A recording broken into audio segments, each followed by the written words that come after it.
Sorry, Benny, you were talking to me, and I just started the stream out of nowhere. But you were asking me if I caught up. That's all good. We'll just start it in mid conversation, Joe Rogan style. Mate, roll on with yeah, it. Rolling start. yeah. Fuck, mate, it's gonna go on all night. How are you? How is everyone? Hello all, and it's been fuck, man. Oh, how is everyone? Hello. Sorry, guys. I thought that was me. Yeah, my fucking phone. Anyway, fantastic start to the day, but yeah, I was privileged to be at the game with Benny Zero and Ultimate Greatness. Just give me 1 second, guys. Fucking, I got this. I can't get this YouTube off. The technical difficulties, fellas. Yeah, I know, man. And I've just literally come home like right now, man. I'm fucking sweating, mate. I'm trying to get the show started. I'm trying to get everything up, and my cat's fucking crying and wants to eat, and it can wait. All right, yeah, all right. Strange win. It was great to catch up with Betty Zero and Ultimate Greatness, and it was a pleasure to watch the whole game and have a nice succulent steak at the Breslin Steakhouse. And it was a shit fucking first 3 quarters though.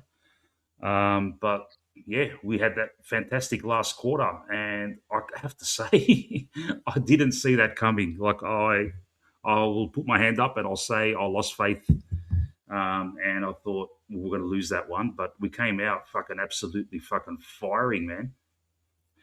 Yeah, mate, it was so good. Steen in the ruck, mate. Have we been calling for this? Like, I don't want to be with that guy that says, "I said it. If you start Steen, if you play Steen more in the ruck, we'll get centre clearances and we'll get goals." But fucking happened, man. It just happened, mate. And oh no, we've been beating it to death, and I think we killed it tonight, and they proved it to us that it works. Yeah. All right. I've got a full board in. Wow, everyone's in. All right. Thanks everyone for joining in. Jeanette, hello, Jeanette. Stephanos, MD, Josh, and Age Mel. How were the bisteckas? Fantastic. All right.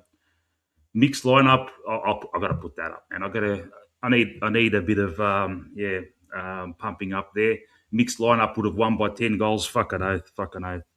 And as I was saying to you, Ben, just after the game, I caught up with Rocco and Seba and Mars from the Jumper Punch. They were very gracious in defeat, and look, they're good lads. Yeah, there he is, Bocek. Did I tell you, Saka? Yes, you did, man. And I didn't believe you. I said if we go 3 or 4, maybe 5 goals down, we weren't going to come back, but we came back, and I should have believed you, man. I'm happy we won, but yeah, there's a lot of things to talk about, and we will throughout the morning. Let's see who we got here. Ultimate Greatness. How are you, Shorty? Hey, fellas. How's things going? Man, very good, man. It was an absolute privilege to watch the game side by side with you and Benny, man. Absolutely. Yeah. What are you, mate? What's going through your head at the moment after seeing that? It's definitely not going to be one of my favorite wins. Just because I think,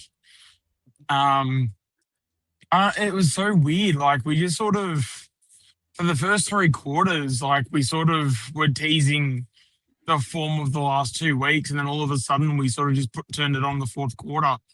It was nice to see a few guys like sort of turn it up as well, that, we had been bagging a bit. So, I always love to give like the credit where it's due, especially if I've given constructive criticism. I want to make sure I return the same favour. Like I thought Lipinski, that was one of his better games in a while. Not saying he had this like best on ground performance or anything, but because he still had his moments where he was a bit sort of down. But God, if that's I feel like if you get a performance out of that every week, I think I can cop it. If that's the standard every single week, he doesn't have a game worse than that, then I can sit there happy and be, okay, cool. At least we can build on this. You know what I mean? Yeah. So look, man, because I pulled up. I think with the Lipper comments we've had. Yeah, I do. Yeah.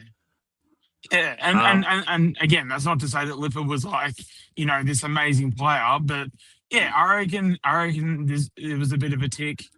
And yeah, I just want to make sure that when players that we do give constructive feedback and criticism for, when they do well, I want to make sure that we're just as quick to praise them as we do, to give them constructive criticism, Yeah. Look, man, I'm still on the jury's still out for me with Lipper, man. All right, fantastic. Great last quarter. Of course. Yeah, no, in terms of Lipinski, it's one game. Like, one game doesn't make a season. Like that's saying, against one of the shittest teams in the league, mate, Yeah. So, so it's like, what's that saying? Like one hot day doesn't make a summer. So, but at the same time, we see something good. The only thing we can do is clap and applaud because that's what we want to see. Because, if Lipinski's looking into the crowd and he's trying to get a vibe of how the fans are thinking and feeling, if he does something good, I want him to feel the love. I want him to feel the appreciation because that's what the players will feed off. Because, with someone like Lipper, I don't know if he listens to us. I don't know if he listens to any Collingwood content in any way, shape or form. You just don't know, right? But at the end of the day, I want to make sure that when we do give our constructive criticism and we do talk a bit of shit, like, let's not kid ourselves. At the end of the day, we do it because we love this club and, and not for any other reason, right? So I just want to make sure that when players like Lipinski does, pull his finger out, which he did tonight, and again, if he doesn't dip below that standard for the rest of the season, I'm going to be very happy. So I just want to make sure that that was made clear tonight, and well done, Lipper. Yeah. All right. Okay. Full board in. I'm going to get Stewie in. Stewie, Vic Park Stewie, how are you? Yeah, good guys. Yeah, what a last quarter. That was amazing. Nick Dacos, words don't. They don't even come to describe how good that guy is. Steed in the ruck, my God. I mean, that's why he should be playing the ruck. That was amazing. He turned the game, that bloke. Great individual efforts by, in that last quarter. And Gus Anderson, young Hayes, even Ed Allen was doing well in that thing. Lipinski, as I got on Anthony's show and told him, I told you Lipinski's going to play well. And he just scoffed at me. No, he turned it around. Give him credit.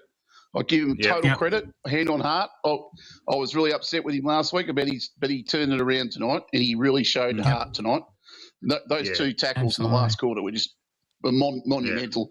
But someone just mentioned Hollands there. Have you seen the footage on YouTube? Wow, there's something wrong with him, mate. No. Yeah. It's on YouTube. It's not a good look. No, it's not a good look. No. Well, wait. So, what's happened with Hollands? I'm completely out of the know with this. Me too. I got no idea. I've just been hearing people talk, but I haven't heard. I don't even know what's going on. No, there's a rumor. Well, not a rumor, but it's a strong rumor going around that he was on drugs tonight, and he was off his tits because he didn't get a touch. He was starting fights, and he was just running around with his hands up in the air, and mate, not a good look. John Welch reported this that isn't Ollie. This is the other. This is Elijah Hollands. Elijah, the one with the headband. Okay. Yeah. Wow. I don't know because I feel like that can be very, very easy to sort of assume because, like, obviously we know he has the history, right? But Well, no. I don't know. I just want to wish the best for someone like that. Look, I'm sure it's all going to come out. It's going to be the biggest news story, mate, in the next few days. But I'll just say something there.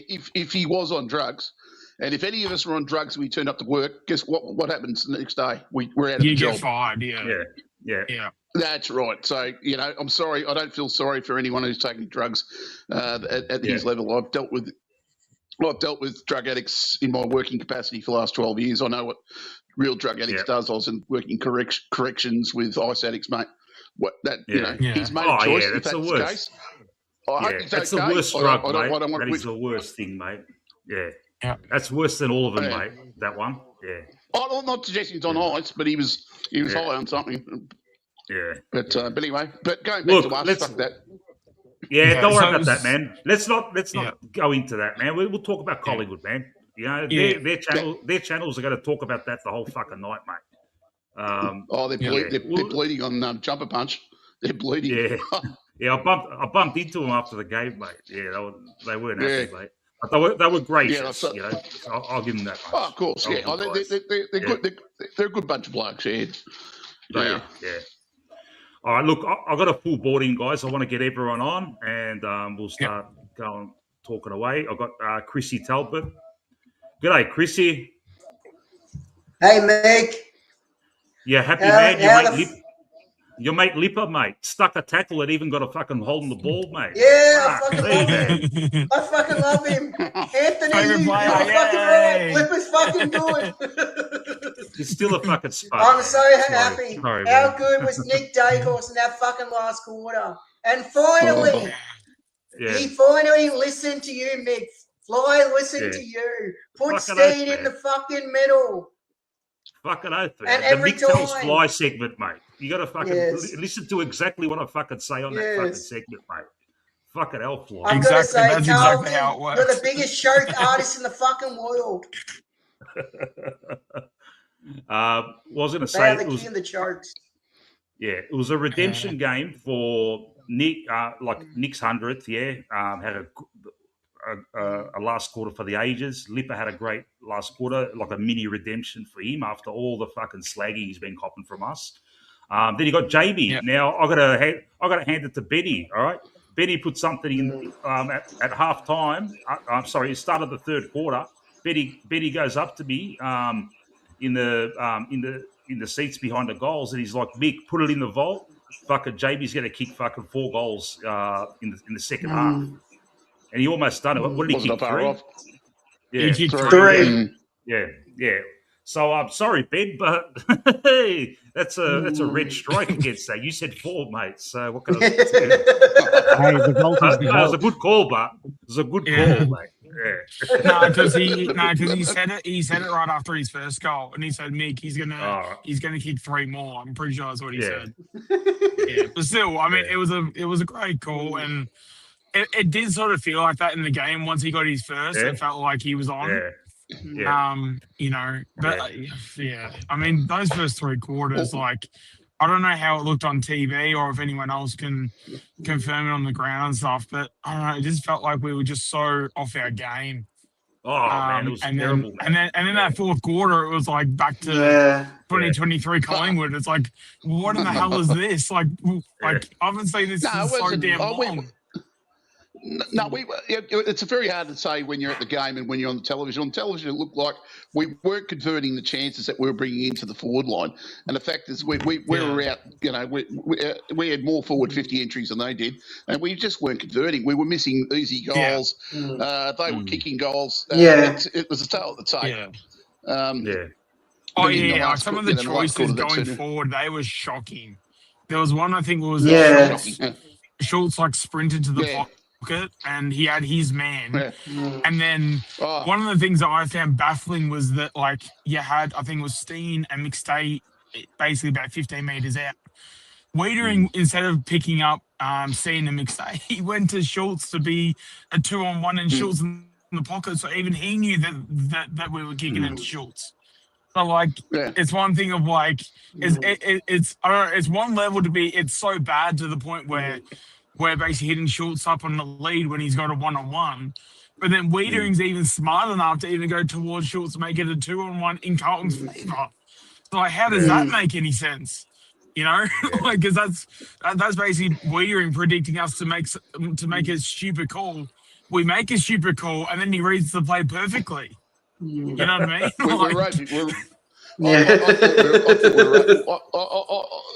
I thought we were overusing the football, and we were telegraphing everything that was coming into the forward line.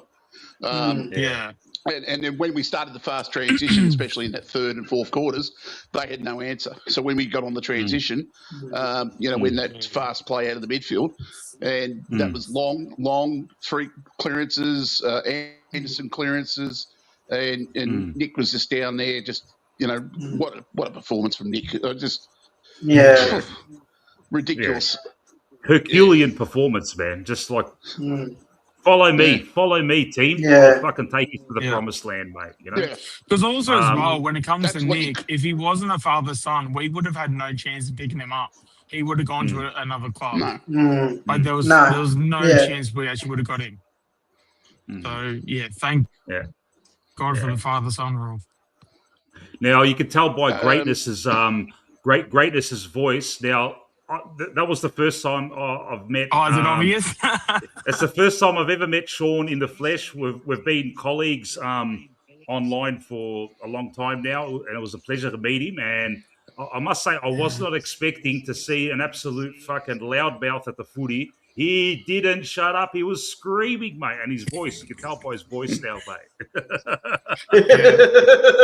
That's the thing. That's actually the thing of the footy. I'm so bipolar. I'm either the most quietest person in the room or I'm the loudest. I'm not anything in between. And that's what I was telling Benny is like, mate, you're either going to be wanting earplugs or you're going to be concerned for my mental health because I'll be that damn quiet. It's like, and there's no in between. All right. Hey guys, I've got I've got people lining up backstage and I want to get them on. Mr. Boomer. Boomer. Hello. Is my mic working? Hey. Perfect, mate. Well, I'm going to start it. You've got to get to the goals. So you take the Gus bus, or do you take the steam train, or do you go downhill the bin skiing? So I've got to say, guys, glass half empty, glass half empty. We kicked 3 goals 9 up to half time, and then after half time, someone's eating chips in the background. Cut it out, will you? Whoever's eating a fucking chip, shut up. Okay. Who is it? I'm trying to work it out. I'm trying to work out who it is. Just don't eat on mic, man. It's YouTube. Don't eat. No. Okay. Hang on, Boomer. That's my cat playing with a plastic bag sitting next to me. There's no chips, mate. So, fucking hell. Fair enough. Anyway, Boomer, okay, so... Boomer, have you been into the disco business with Elijah Hollands, have you? Oh. No, I haven't, mate. No, I'm just buzzing off the game tonight because we kicked 3 goals 9. You get me in the middle of a rave, you know what I mean? And I can't help it, mate. I'm an ex-stand-up. I have to heckle. I have to heckle whoever interrupts the lines. So anyway, we kicked 3 goals 9 in the first half, and then the second half we kicked 10 goals 1. That's pretty fucking bipolar as a team. I mean, if only we could do that. But I've got to say, guys, look, watching Nick tonight, we've probably seen a lot of games. And there's been games where Bucks or someone have really played well and done shit. But just tonight, that bit with Nick Dacos, whenever he basically touched the fucking thing around the middle, where was it, the start of the last quarter, it's like angels lit up. And there was that, sort of thing. The next player was possessed by God and could do no wrong. Nick's game tonight, I think we'll be talking about for years to come. It was just fucking sublime. I've never seen shit like that. I am buzzing. I am seriously buzzing off that. I cannot wait to watch that last quarter again. I just can't. Like when you go to the games, it's hard to fucking analyze it, man. You're bantering with your mates and stuff, and I just really need to fucking watch that last quarter again just to see what the fuck was going on, mate. But we noticed it, mate. Steen in the middle, DC up forward, another target. You know, when we had to bomb long, and Elliott lifted his game. Dacos just fucking turned the game. But having said that, we nearly fucking drew the game too, man. Fuck me dead, man. What happened at the end? We didn't see it. Like, we didn't see it from it was on the other side of the ground. Who gave away the free? And it wasn't a free. Josh Dacos, it was a free. It was stupid. There was a little bit of argy-bargy, and Josh Dacos charged in the back of Byrne and put him to the ground. It was dumb. It was so dumb. There was some dumb acts. There was some dumb acts, especially the Houston challenging the umpire for the 50-metre. That was dumb. Howe with that tackle, that was dumb. So what's wrong with Josh Dacos, guys? What do you think's wrong with him? He's not playing well. That's he didn't 3 play in a well row, tonight mate. either. Yeah, 3 in a row. He's been a bit rusty. Yeah. Rusty's not the word for it. He's hey? Yeah. He's had a stroke.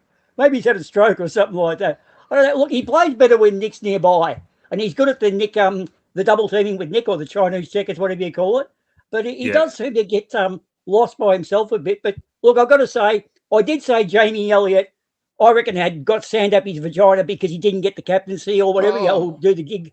Remember I said that? Well, I do take that back. First half of the game, it looked like the sand was still there. But the second half, half-time, mate, he cleaned out his vagina big time. He got the big dildo out. All the sand was gone, and he fucking lit it up. Well done, Jamie. I take it back.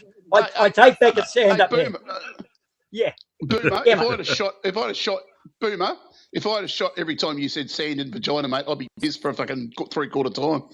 Yeah. You can say that. Sand in the vagina, sand in the vagina, sand in the vagina, sand. All right, guys. I've got Kev backstage. I'm going to get Kev on, okay? That's exciting. Kevin, how are you, mate? Fire up, Kev. Kev. As soon as I clicked on him, he fucking disappeared. There we go. All right. Just jump back on, Kev. The link's on the top of the chat. All right. Anthony B. Anthony, how are you, mate?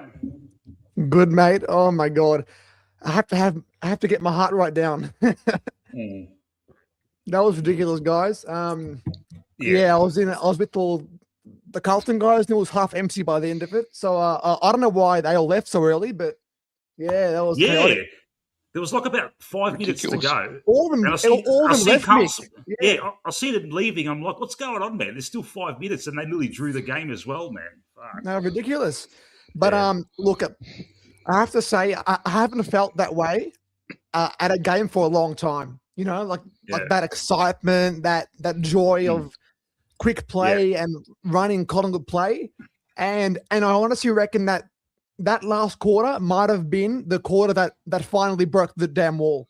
I think finally we have broken through, and I reckon Fly sprayed them big time, because there was some outstanding performances today. I want to credit Harry Perryman. Is an absolute gun. Harry Perryman, some of his efforts were ridiculously good. Oh, yeah. Ridiculously good today. Absolute star. Perryman was fantastic. He was too, I see. Yeah. Pat Lipinski, that was a generational game. I don't know if that was just sublime. Settle down, man. Oh, come on, Mick. Come on. It was awesome, mate. It was awesome. I gotta watch it. I He gotta was rewatch amazing. that. I gotta rewatch the game, but I don't want to watch the first 3 quarters, man.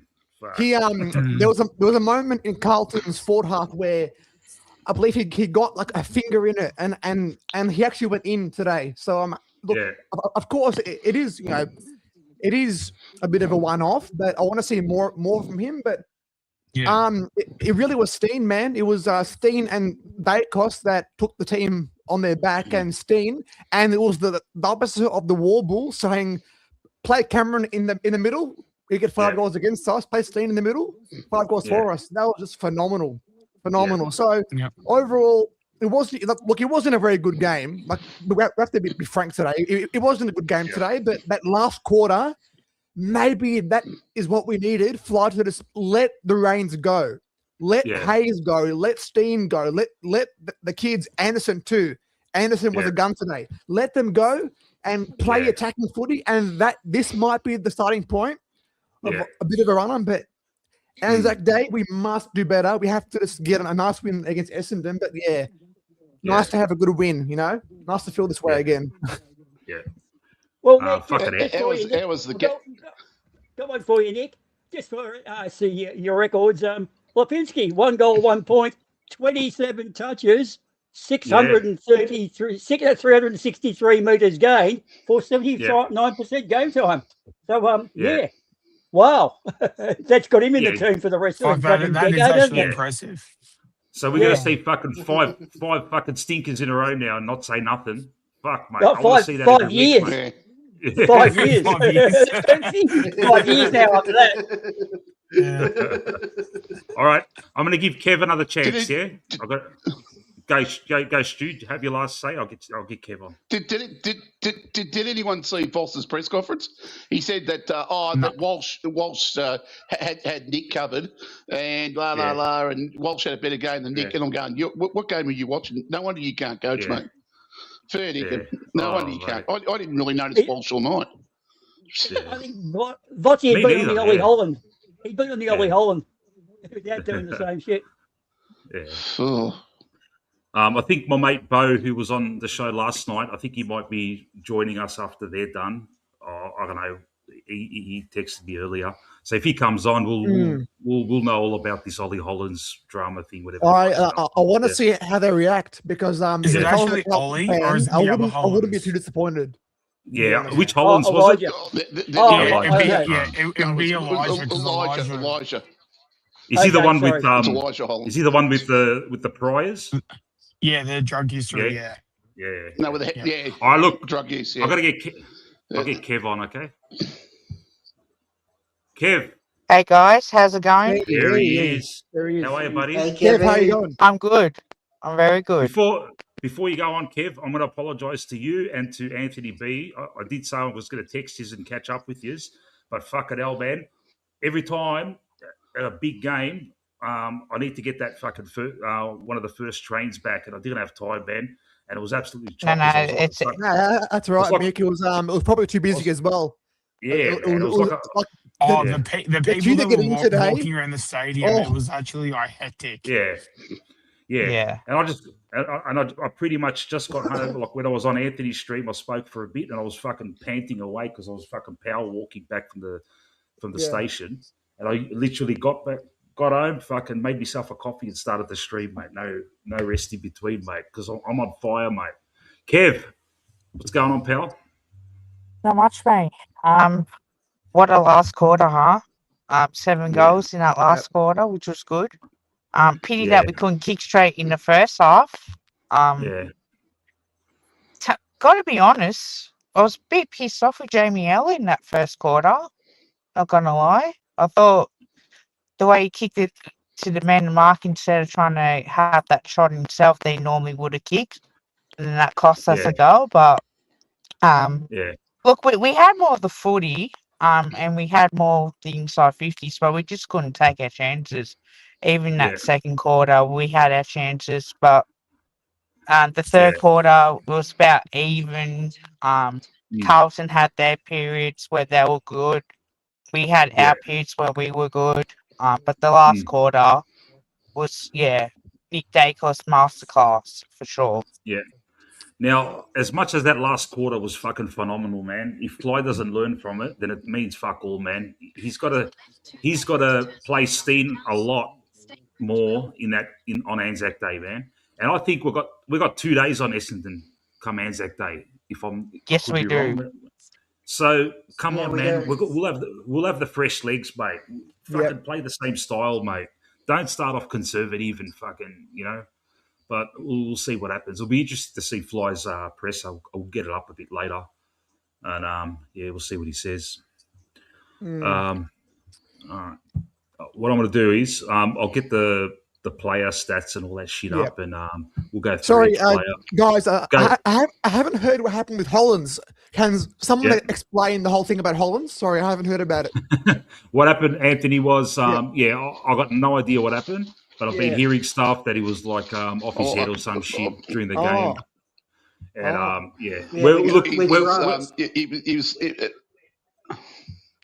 It's on YouTube. You can have a look at it on YouTube. Just type in Elijah Hollands, it'll show you.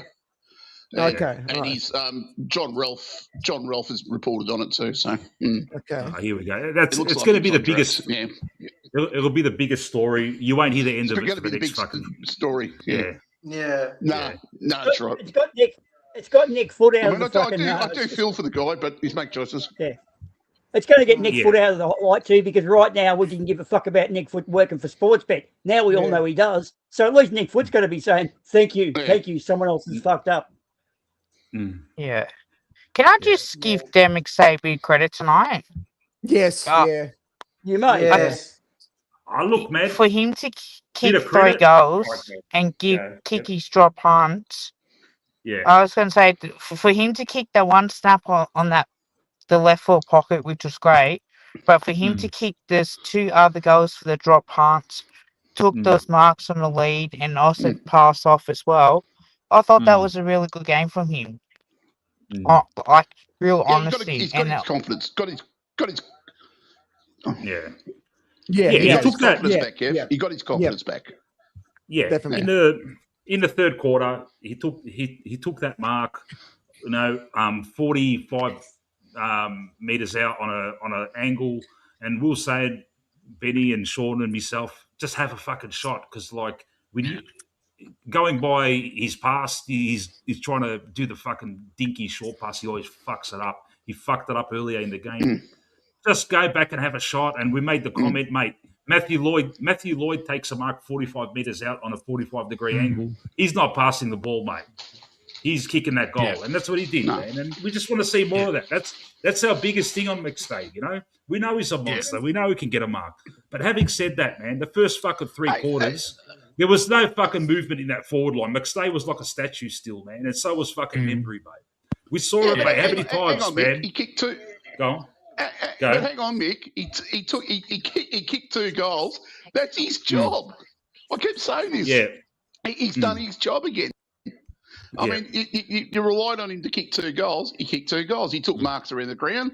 I mean, you know, I think we're trying to put this guy on a pedestal. He's not a pedestal player. He's there to kick a couple of goals a game, because he doesn't do much more than that. So if you expect more than that, you're on the hiding to nothing. True. I agree with that. Do you remember Trevor's quote, guys? He used to fucking nail him from 50, but you get him 15 metres out in front, he'd fucking spray it like fuck. And it ended up his form was so bad, he couldn't get re-signed. And because he couldn't get re-signed, we lost him to Footscray. But I remember saying, don't kick from 20, go back to the 50-metre line, Travis. Yeah. So it happens. I just want to see less brain fades. And look, there were moments in the first 3 quarters when players like midfielders had the ball outside 50, they're looking for, and there was no movement, and the only movement was fucking Shooter or fucking Jamie fucking leading into the fucking pockets, and you know, low percentage passes, and look, I was just watching McStay and Memory. I had my eye on him. I'm like, fuck, man, go on a lead, man. There's space in front of you, mate. Fuck me dead. But look, he scored his 2 goals. I'll give him that. You know, and he. Chat, mate. He's dying to come in for some reason. Andreas, is he out there? Can you let him in? Or do you need room? He's got a. No, I've got plenty of room, but he's not on. The links on the top of the chat, Andreas, if you want to jump on. I mean, and he's got a scoop for us. Yeah. Lovely. What's your update, Andreas? Yeah, we'll get him on. Jump on, Andreas, man. Come on, yeah. That we traded. Little slight striptease for us, mate. You got the lingerie on? Go give us a little striptease to fill in. Be a teaser. I hope he hasn't got set. I hope he hasn't got sand in his vagina there. Yeah. Well, there you're the one that's saying that you doing the fucking shots, are you? You're taking on the shots going. Look, Andreas. Andreas can't jump on, but he's about to he's about to lay out some a scoop for us in the chat. AFL investigators are inside both rooms in regards to Hollands from Carlton. Why would they come in our rooms, man? Fuck, we didn't do shit. Yeah. They wanted Nick Maxwell. Yeah. The dude handed Nick Maxwell a fucking piss jar after the grand final in 2010. Yeah, mate, pissing out like, dude, we just want a fucking grand final. Don't care, pissing this. I'm fucking from Water or fucking whatever they are. And he had to hold up. He missed the fucking bit of the thing. He was dirty on it. He wanted, and when there's somewhere, it's in the jar. Oh, come on, man. You're fucking looking at me, dick. It's pretty hard to watch a pair of a piss when there's a guy looking at you. Yeah. They're probably going to ask Collingwood players questions and saying, did you think he was fucking, did you see anything out of the ordinary or something? Yeah. Yeah. They're asking questions in regards to his behaviour. Fuck, man. That's intriguing. Because he was starting fight. He was starting fights everywhere. He was punching into players. Yeah. He was grabbing jumpers. He was being a dickhead. Collingwood. How did they not notice it after the first quarter, man? Early on, is he off? I saw him in the first quarter, and I've gone, is he off his chops? What's wrong with this guy? Yeah. If that was your mate, what would you guys do? Would you leave him out there like that? No. Yeah, exactly. No, I wouldn't. That's what I'm trying to think. No. I would have got him off. That's disgraceful from Carlton. If I just had a quick look at it and I'm like, wow, okay. So he hasn't got any mates around him if that's the case, because that's disgraceful. Have you seen the vision then? So then, why did he get signed up with Carlton then? Yeah. If he's got no mates or no one to look after him, he only just got back. His brother's there, man. Fuck, man. Have you seen? Has anyone seen the footage? I know that, but at the same time, you would think that if he gets signed there, you would think someone would be willing to have his back, especially the fact that he just re-signed. Like he just got there, you would think that. Yeah, look, I also seen the footage on YouTube. It's pretty. It's pretty. Yeah, it's not good. Yeah, I actually haven't. I'll watch the full thing. I'll watch the full thing later, but I will say this: if Carlton knew that he wasn't 100% and they picked him, that's on Voss, and that's also on the match committee themselves, because that is not nice and that is not fair. Especially when you know when a player's not mentally well. Yeah. All right. Look, everyone's asking for me to play it. Prior leading into it, he wouldn't have done it probably on clock time. So unless if you're having an investigator monitoring every single step he takes, how are you supposed to know? I mean, he could have took it 2 hours before the game for all we know. Yeah. So, you can't really, and if you're trying to monitor that, well, then why the fuck have him in the club in the first place? Yeah. That is utterly disgraceful on Carlton's behalf. I'm like, you can hate a club, sure, but for that young lad to be out there looking like that, and how the hell did they not pick it up? That's disgraceful. Yeah. Look, I want to refrain from playing it, man. I don't know. It's just me. Look, everyone will probably see it. So look, maybe a little bit later. I'll play you'll see it. You don't need to play it. You can see it in your own time. You don't need to play it. Yeah, man. Yeah. I'm going to put it on. It's not a good look. Yeah, just privately. Yeah. He could have been having an episode or anything, and they just left him there. Go freaking check on him, guys. That's a disgrace. Yeah. No, that's just as bad as what was the Taylor Adams? Oh yeah, with the demons. That's just as bad as the Brayshaw one. Yeah. If anything, this actually might be worse. Hey, Tia Vog, are you my cousin Theo? Yeah. Yeah, I'm not going to put it up, man. Don't worry about it. Everyone will see it. Don't. Your cousin Theo, yeah, don't do that. Yeah. Don't blame me. Fuck it. But yeah, it is Theo. Fuck. There you go. How are you, cuz? Yeah. Your cousin Mick. I know, mate. I've got a million cousins, mate. Call Theo. You're fucking Greek. Everyone does it. We know that. Or Stavros. Yeah. All right. Well, Mick, I've just seen it now. It looks really bad. I've just seen it now. It looks really bad. Yeah. It didn't look good. Yeah. Look, I'm sure. Guys, when you got a bit of talent, okay.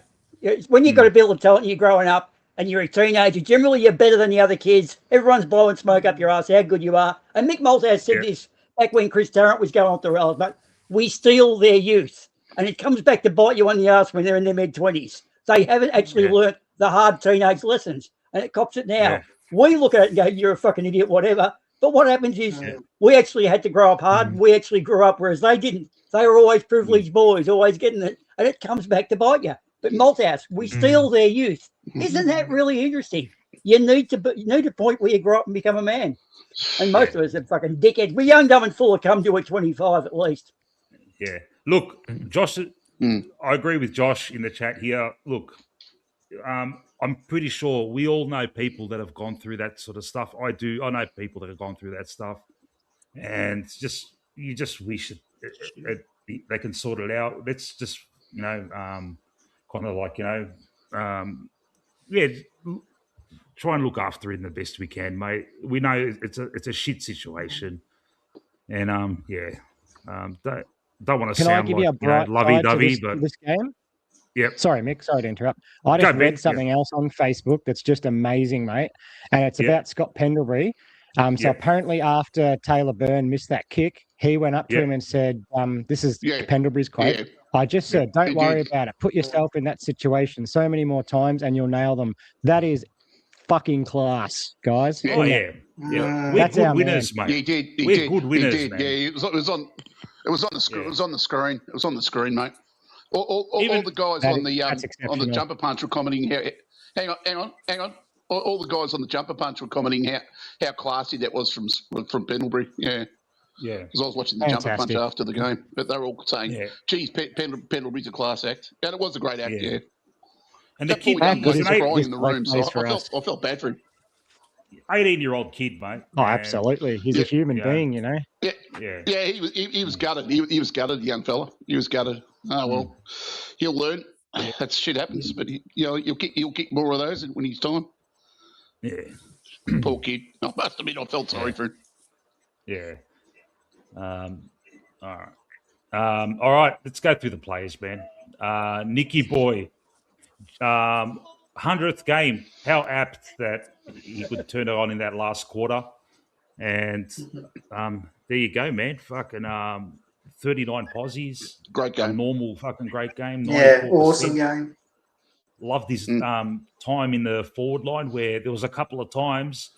Oh man, that's the problem with going to the games, mate. You don't get the instant replays and all that. But there was a passage of play where there was two of them on him, and he kind of like sidestepped them, and they fucking slammed into each other. And I'm not sure if it ended up as a goal, but before that, there was a time when we got the turnover, and he was the only one inside 50, and he handballed it off to Jamie, and we got the goal. Fucking, we went nuts after that. We were sitting on his ass. The handball, sitting on his ass and gets a handball to get a goal. Fucking hell! Oh, dude. He's the Don Bradman of footy. There he is. Yeah, I had a stiffy after that, and I've still got it. Yeah, I agree. Yeah. Anyone want to add anything? What can you say? What can you say? Man crush, I want to have his children. One of the best things I'm going to say. Yeah. I'm looking forward to the replay. Let's just watch the replay over and over this weekend. Nick God Dacos. Yeah. And what can you say, man? Just opened up the game. I fucking can't wait to watch that last quarter again, mate. I'll probably be after this stream. I'll be watching the score, man. Yeah. Yeah, me too. I think we should all watch it together. Yeah. Hey, greatness. So you're on the thing twice now, man. I've got you on camera on here. Yeah. What's happening there? Have you got a twin brother? If I'm not the thing. All right, give me a second. Yeah. Because I was on my phone before and now I'm on my awesomeness. Yeah. No, it's a second channel I've made, clearly. Yeah. Andreas, serious question. How do we kidnap Peter Dacos and freeze his tadpoles? I'll tell you what, well, man. Actually, guys, that leads into a serious. Remember Delphine's bathwater, that fucking really cute chick? Well, I'm selling vials of Dacos' bathwater for $50 a vial of Nick Dacos' bathwater.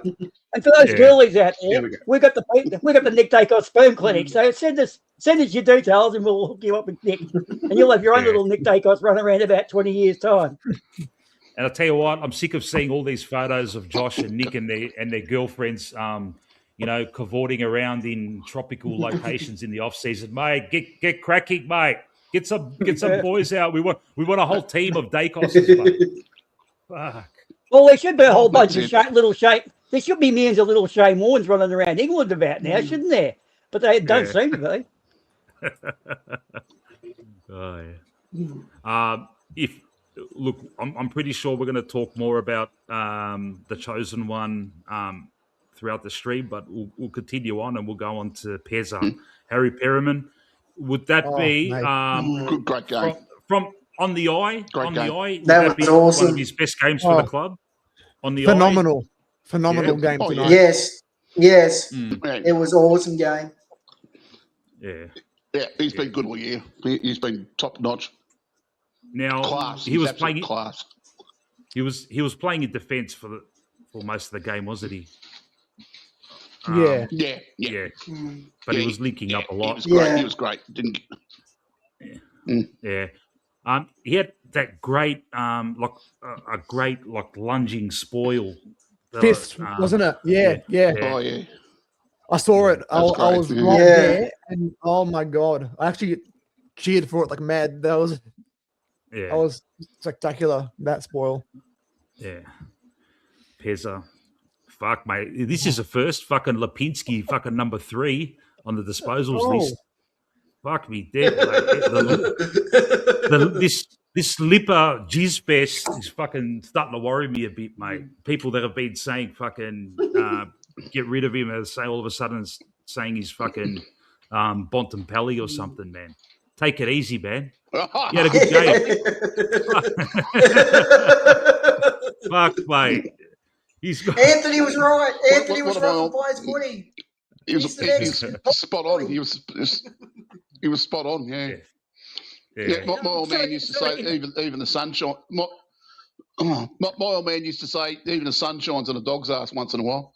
I'm just going to jump in here because Void always asked me a question. He says, Boomer, what does a vial of Vossi's ball sweat go for? Well, we do have that in stock, but unfortunately, Fly bought it all, so we're going to have to wait on that. We'll order some new. Yeah. Okay, next. There we go. He had a good game. He had a good game. Give him credit. Everyone's putting their Lipper. Yeah. Oh, yeah. Everyone's putting their hand up in the chat saying, yeah, I predicted it. I got to check, mate. I wrote down all the predictions, Josh, but I got to check on that, mate. I haven't got my notes with me at the moment. I definitely didn't. Yeah, me neither, mate. I told he I did it too. I put it on Lipper too. Hey, I put it on Lipper too. Yeah, he stuck a tackle and he got a hold on the ball, mate. That's probably a career first, mate. Yeah. Lipper, the master of buying himself another month. Yeah. All right. Joshy Dacos, a lot of posies, but fuck me, man. A lot of posies, but he's turnover. No free kick. Turnovers were disastrous. He had so many turnovers. Yeah. It was so frustrating. And he gave away the free kick at the end too, which I didn't see. I've got to see again. But it was a really stupid free, wasn't it? He'll turn it around. He will, yeah. You know, he's classy. You know it. He's too good not to turn it around. He'll turn it around. I've got faith in him. I hope he does. I want him to because I love him. Yeah. All right. Dan Houston. I reckon he, on the eye, watching from the stands, looked all right. Yeah. Yeah. Actually, no. He was a bit short. He was a bit. The incident where he mouthed off at the umpire and goes away at 50 metre, which was a goal at that point in the game. That was a bit like, hey, dude, shut your fucking cock holster. But apart from that, an okay game. But, dude, he didn't have to do it. He could have just shut his fucking, his cock holder. So, don't like that. That's bad. When it's a mistake in an error, like a later roll. But when it's just mouthing off to the umpire, they're not going to change their fucking mind. In fact, they're going to report you and take you to fucking court nowadays by the looks of these. So, just shut your fucking mouth. He's not going to change it. Move on. Yeah. Anyway. Yeah. That's all right. With Houston, on Houston, I still feel like we aren't using him as much as we should use. I feel like he's just playing that normal back half roll, chip. I want to see him a bit further up the ground and actually hitting these corridor passes inside 50. So I assume that's because of Ross Dacos. Yep, I agree. I'll just swing Ross Dacos to the wing even, drop Allen, Ross Dacos in the wing, and give Houston the keys to our back line because I feel like he can do so much more. Yeah. And he's doing enough right now, but he can do a lot more if we just feed him more of the ball in better spots on the ground. Yeah. He went at 88%, which is pretty good.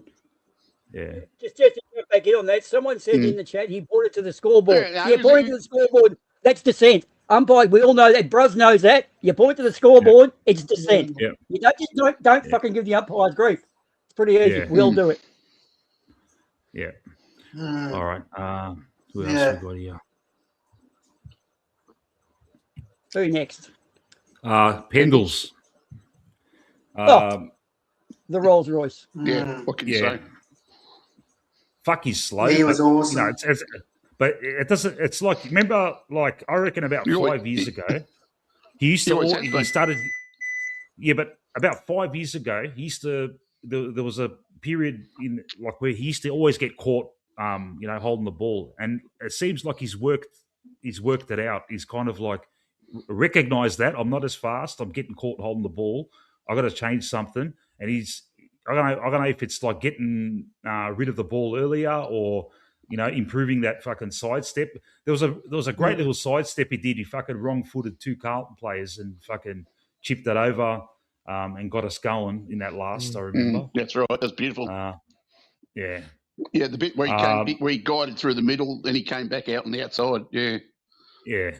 That was chipped. That was classic Pendles. Yeah. 38 years old. Does he ever play a shit game against Carlton, man? He's never played a shit game against Carlton. Doesn't play a shit game, period. Yeah. Has he ever played a shit game? Period. I've never seen him play a shit game. Oh, no, I'm serious. I've never seen him play a shit game. Yeah. Could you think of one? I can't. Well, look, even if he gets low possessions, he'll still fucking do good stuff with it. Yeah. So, you're right. You're right, Stu, man. Because a shit game is a fucking shit game, and I haven't seen him play a putrid game. Yeah, you're right. No, never seen him play a shit game. He's been the most consistent footballer I've ever seen. Yeah. Even in bad losses, he's always had good stats. He's always had good stats in bad losses as well. And that's, to me, the mark of a champion player. You can still play well in a losing team. Means he always pulls his weight. Absolutely. Yeah. Spot on, Boomer. Ned Long? Yeah. I think he was okay. He was hard at it. He was hard at it all night. Yeah. He was hard at it all night. He made a couple of errors, but he was hard at it. Yet he kept having a crack. Yeah. He was forcing a lot of turnovers, so I thought he was all right. I don't know. Other people might be different. Yeah. That's all right. I'm usually pretty critical of him, but I thought he was all right. Yeah. It's going to be interesting how we go forward with Long and Angry. Yep. Or Gus, sorry. Jezza Howe, mate, poor guy, fucking does a great tackle. The Carlton bloke fucking slams his own head on the fucking ground. Cops a fucking free against and the 50 because all he said was, mate, what the fuck was that for? Oh, that was a free. That was a free. No, that was a free. You reckon that was a dangerous tackle? That was a bad tackle. Yeah, you reckon? Yeah, absolutely. He's lucky not to get. I don't think it was. It's a sling tackle. Nah, bullshit. It was a full-on sling tackle. You look at the way he pinned his arm and rolled him into the tackle. That's a. No, it was a free kick every day. If you don't play those, you're putting it. Lucky the guy. If the guy hit his head. No, if the guy hit his head and got concussed, how would he go and do in 3 weeks? Let's be honest. The thing is, too, it was a reckless tackle. Had it been a good tackle, it would have been holding the ball and he gets the kick. It was a reckless tackle that kicks against him, and that's when Houston mouthed off about something, and that's what happened. Yeah. Howe didn't give away the 50. It was actually Houston just next to him that did. No, that's the same incident. It was Houston. Yeah. Yeah, that was the 50, not Houston the pointed at the kick. scoreboard. Houston pointed at the scoreboard. All right. Oh, No, okay, no, right. that was their 50 was the point at the scoreboard. Right. So he went at 100% tonight. But nothing happened to the guy. No. Yeah. Who? How? Yeah. Did he? Yeah. They'll probably Jesus. chip kicks and that, but yeah. He Best took game like in a screamer, though, ages. didn't he? Mark on the Did he? in the Yeah. That's what I was just saying. in the third quarter took a nice mark on the. We could safely say it's. We could It was safely good to see say him jump off the ground again. Yeah, it's his best game since he got fucking knocked out against Hawthorn last year. He's been fucking pretty proppy since then, but that's a good game from him. Yeah. Yeah, I agree with you, Andreas. Yeah, it was his best game in a while. I thought he was all right. Yeah, I thought Howe was good. I had no complaints with Howe's game. All right. Crispy? Who we got? Jack Crisp, yeah. Jack Crisp at his usual, still a bit fumbly, but was very lively in that last. Got caught a few times. Yeah. Yeah. He was all right. He got caught a few times. Tonight was probably He's the lost. first. Yeah, I reckon tonight was probably the first sign I probably got where I'm actually thinking that he probably starts the conversation of like being in actually retirement. Yeah. I reckon tonight's the night we sort of start. And when I say like start the conversation, I'm not saying he like retires next week or whatever. But this is where it's like, damn, that's probably like the first sign of like, you know, because he's definitely lost some pace. Like I think that's been clear this season. It's sort of like the beginning of the end. Go, Stu. No, yeah, that's true. But they've got to give him a rest now. He's past the record. Yeah. Sorry, I said no. They've got to give him a rest. He's past the record. Give him some managed time. He needs it. Yeah. And then refresh because Jack Crisp is a very important player at the pointy end of the season. Yeah. Yeah. But it's the beginning of the end, though. I do agree. Yeah. Yeah, that's a good goal. Especially as well, if you throw someone like Chris in the VFL, like I've said it with like so many guys, but like at the end of the day, like you throw Chris in the VFL, you know, someone like a Swaddling or Jacob Ryan or whoever, you know, like they can learn so much of Chris, but he only needs to play 3-4 games, you know, and then he can maybe even get a bit of confidence as well, like. Again, like it's just this whole like fearing of the VFL. It's like it's so annoying to me because we can literally utilize the VFL to our advantage to the point where we can even we could even develop Chris. I don't know if he wants to or not, but like we could even develop him as like a coach in some to some extent. And if he wants to go coaching somewhere else, whether it won't be with an AFL club, but if it's like, a development coach is somewhere so he can like start his journey as a coach if he wants that. Like, just like, try to kill two birds with one stone, and like at the end of the day, you're putting Collingwood in a better position, but you're also taking away the demand from Crisps that when you need him in more important matches like the end of the year where we're playing finals. It's it's having that right balance, and I think the balance does need for some of these players to be playing VFL. But then in saying it with like Lipinski finally had a game that as I said when I started tonight and stuff. If that's if that's the performance he has from here on out for the rest of the season. That's great, but if he's not having those performances, well, then he needs to go to the VFL. And again, having those guys, like it's something to benefit. It's also the kids that also develop as well because Go, Stewie. Okay, we're 3-3. Okay, we're 3-3. Is Jack Crispin our best 23 at the moment? I say yes. Then he stays in the side. If we. No, he is in our best 23. You can't deny that. Yeah. But I wouldn't drop him. I think he needs. I don't put him back in the VFL. I'd only drop him if the season's good. Rested's different. I think he needs rested. Yeah, that's right. That's exactly right. Yeah. I don't think that. He's still contributed. He's slowed up a bit though.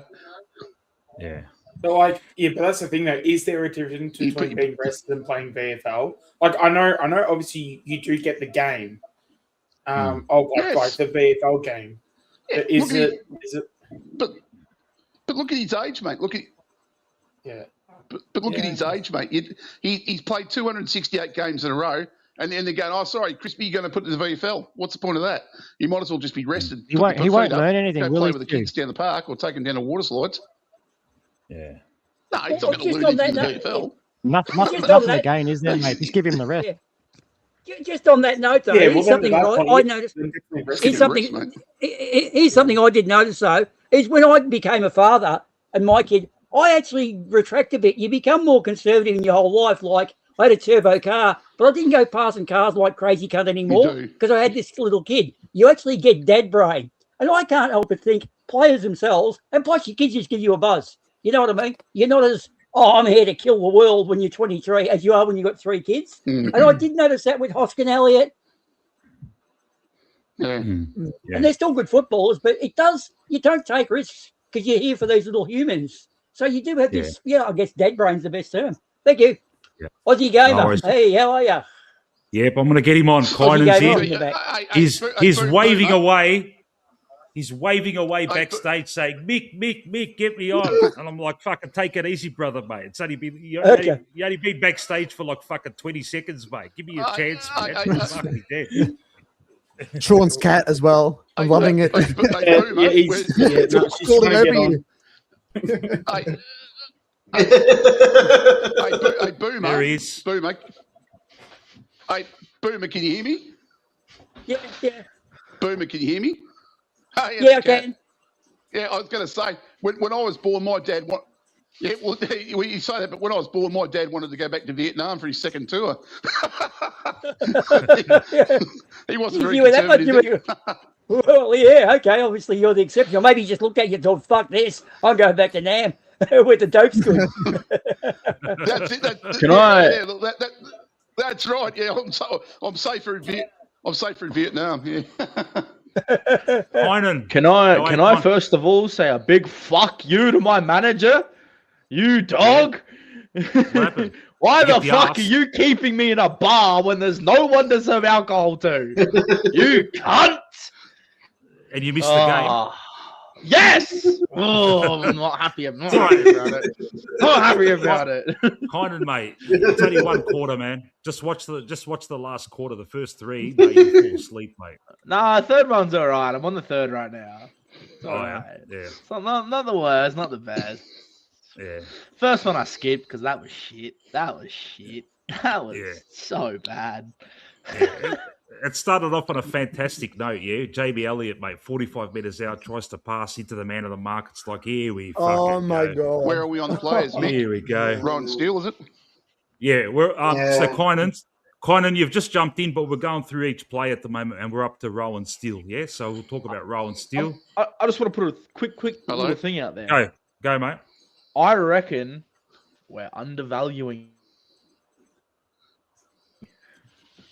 Undervaluing who? You just cut out as soon as you said who we're undervaluing. Oh shit! Did I? Wow, that's really funny.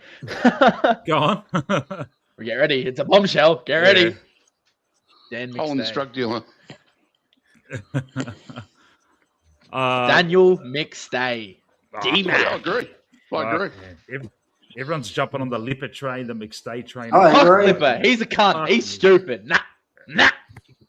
Yeah, wait till you see his last quarter, man. Mate, he's turned everyone around, mate. Wait till you see his last quarter, man. Nothing will change me on that lip shit. Yeah, he's turned me around. I've just put number 1 on the duffel coat, so it's all gone. It's all. Not happy. Not happy with Lipshitsky still. He's had one good game. Everyone calm down. I know. Yeah. Anthony's having fucking. Anthony said on his show, "Go, Stu. Go, mate, Stu." No, it's Greatness's cat was telling what Greatness's cat was telling us what he thinks of the show. Yeah, he asked pointing the camera. As I was trying to grab the tail to put the tail down Sandy. so she could not have If her the ass cat's in the name is Sandy, Stu has to take a shot because it counts for what Boomer says. Yeah. Oh. It's actually it is a female cat.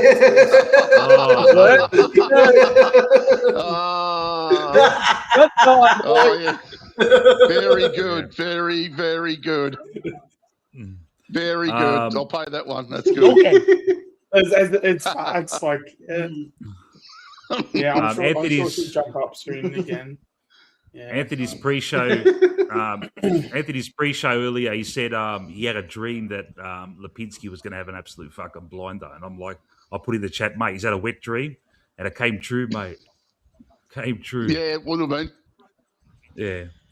Roland Steele. I don't know if you noticed this, but I think Anthony wasn't wearing pants. I don't think. Roland Steele, sorry. No, go on. What were you going to say about Anthony? No pants. No pants in him. I said I don't know if you noticed, but I don't think he was. I don't think he was wearing pants. Yeah. He was free balling. Right. Don't worry about that. Yeah. Going Commander. Roland Steele seems to be doing all the right things. Roland Steele keeping his spot. It was a good game. Yeah. One of his better games. So it's good to see him. He's all right. Yeah, keeping his spot there. Yeah. I thought he's all right. Yeah. Who else we got here? I'll rush through these quickly and then we'll get. Yeah, Bruzzy. Bruzzy was Bruzzy. Ed Allen. Boo. Kamikaze kid. We'll get to him, Quinan. He's right at the bottom, mate. Don't worry. We'll get to him. Some people fucking like his game. Bad, to be honest, I actually thought he did some nice things. Yeah. Okay. Yeah, we're on Bruz, Boomer.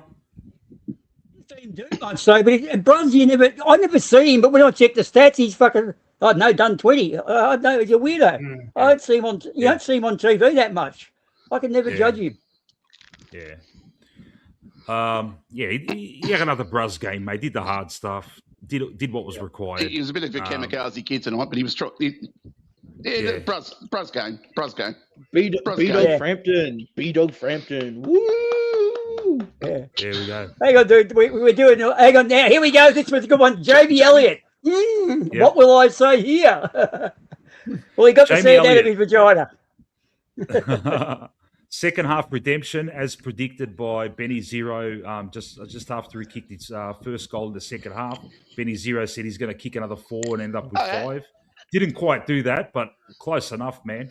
That fucking doesn't goal count when you're at the game, Ben. Doesn't count when you're at the game. It does when the owner of the vault is right next to you. Yeah, because I'm pretty sure it was right after it was right after he kicked the first goal and he said an extra 3. Yeah. Go, Stu. Hey, Mick, Manny and me were predicting the start. Manny and myself predicted at the start of the game. So there you go. We said Jamie Elliott will come back, kick 3 or 4. So there it was Manny and me. We started the ball rolling. Yeah, I reckon bonus points after that first half. Like what he did. It's like he ain't touching it. And I'm like, you know what? I'm going to throw one out there. Yeah, even close. Yeah, good on you. Even his efforts in that first half were fucking shithouse too. Like some of the things he was doing. Like, what's going on, man? But that two great goals, man. The handball from Nick, great piece of play that I cannot wait to see again. And that goal from the fucking boundary, and we saw it sail through like right in front of us, and he turned around and he did that. Saluted the crowd. It was fantastic, mate. Yeah, put us 13 points up, and thought the game was done. But fuck, Carlton had one last cameo, mate, thanks to free kicks and shit. But yeah. All right. Next, DC. Yeah, DC was all right, but we learnt a lot. We learnt a lot in that last quarter, mate. And I liked seeing him in that forward line, man. Steed giving us first use in the set of bounces, and like when we had to bomb long, there's DC there, mate. Someone that can take a fucking mark. Suddenly, Wiedering had someone to fucking worry about. And they weren't taking all the intercepts like they were in the first 3 quarters. So, what was Oscar Steen got 72%? Yeah. So that's what we want to see, Oh, man. what a sexy man Steen is. Oh yeah. We'll get to him, mate. We'll get to him, mate. He fucking turned the game. Him, Nick, and Jamie, mate. They owned that last quarter. Also with Cameron, he had 18 disposals and 14 of them were kicks. So yeah, he definitely got his hands on the ball especially for a ruckman sort of standard. Yeah. Did he kick a goal? No, he didn't. I thought he did. No, Angus Anderson. Yeah. He looked very dangerous though. Angus Anderson. Yeah. Angus Anderson. His first two games have been a good game, mate. Number was two. it better than last week? Was it better than last week, you reckon? Yeah, similar numbers. Similar numbers. I haven't seen the numbers. He got 18 last week. Nah. Not even. Bro, fuck the numbers. Fuck the numbers. I thought just watching him play. Yeah, because like the tackles he had were pretty impressive. Yeah, and he busted through. There was this one play that I can't wait to see again, where he kind of like busted through two guys or something and got the ball out. Looks really good in the CBAs too. Yeah, in the set of bounces, mate. Fucking looks really good. Yeah. Him and Nick are a weapon. Anderson is a clutch player. That pick up and turn that he did in the last quarter, bloody hell! And he slotted it to Nick. What a play! Jeez. Yeah, he's class, mate. So someone said in the comments, Di Mattia, is he a first pick in a while? I think that's what he said.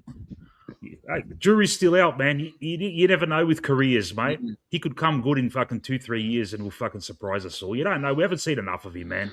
He's got a back injury now. He's not going to play probably for a few weeks. Yeah. Look, it happens, man. You see redemptions, man. He's still contracted till like next year. So, I think calling for his career is like way too early because, can't have that conversation until next year. Yeah. Now, what Josh is saying what Josh is saying in the comments here, was that Anderson that picked it up and passed it to Nick, and Nick found Jamie? Yeah. Okay. Yeah. That's right. That was brilliant. Yeah, that's what I was saying. Goal players. They were going to get it, but he took it away. He negated two players, and he set that goal up. That was brilliant. Love that. Yep. Yeah. It's beautiful. Fucking nice fucking find, isn't it? It was a thing of beauty. Yeah. Fucking exactly what we need, man. Yeah. Still got a boner. Yeah. Bo McCreary, good goal. Yeah, good game. Solid game, you reckon? Good solid game. Yeah. Yeah. I thought he was really solid at the moment. A few good tackles too. Yeah. Yeah. Bo seems to play better when... Bro. He had a good game. Yeah, Bo seems to play better when De Goey's not there because I think Bo's not scared to go in, knowing that De Goey, the other bull's not there. I think that he's scared of colliding with De Goey and injuring both of them out. Yeah. All right. Look, I'll speculate on who comes out for Geordie and Sidey once we go through all the players. But real quick, Elijah Hollands, was he on something, or am I crazy? Yeah. You're everyone that jumps on the panel kind of brings it up, man. We've talked about it. Wow, I was a bit late to it. Yeah. It's really look, man, it's really bad shit. It's going to be all over the news for the next fucking week. That's all they're gonna fucking talk about. And look, something happened. He was on drugs or something. No one knows really what it is. But I don't want to give it too much fucking bag of sniff. But something like that, man. Yeah. Not good. Have you ever seen the movie The Club? Have you ever seen the movie? Yeah. Have you ever seen the movie The Club? Mate. When what's his name? When he got Jeff Hayward. When he's smoking the dope and he goes out and Jeff Hayward. Yeah. Smokes a dope and he goes out there stoned. It was pretty much like that. Yeah. I love the part where he's talking to one of the club guys, and he's pretending that he was phoning his sister when he was stoned. Remember that? Yeah. That was hilarious, that scene. That's right. All you young fellas in the chat. He's legless sister. He's legless sister. Yeah. That's right. Yeah, that's right. To all the young people on the panel and in the chat. To all the young people on the panel and in the chat, if you've got no idea what we're fucking talking about, there's this movie called The Club that came out in 1979. It's a fictitious movie about Collingwood playing and winning a premiership back in the 70s. Fantastic. And I have actually got in touch with the people that own the rights to it. So they've given me permission to do like a long form video on it, and I'll do it one day, and we'll have a laugh, mate. It's an absolute. It's got Peter Dacos when he's like 18 years old, Tony Shaw when he's like young. It's a great movie, actually. Fucking fantastic. It's an absolute piss up. Like a black comedy. Guess what, Mick? Are you in it? Hey, Mick, guess what? I'm in it. You are? for about a split second. Yeah, I am. What, for about a split second. I'm in it. When, are you in the crowd? Yeah, when Graham Kennedy's... Yeah, I'm in the crowd. When Graham Kennedy's walking down the Sharon stand, I'm in the bottom of the shot. I was only 12 or something. I'm in the bottom of the shot, but it was at halftime in the reserves. They told the whole crowd were told to get early because they wanted us all as extras, and it was halftime in the reserves there. So that was all. We all had to stay silent. No one was allowed to turn around and look at Graham Kennedy. It was pretty funny. Yeah. They had a bloke on a loud hailer and all that sort of stuff. Yeah. It wasn't during the game time that they filmed that. But, one day I'll do a watch along stream. I'll put it up on the fucking screen. We'll watch it and we'll fucking comment on it and have an absolute fucking laugh, mate. Yeah. All right. Marijuana. Yeah, they are. Yeah. Lockie Schultz, another shooter game. The comment that old Jock. There we go. Lockie Schultz. Yeah, I'll just get through all these players, man. No, I was just going to finish it off. Go. Okay. All right. I was just going to quickly say the funniest comment was Oh, okay. You kept saying go. Are you telling me to go, or you just want? Yeah. You go. Oh, okay. Finish what you're saying. The funniest comment was when the funniest comment was when old Jock said he's not only giving one to his mum, he's giving one to his legless sister as well. I was in tears when I heard that one. Jock, he's got no sister.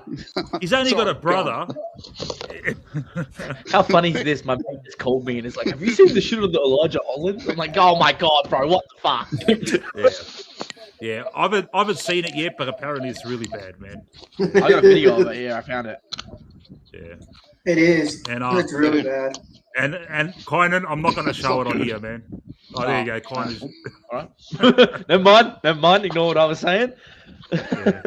if you want to look at it, look at my camera. Yeah. Let's go on to the players, man. Shooter Schultz. Another Shooter Schultz game. Was okay. Was tackling hard. And didn't get a goal, but did his bit. He ran out of biscuits. He ran out of biscuits in the last quarter, though. He was fucked. He was stuffed in the last quarter. Yeah? He could hardly move, poor old Shooter. He could hardly move. On him. Hey, he's a fucking weapon. He gave everything, Shooter. William Hayes. What a goat. All right, Billy Frampton. Billy Frampton, just quietly, mate. Fucking top 2 players of our season so far. I reckon. Yeah. Solid game. Premiership full forward Billy Frampton. Yeah. McKay got a couple of marks on him. But still, man. Yeah. Who did the great solid? Solid, yes. Yeah. Was that Pezza that did the great deed of knocking out Mackay, so he wasn't a fixture in the last quarter? That was Pez. Yes. It was Pez, Yes. Yeah. No, it was Pezza. No, it was Perry. It was Perryman. Yeah. It's definitely Pezza. Pezza. Yeah. Definitely Pez, 100%. Yeah. Yeah. It was an accidental contact. He fisted his jaw, but it was Yeah. And that probably, that helped us. Fuck. Because Mackay was a bit of a pest, wasn't he? Yeah. Mm-hmm. He always is. Yeah, he was looking all right, Mackay. Yeah. Isaac Quaynor, he was all right. Bit of a stinker. This game. Quiet yeah. game. Yeah. It was a bit of a He didn't play that well. I agree. I don't know if it was stinker though. It's definitely poor on his standards, but I don't think it was a stinker. It's Quaynor. It's Quaynor's like level. It wasn't stinker, no.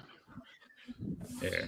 If we're talking below like average. relative Below for average. IQ, it's a stinker for him. We're harsh critics here on the Chronicles, but I'd say below average. Yeah. Now this guy here has a lot of fans. Mate, what the fuck's going on there, man? Hey, go on, and you want to fucking curb it, mate? Yeah, just pull it back a bit. Sorry, Blood's all over crack. Fuck me dead, just curb it a bit. AD fucking D cunts. I thought Ed Allen was all right. I thought Ed Allen actually. I thought Ed Allen looked all right. What he did, the stuff he did, especially in the last quarter, he stood up. Yeah. When he gets it in the clear, he can sort of do shit a bit with it a bit, but it's like he finds it a bit hard to get a ball when there's a few people around. He doesn't like a pack. Can't work with the crowd. I think that's his problem. Like, I wish I could. I don't know how. Yeah, I think I don't think he did enough to keep his spot though. No, probably not. Sidey and Geordie are coming back in. Unfortunately, you're right. Yeah. He's going to drop him and probably Hayes, I reckon, and we'll get to Hayes. Members, kick 2 goals. Needs a rest. Loves a goal, doesn't he? Fucking really makes the most of those celebrations. Loves a goal. Yeah. But look. That's what he's employed for. He's employed to kick goals. That's what he does. Yeah, but look, from the game, from my vantage point, there were a couple of times where he had chances. There was space in front of him, and he didn't lead. And yeah, I could hear you, Stu. Yeah, I can hear you, mate. Can everyone hear me? Oh, yeah, I can. No, you went. You disappeared. I can hear you. Yeah. What I'm saying about Membry, a couple of times, he wasn't offering much to the guys running toward into the forward line. So, but he'll keep his spot. Oh, you never know, man. See what Westy does tomorrow, mate. Yeah. Yeah. And Buller. And Buller, yeah. Yeah. The man of the moment, I can't believe he's so low in the disposals, but how many hitouts? 15 hitouts. Compared to DC, what did DC got? 20. There you go. But Oscar Steen, man, fuck. Mate. What else do you need to see? That's all I can say. Yeah, what else does Fly need to see, man? Fuck, mate, the kid's a fucking centre bounce fucking specialist. Yeah. Now, but did you hear me yesterday? It wasn't Fly. It's not Fly making the decisions. It was Jared Wade making the decisions on Steen's game minutes. That's why he hasn't been playing. Okay. Yep. Is that a fact? That's a very good oil. Yeah. That's the oil I got, and the oil I get is pretty good. Yep. Yeah. Yep. All right. Yeah, because I hope it I'd put that in the vault. That one. Yeah. Mate, we've got 8 days. We've got 8 days before we play Essendon, so I don't think that's going to be a factor, mate. So he should be rucking a lot against and Peter Wright. They put Peter Wright in the ruck against Melbourne, and he fucking beat Maxi Gawn.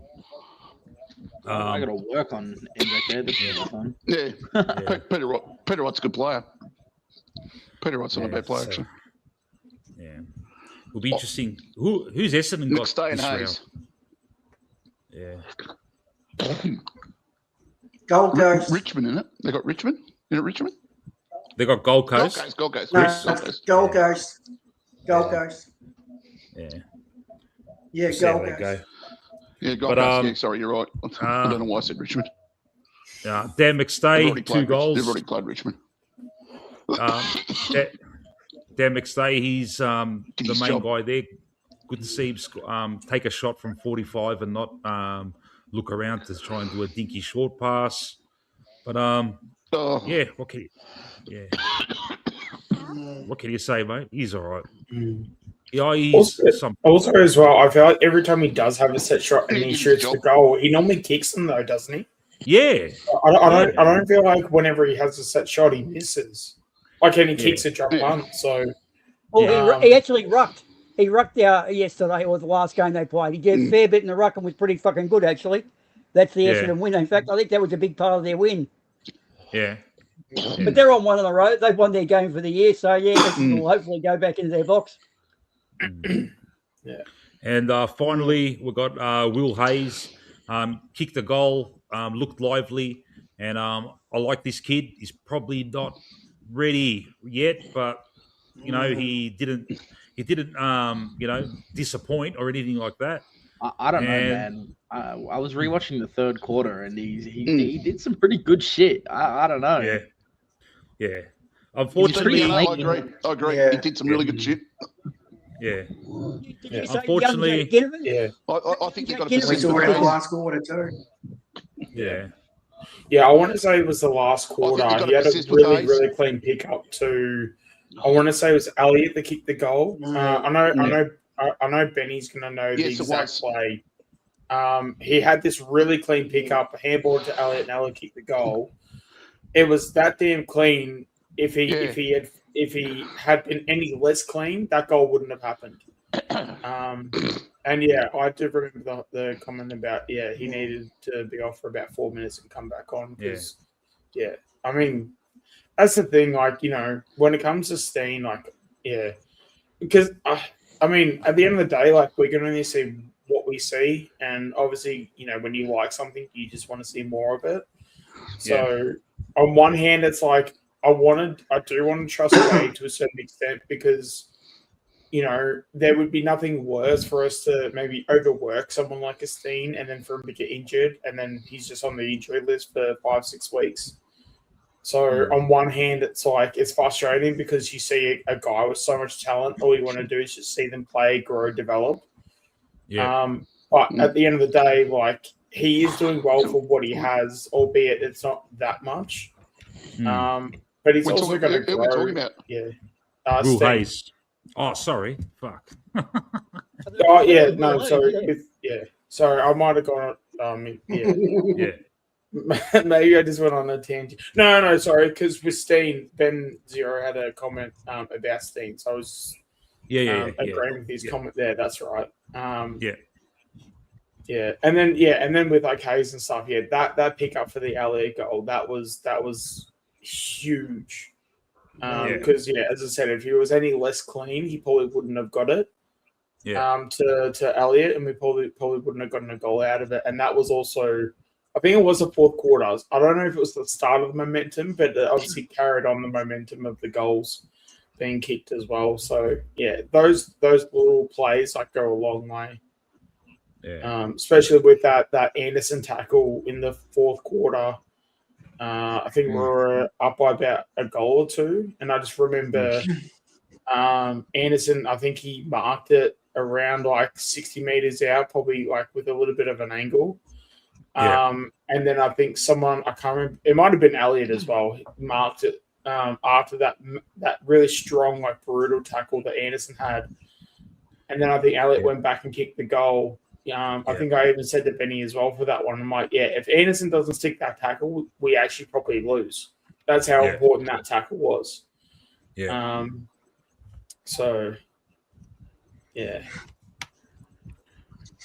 actually good to get a bit of positivity, at least from my end now, because I'm starting to remember a bit of the game now. So I'm starting to get my positive version of myself out. Mate, when they were 20 points up, I was fucking dreading. I'm like, I want to do another fucking doom and gloom stream, man. Fuck me. True, So it's good to have some good stuff to talk about finally. Well, lads, I worked like 13 hours today, so I'm gonna go to bed. I'm fucked. I'm so tired. Hey, listen, guys. Hey, guys. Yep. Hey, guys. Go, Stu. Can you hear me, guys? Yeah, we can hear. I think we should kick Ben off the. I think we should not kick Ben off the coverage tonight. I know, but every time I'm talking, two people jumping on me. Because you're delayed, bro. Say we should kick Ben off the. What's going on here? Stewie, you're delayed. You no, are. you are. You got a slight delay. You got a slight delay, Stewie. It's all good, Stu. It's all up, good, bro. man. It's all good. It's all good. Okay. It's all good. No, I'm just getting frustrated every time I'm talking. Everyone's jumping on top of me. No, Yeah. I'll shut up. Let you guys go. But no, there is a slight delay there, Stu. Like I've noticed, like throughout the stream, it's just a little bit, man. It's not too bad. Like, if people, that's the way it is, man. Sometimes, like I've got fucking eight people on, man. It's natural that people are going to talk over each other. It's not going to be. It's always like this, man. Unfortunately, yeah. All right. Okay. That's the way it is. All right. Look, I'm going to play Fly's Presser. See what we can get out of it. Yep. Let's do it. Well, I'm Are you going doing video or just audio? I'm going to go watch that on my own stream, lads. Peace. Have a good night. All right. See you, Conan. Yeah, mate. Oh, fuck. Can't wait to crawl into bed. All right. See you, lads. Catch you, bro. Oh, all right. I've got to work this shit out. Hold on a second, guys. Yeah, you are on a bit of a delay. Oh, is he gone? Yeah, he left. Stewie's gone, has he? Yeah. Yeah, it looks like. He was on a bit of a delay, which is a real problem. Yeah, you don't know. I know. Yeah. It was a bit of a. Yeah. But that's all right. We love what he says, man. We love what he says. Stu, if you're listening, we love what you're saying, man. Please don't get frustrated. It's just the way it is, man. It's hard. It's very hard sometimes, man. I've got a lot of people on here, and it's even if there's no delay, people are going to talk over each other because they want to get their say in, man. And because you had a little bit of a delay, people were talking, and then you jump in, and it's all good, man. Like the other day when you come on, there was no delay, so it was all good, you know. All right. Hold on. There used to be one we used to use called Jitsi, and the beauty of it was when you wanted to say something, you had a little put your hand up function on it. So you click the button, so you would see, oh, okay, blah blah wants to say something, and so as long as you put your hand up, it actually is good for organising it. But delay is a fucker. I've got it here. Yeah. You do a joke and you wait 2 seconds, then you hear all laughing. If you did a good joke, of course. Yeah. All right. I've got the delay here too. We all do. Yeah. All here we go. Here we go. Hey Mick, I'm going to head to sleep, brother. Yes. Just wanted to show you guys. I got the Anzac Day hat in. Beanie, I mean, check it out, mate. Look at that. Poppies all around. Well A bit too It looks cool, Benny. Yeah. Hey, Benny. Benny, Yeah, thanks mate. so much for looking after us today, man. Absolutely, pleasure. Absolutely. Yeah. My pleasure. My pleasure. I love it, mate. It's always good fun. Yeah. I'll catch the replay from this point tomorrow. I'm already going to get my ass kicked in the morning, so you know. See how hey Ben, before you go, burn that Bernie and shove your fucking head use and kill the supporting cunt. You look like a Saints fan. Shave your head. Shave your head too.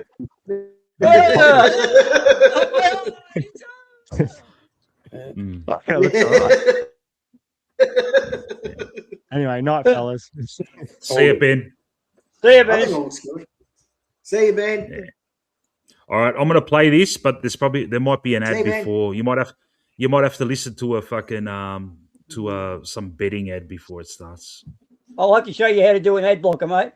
With Sportsbet, you can now live stream thousands of sports from around the world, like basketball from the US, tennis from France, or soccer from Spain. Watch and bet all in one place with Sportsbet. Go tell fucking what's his name? That umpire Foot. Nick Foot. Yeah. What are the odds of Nick Foot playing next week? 0-1. All right, I'll just play a bit of it and just let me know if it's nice and loud and clear. Should be, and we'll see how we go. I'll stop and start it from time to time, and we'll just throw in some comments here and there. Yep. All right, look, Stewie's backstage again. I'll get him back on. No, where is he? We've had someone else go as well. Yeah. Okay. Stewie. Yeah, I saw that. All right. So Who we got? We got Boomer. Yeah. Yeah, I could hear you, mate. Yeah. All right, everyone's on now. I'm going to say I accidentally removed Anthony. Oh, okay. It's all good. Everyone's on now. Go, Stu. What were you going to say? No, I think there was some guy. There's some guy kept clapping and all that. All I could hear was clap, clap, clap, clap, clap, clap, clap, clap. Yeah. And then I couldn't hear myself even talk. Yeah. There's all this clapping good, noise. mate. No worries. You're nice and clear now, mate. So I don't know where that was coming from. Yeah, no worries, man. All right, what I'm going to do what I'm going to do now, Stu, I'm going to play Fly's presser. All right. So I'm going to start it now. Cool. Particularly the last sort of 15 seconds. I mean, being in a position where you set yourself up to win, then maybe you didn't. That's it. Yeah, look, I was really proud of the last quarter. I'm not showing it, Boomer. I'm not showing it, just the audio. Their players are in sync in terms of energy. I think you come watch Collingwood play the last 4 years or so. They come from behind, sort of been something a bit of a trademark, and we haven't done it for a period like that, anyways. To kick 7 goals, 1, and look energetic and excited because major parts of the night was really a challenge. Hey guys, if anyone wants to tell me to stop it because you want to say something about what he's saying, just yell out stop and I'll pause it and you can say it. So I'll play it again now. Yep. Yeah, credit to them and the way the game was sort of being played. So I'm really proud of the last quarter. Yeah, I sat in Adelaide after the game last week and said, we didn't manage the moments, and here we are, being lucky for a moment at the end, but I don't think that ultimately is our story. Our story is that we've taken a step forward, looking more like us. 6 goals in the first 3 quarters and 7 in the last. Yeah. How pleasing is that to finally beginning years 6 goals last week as well? Yeah, that's the story to the players. Like, we kicked 5 goals last week. I know conditions and stuff contribute to those things, but I don't want to get caught up in the narrative we have to kick 100 points to win, but I just like to think that our game is evolving, and I'd rather be winning and evolving than losing and evolving. I thought last week we took a huge step forward in terms of our recognisable traits of when you put the jumper on, and tonight we took another step forward in when the game was there to be won. We've got some levers that look exciting for our fans. Still surprise you, some of the things he does. Yeah, he does. He's remarkable talent. We didn't want to get him off in the last quarter. He's played 100% game time, I'm pretty sure, and told him to rest forward, and he does some remarkable stuff like that first goal in the fourth quarter when he just contest and he ends up in the goal square. 100th game. If you break the stats down, they're pretty amazing. Not many players can do that in the game. Tonight it seemed, Craig, that you had better connection when going forward. Going back to the last few weeks, it just seems like it was coming together a little bit more, generating still the same amount of entries inside 50. Yeah, plus 14 inside 50s again. We had, I think, plus 16 from memory last week, I think it was. And it's challenging at times. I think that second quarter really sort of challenged us. We're 4.5 turnovers, not really scoring. And that last quarter, I think we kicked 6 goals from 4.5 turnovers, I think. Don't quote me on that number, but it was definitely a high one. And so our connection is a work in progress. We got work to do. I'm not sitting here thinking our game's complete, no way. But like I said, I'd rather be learning and winning. And also being able to take control of the centre, especially in that last quarter when you get guys like Oscar and Nick taking control of that game, really just dragging away from them. Yeah, Oscar's team, really exciting, huh? Like, you just seen a guy, what's he played, 3 games or something, and you see his energy, confidence. Like, you see a guy really grow right in front of you, like jumping aggressively into the opposition, then tackling, and then all of a sudden taking a big, strong contested mark in the goal square and kicking the goal. That's that's the exciting part for our fans. And young Will Hayes looked electric in the last quarter, and so did Gus, Angus Anderson, just wanting to win, and this is where our growth lies. You mentioned before trying to sort of recapture that whole Collingwood comeback sort of stuff. Do you tap into that 3/4 time at all? Yeah, but it's not the old; it's ours. It'll never be old, but I also realise it's not going to be permanent. Like, it's never like the same, because it wasn't we've got different personnel, so it has to be a different version. But yeah, there's a method. There definitely is a method, and basically said to the players, like we went into a mode of control the ball a little bit in the third quarter just to stabilise the game a bit, and that worked for us too. So there's some gears, and then, but I'm thinking hard on my risk take, and I said, "Come on, boys, let's just take a few more risks here, and let's just play a bit aggressive and a bit, get some pressure in the game." And I think our pressure was through. Did you like that, Sean? He's a risk taker, mate. Oh, he loves to have a ping at the stumps. Yeah. Matt would love that. I will say that he was a little bit better. I mean, he hasn't. I mean, he didn't take too many. He didn't have too many decisions where he needed to have a ping at the stumps. But yeah, I don't know. I mean, if we're just gonna not be positive all the time, it's not a great place to be in. So I'm happy to finally say some positive things, for once. So yeah, I think Fly did an all right job tonight. Does Fly think that the supporters are stupid or something? He doesn't seem to have much respect for the supporters when he talks half the time. Yeah. We can all see what's going on. Yeah. It's like he had to make these big decisions in the last quarter. It's like, why wait till the last, mate? Yeah. I don't know. We got the 4 points. All right. Back to Fly. Yep. Through the roof of the last quarter, particularly the first half of it. That's all that counts. Yeah, good version of us. It'd be nice to get that going again.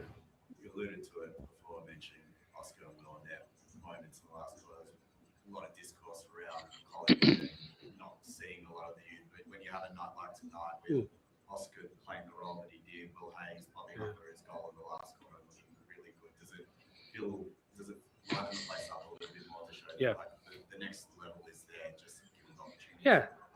There's no patience in footy. We know that. Everyone wants to think tomorrow, and we're working towards being good tomorrow and do the best we can today. And so that's happening around us. And we've got a couple of others that we think they can step up and given the right opportunities. I know Harvey Harrison and Reef McGuinness plays in the VFL tomorrow for his first game. So we've got some guys there that we think can make us better. But you got to go through this like a night like tonight when these guys believe, because. Yeah, belief's such a big thing, for footy, and showing that you are capable and having a sense of belonging. I know being a development coach for a long time, they were some key pillars, like, make sure this young lad has a sense of belonging and feels capable, and then go and believe in him. And so we saw that. Some exciting signs for our fans in the short term. Hollands record late games is everything just gone, frozen? Mm-hmm. We spoke about playing the full minutes. That's right in front of us. They've been in front most games. I think Carlton have been in front for 4 of the 5. Is it? I think. Don't quote me again. But we were questioning whether they could do it for 4 quarters, and that's the evidence they're putting in front of everyone. So we want to play it out, and still you got to take your chances. You got to make the most of it, and the young lad kicks it straight at the end. It's a draw. I'm not naive to think that we've still got work to do, but it's just pleasing when you're 18 points down and looking a bit clunky at times, and we say, come on, let's shake that off, and we'll take some real belief out of this game. You've spoken to Josh on radio before. He's very apologetic about the last year. Yeah, he was. Look, I'm sort of the coach that thinks that that's part of our journey. We stuffed something up last week too, and you go, well, let's learn from it. I'd rather do it now than later in the year when it's massive consequences. So I'm not a coach that'll come down hard on Josh. Josh is an incredible player for us. Made a mistake. We all make mistakes, lots of them. Get around him and we keep moving. Huh? What sort of a step forward was that for Jamie Elliott tonight? It was involved early, and then he took his key moments throughout the course of the game. I think it's showing that when we play really slow, Jamie's influence in the game is really hard. Trying to probably get his timing, his marking going. Like he's trying to take a couple of screamers and just jumping early, and all these things are not quite working for him. And half time he had a real good reset, and it's just pleasing our leaders can step up when we need them. His timing was really off when he's running. Yeah, What was that, Sean? His timing was really off when he was like taking out his like leads and stuff. Yeah. There'd be times where he'd go too early or be too late. But then that basically outside of that one goal in the third quarter, I think. Fourth quarter he was really good, but the rest of it he was pretty poor. Yeah. All right, I'll go back to Fly. Yep. I'll get in the right direction for Jamie's game. Yeah, Geordie's on track to play Anzac Day. We've got a 9-day break now. We've had a bit, we've been on the road a couple of weeks and had a couple of short turnarounds. So 9 days should see him get to the line, and still side bottom. I think could be in line with his hip pointer thing too. So we've got a couple of guys potentially coming back. Don't think Darcy will be available. Again, we'll probably get early ready on that next week. Yeah.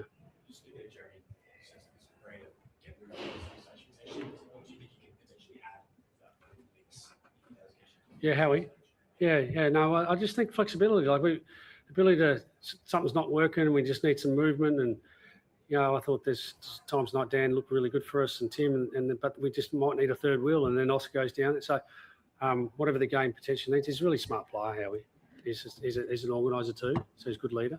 We'll see how that goes when Darcy Moore's back. We might have a bit more capability when he's back, but we'll keep training forward during the week to keep that skill set or that craft up. So, yeah. Thanks, guys. All right. That's it. Yep. All right. That was Flight. Yep. What do you do? Who goes out then? Sidey and Geordie, definite ends. It's obviously going to be Allen and Hayes. Can you think of anyone else? I mean, yeah, those two seem the obvious. And we know they aren't. Those two have been the players that have been in and out for us. So there you go. Void's asking for long. Void's asking for Long to go out. I don't know. Oh, so is Warble as well.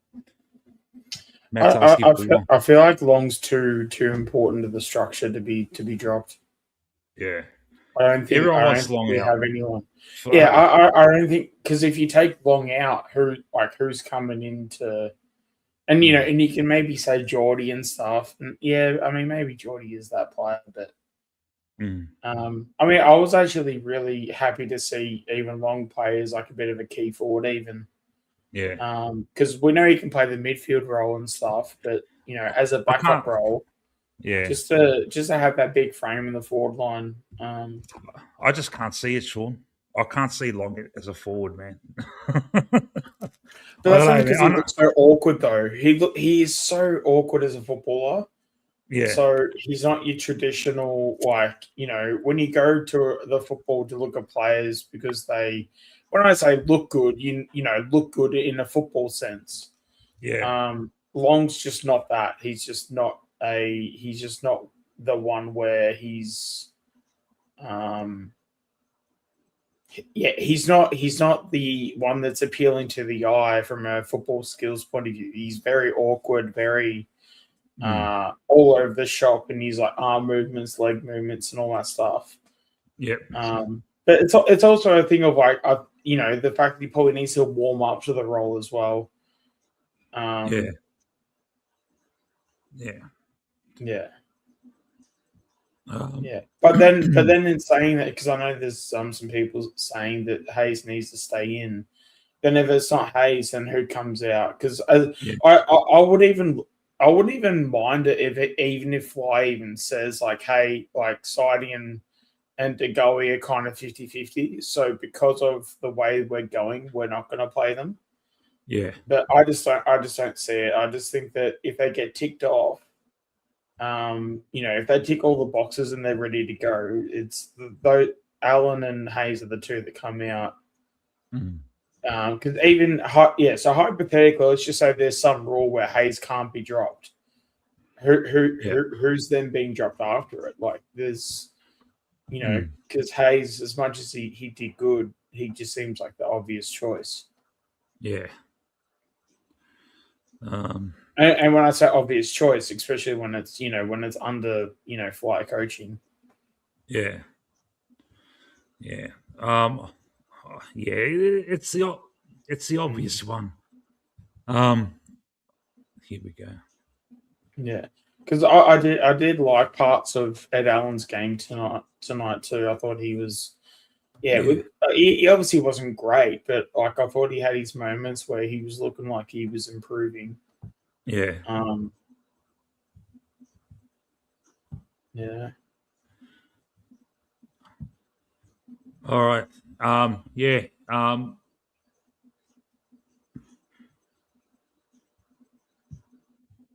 I think I'm gonna avoid, man. I think he has to come back, man. He's the type that's not going to get overawed by the occasion next week. So, and he's coming back in. Whether whatever we think about it, he's coming back in, mate. It's Sidey and Geordie for Hayes and Allen. It's pretty obvious. I'd be very surprised if he goes someone else. Yeah, because even if Sidey or even De Goey for that matter, even if they're, Fly's always going to say, especially if they play, Fly's always going to make a comment on them being 100%. Even though we know they're probably going to be 90, 95% or whatever. Yeah. But yeah, they're still going to play. So. Yeah. Did anyone hear this? What Josh Jacobs is saying? Fly after the game said we only get De Goey back on Fox. So Sidey might be out for another week. If that's the case, good. Yeah, if he's not ready, don't play him. Yeah. Like I'm kind of tired of like playing all these guys that, as I said, even for De Goey for that matter, if he's not 100%.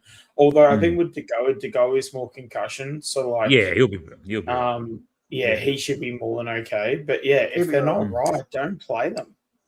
Either don't play them or like.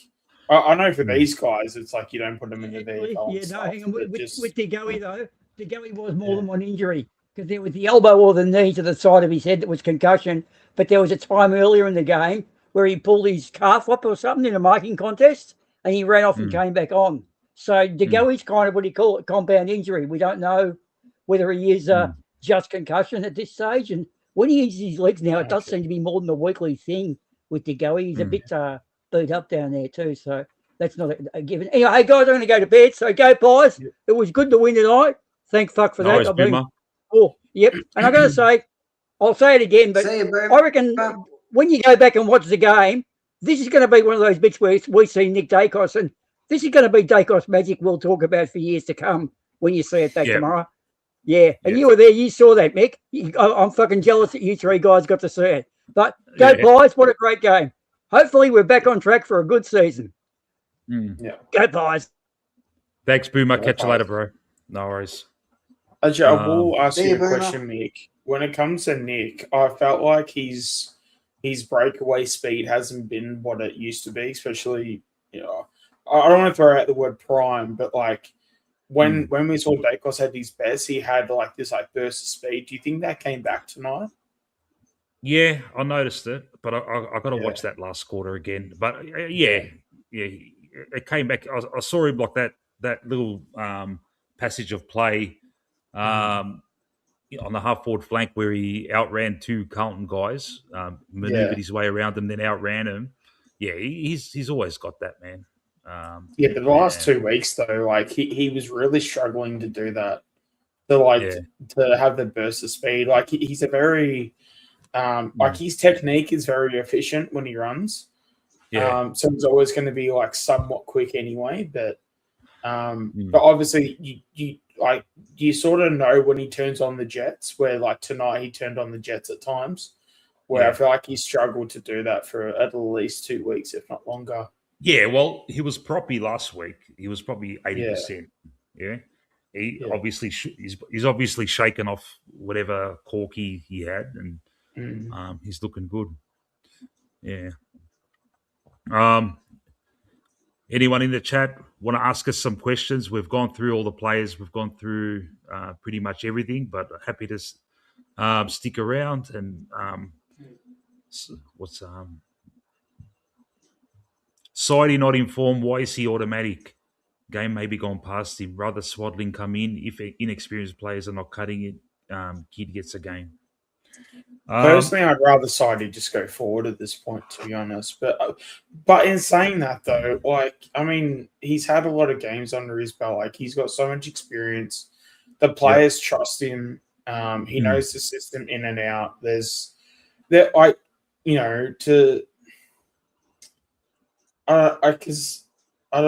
depends on what answer you want, because there's like the answer that we can give as fans, then there's like the fly answer, then there's I feel like there's like many avenues you can go down and probably get certain answers and stuff. But I mean,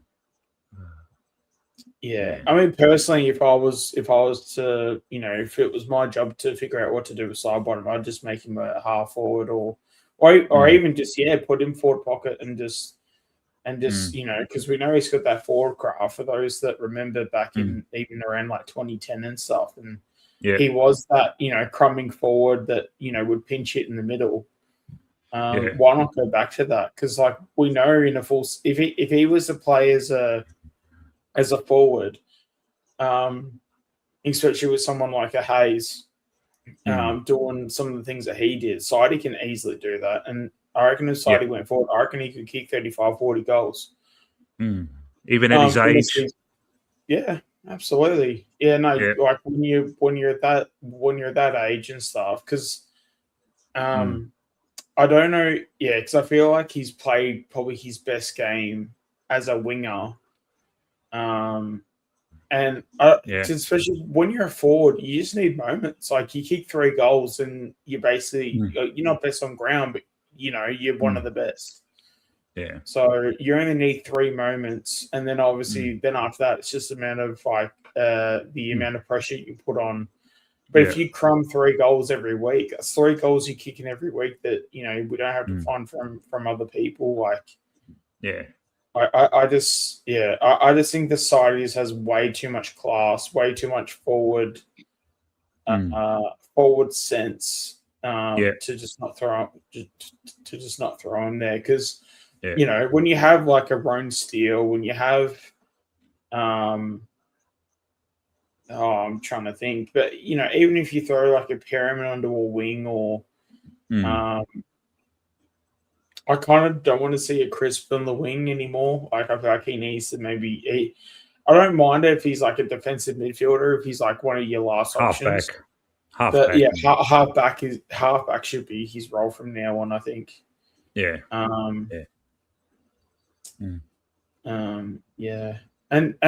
Just sort of like, I don't mind having these guys in the side, but just don't make them the main option. Like that's the thing it's probably starting to annoy me, is that we've got these guys that are like 32, 33, 34, 35. But we're playing them as if they're like the main guys. It's like, no, we need to be phasing them to where they need to be either the backup or the backup's backup. You know what I mean? Yeah. So, even like Pendlebury, as like amazing as he is, if he's going into the game and he's our second best midfielder or third best midfielder, like we're only doing it to ourselves, and it's clearly showing.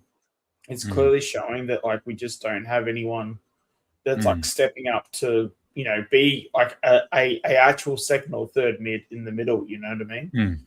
Yeah. So, and if you have Pendles as like one of your worst players, you're sort of fine with that, because he's got so much experience that like again, having that coach on field and having that voice, at the center bounce when it's tight in game, and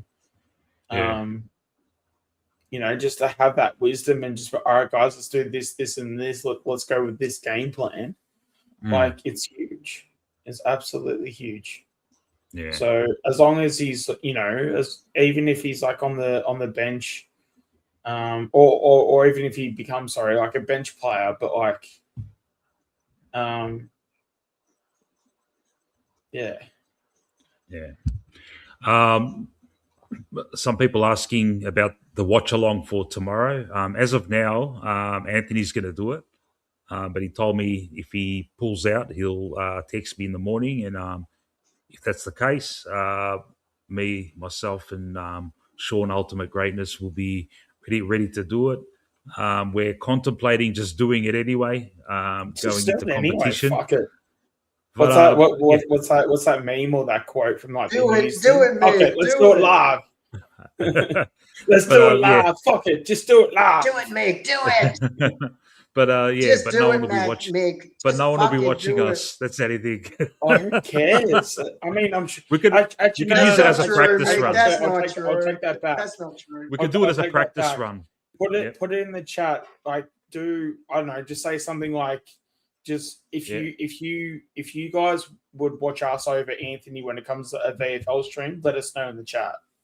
Yeah. Because if we get like, I don't know, if there's like half a dozen comments of people choosing us over Anthony, like, why not? Yeah, but I'm not I'm not in competition. Like, it's look, really, I don't care if we do it. No, well, it's not two really people competition. watching. It's just at the end of the day, it's just two content creators that are passionate about the space. Yeah. You know, and also it's also, even if people want to go, back and forth or like at the end of hell, it's even going to get to the point, if you're not going to do it, I'll make it come You'll back do on it. and I'll do it. And if Anthony's doing it, I wouldn't give two shits if he's doing it. Obviously, yeah, I know. But he's been excellent for me, and I don't want to, and pretty much all my subscribers are his subscribers. Yeah, so it's not like, But if I do it at the same time as him, like I enjoyed doing it last week and like last time, and I would do it as kind of like a practice run to get our chops together so we can do it much better. And this time you can do the commentating. I'll concentrate on the chat and throw in my special comments because what all the players look like, and yeah. Yeah. I mean, because at the end of the day, like, obviously, I want to make it clear that, like, obviously, we've obviously both got respect for Anthony and all that stuff, but at the end of the day, there's already a few people that have already said that they would choose us over Anthony. So, but that's the thing. I mean, for me personally, I'm going to be watching the VFL anyway, so it's like, it's not really that much of a difference, And at the end of the day, if I'm not saying I through my channel, but like if I get a couple of views out of it in the process of doing something I was going to do anyway, then like you sort of in the way I look at it, is like you're kind of killing two birds with one stone. If that makes any sense. So and it'll be commercial free because I'm a small channel. I'm going to have like 1 million subscribers where the ads come into play. I can only imagine how my voice is going to be tomorrow as well. So because people are like, oh no, we absolutely love your commentary. It's like, yeah, well, my commentary is going to be great if I've got no voice. Yeah. All right, you've almost convinced me, but I got a feeling Sean's going to pull out.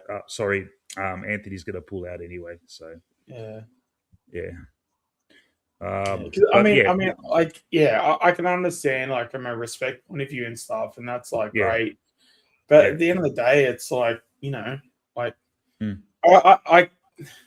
I get it, but I don't get it. Like, I get the fact that it's like, we're not trying to step on anyone's toes. We're trying to respect people, and all that stuff. But at the same time, it's like, I don't know. Am I making any sense? Because it's like, I get it, but I don't get it. If that makes any sense. Yeah. I know I keep saying that, does that make any sense? But, all good, mate. All good. Yeah. Next week, guys, I'm off to Japan on Monday, and I'm gone for 11 days.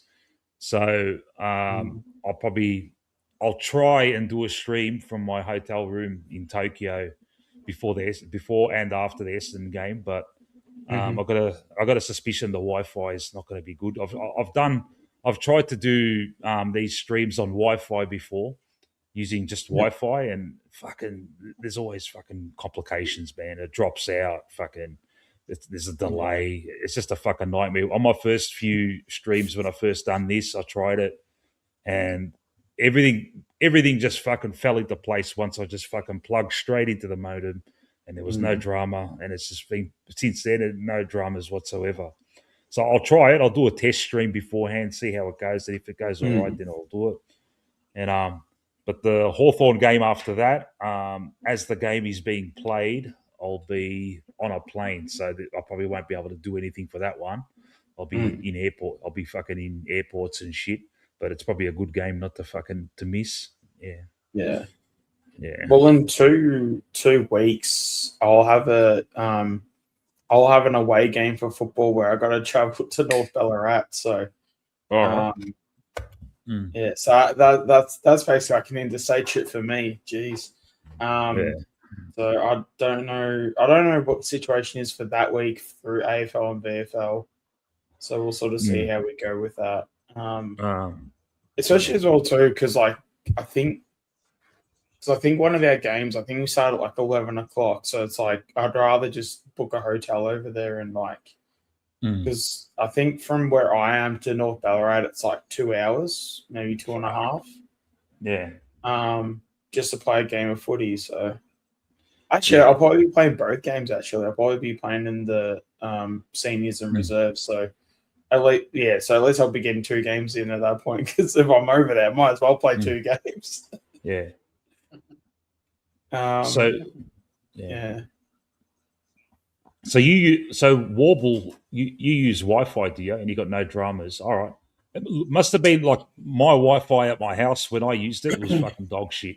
But having said that, Japan being the technological fucking pinnacle of the whole world, I would expect them to have fantastic Wi-Fi there. Even a mate of mine that lives there, I asked him the same question. I use Wi-Fi.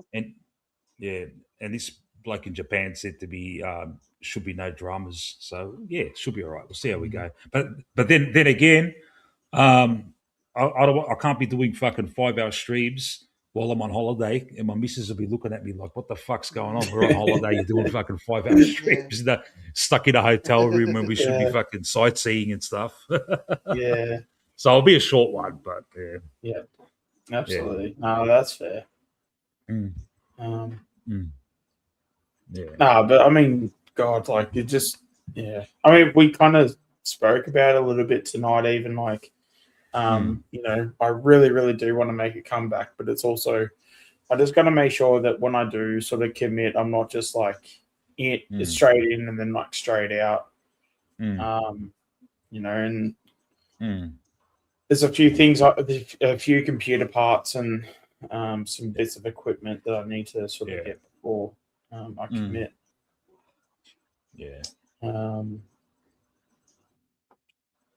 It probably doesn't help that I don't have like. I mean, I've got 2 computer monitors, but only one of them's like plugged in as well. So, and then there's like other stuff, and wouldn't even mind doing like a stream of like gaming and stuff, whatever, like whatever new games out, just like play the newest stuff.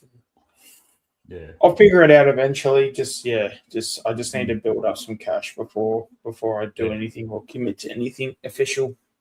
Would you go back to doing training videos and stuff? Oh, for sure. Yeah. Because I'll definitely be able to like move some stuff around through like work and things like that. So I was able to do all of it before. I just because just been obviously focusing on my health, as I've mentioned multiple times, and you know, hey, you looked good when I saw you, man. The way you were talking, I was like, when I was expecting to see a really, really big guy. You look all right, man. It's I always like to think I look incredible all the time, but you know, no, I mean it's God, you should eat like that's me with weight loss for what you saw today. So Actually, I should have shown, or probably maybe not, because it might not be great to look at. But I've got some before and after photos from when I started to New Year's. Yeah, yeah. And the fat that I had on my back from October till New Year's, it's like the amount of fat I had to what I had then is like it's like night and day. Yeah, like to the point you couldn't even see my spine. That's how much fat I had on my back. Yeah. Where like New Year's Day, like I had a photo and stuff because I know this probably got on a bit of a tangent. But, mate. Yeah. What else can we talk about? We've only got one quarter to talk about. He changed the fucking game. Yeah. We've gone through every player. Like I'm happy to keep talking. I've got the fucking, we can. I'm happy to go off into tangents. It doesn't bother me, man.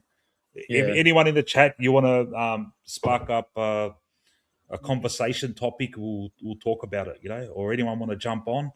There was a guy before in the backstage, TP Jones. The only reason I didn't put you on because it was a pretty much a full board, and I've never seen you before, mate. So usually I like to see people in the chat before I get them on. I've had bad experiences with getting people just like I've never heard their names before. You get them on, and it's an absolute fucking shambles. I don't want to take that risk anymore. I don't want to get into dramas and that. Do your apprenticeship in the chat. Let us get to know you, and then we'll let you on, man. That's the way it works. Yeah, especially as well, the community here is just incredible. Like so many people that are like so supportive. Yeah, I mean, I it's even gone to the point where even I've been pretty open about like my weight loss journey and all that stuff. That wouldn't have happened if I didn't feel comfortable. So yeah. All right, look. All right, Anthony's coming back in about 5. Hey, Chris, you're coming to Melbourne in 2 weeks, are you? Yeah, to see my brother. Yeah, all right. We'll catch up, man. My brother lives in Victoria, and I'm up here because my sister lives in Queensland. Yeah. All right. Yeah, we'll try and catch up. Man. So what happened with Bocek? Well, I'm not down there for long. I'm only down there like for a week. For a week, yeah, it should be all right, man. We'll see how we go, man. We'll try and work something out. So Bocek earlier let me know that he might come on tonight, but they're doing their show, and they're probably going to be fucking drowning in their sorrows talking about Elijah Hollands for fucking all night. So I don't know if we're still on, he might come on. I don't know. We'll see. But he poor guy had to do the watch along. It looked bad, Mick. I saw it. It looked bad. It looked bad. Yeah, I saw he looked like he was on drugs. Yeah, there was a Twitter clip I saw. Yeah, it's Yeah, you can't. He had his hands up in the air. Yeah, I'm not in a hurry to see the footage, man. Because I know that's all we're going to be it's going to be pushed in our faces for the next week, mate. That's all they're going to be fucking talking about. Yeah, mate. I'm pretty sure Cleary even said that it's like, this is going to be like a 2 to 3 day thing where it's just going to be non-stop updates. Which that's obviously his job, but at the same time, it's bad. Like, can we sort of not hear about this stuff? Yeah. But it's bad on Carlton. It's like if you're playing someone that's on drugs, and it's bad on Carlton. You're playing someone on drugs, and you don't fucking pick it up. Yeah. Well, it was just as bad as like Brayshaw with like Melbourne. The fact that they made him go back on the field and stuff. Mm. No, not Brayshaw, Petrarca. And then, Brayshaw had his moments as well too. But it just doesn't fucking end with Carlton, huh? It's just drama after drama after drama, mate. No. But but that's Bruce, you're a shit club. Big thing. Yeah, I know.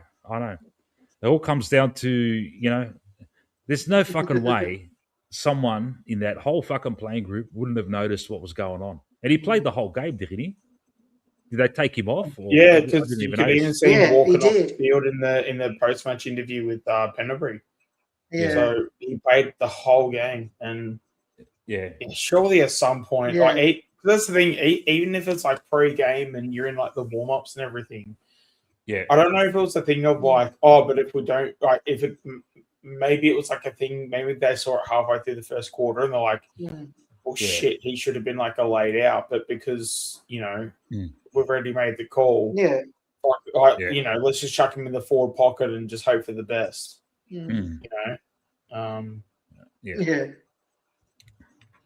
Pretty sure I saw a clip by him. He played on Nick in the forward in the defense, and well, wasn't there like there was like a clip where he had his arms up in the air and he's flipping off the crowd as well. I'm hearing all this. I stuff. I saw that. Yeah, I saw that. I saw that. They look bad. Fuck! I just hit 250. Fuck! There you go. Raise the bat. Because that's the thing. Like he's only just gotten back to. Was that subs? Yeah. Yeah. Awesome work. I'm moving up, mate. Slowly. Well done. I gotta start doing some different stuff too, man. I don't know what to fucking do, man. Well, you got that VFL watch along, Mick. With Sean. There you go. I got that. Yeah. Anthony B's back in. Beautiful. I'll get him on. Yeah. Welcome back, Anthony. Sorry, guys. I was starving, right, man. No worries, man. What did you have for dinner, mate? Well, I planned to have something at the G, but the prices are obscene. Absolutely ridiculous. I actually got a kebab at one of the caravan things outside the MCG. $19. I think 19. Yeah. And it wasn't even like a big one either. And I'm like, geez, because it was one of those things like, because they obviously prepare the food, they make the food, and they go, yep, there you go, $19. And I'm just sitting there just being like, and I sort of sat there and I'm like, fuck, well, I mean, like, you've just made the food, so now I feel bad if I tell you, like, no, I don't want it. You know what I mean? And then it's like, but then I got to pay $19 for like something that's like, it's just pathetic, man. Like if you wanted like a solo, it was like $16. Whereas yeah, hard solo was that's $16. ridiculous. Yep. That's fucking ridiculous. Me. I had a mate get one. I didn't get one, but I would not. Like 5 cans, you can get it for $15 at Woolworths. Ridiculous. Yeah. Hey guys, fucking I'm just gonna quickly. My cat's giving me fucking nightmares. I gotta fill up his bowl. I'm gonna make a coffee and I'll be back in 1 minute. Okay? Is that okay? All good. Yeah. I'm actually surprised my cat hasn't annoyed me more. Yeah, cool. Cool, mate. Cool. Yeah. I'll be back. No, that's good. Sean. How was it from your end? I was on the Carlton end. How was it from the Ponsford? How was it? Yeah, it was pretty good. I mean, like, it's been crowd. How was it? What's that? Sorry, crowd. How was the crowd? Up and about? I don't know about. I mean, you're probably maybe a better one to judge, like the Carlton side of it. The Carlton end. But I thought there was a few goals that Carlton kicked at times where they were really crucial goals, and they were so quiet. Like, it was so strange to me. Like, I think, what was it, in the fourth quarter, one of the Carlton players kicked a goal to be. I think it was like within, put them within 2 goals, or like inside 2 goals. It was like 10 points, and like no one made a sound. At least from what I heard from my end. Weird, like, wasn't it? Yeah. Yeah, and I'm just like. You just kicked a goal. You're now like within 2 shots. Yeah, and there's Collingwood. You would think you've got a chance, so you'd want to get up and about. And I reckon I heard enough. Like I reckon there was like a goal. God, I'd love to know what goal it was, but like I remember just being like, there was like no sound. Like I couldn't hear anyone. And it's like, I would expect that from like a Gold Coast or a Giants or a team that's like, not really that good or an interstate team. But of all teams, Carlton just making no sound, like, I don't know. It just felt very off, that's all. It was a bit off. We were definitely louder. Whenever Carlton were having a shot, it was just boos. like crazy, you know. Boo, boo, boo, boo. So it was good, you know, and during the footy, man, I am on a different level during the footy. You do not want to come in near me with I go off. So I had a fun time. Yeah. Well, with Benny got the full extent of it. I'm so bipolar of the football. But I don't. It's not like a bad thing or anything like that. But like, no, I was the same. Yeah. I'm either super quiet where I don't say a thing, and I can be quiet for like 15 minutes. We were losing for over half the game, and I reckon I didn't say a word. Like I was sitting there shocked, you know, like are we this pathetic? And then we were winning, mate. I was standing up, Lipinski, Lipinski. I was going off, you know, and it's a whole different thing, but it was good. Yeah, because I reckon as many times as I was like quiet, then there was like times where I'd scream for like 4 or 5 minutes straight. And then like because that like fourth quarter, I reckon I'd probably scream that whole quarter. I love that. Oh man. Oh, beautiful. There what he are we is. talking about? Just like the crowd. A game, a crowd, all that stuff. We were so much louder than them, man. Oh yeah, absolutely. Yeah, I was just saying before there was a goal that Carlton kicked. It must have been the fourth quarter because I put the other end. And sorry, it was fourth quarter, and I think it was a goal to put them inside 2 goals. Yeah. And like no one made a sound. I remember just being so awkward, just being like, like, you know, I feel like it because again, it's like I would expect that from a Gold Coast or a Giants or a you know, or just an interstate team in general. But it was also again, it was inside 2 goals. It was like I think it was like a 10-point margin difference or whatever. Yeah. You would think that in the fourth quarter with like, I don't know, 10 minutes to go, you would think that you'd want to be up and about, but no. Yeah. When we get a few goals in a row, man, like the actual atmosphere, I am like buzzing, you know, like if we get 4 in a row, I'm up and about, like, it's beautiful, you know? Yeah. Beautiful. I love it. It's especially as well, it's so weird because it was so satisfying because the first wasn't it? So bad. Yeah. And then that fourth quarter, it was like, I don't know if I want to say it, but it's like it's one of those things when when you sort of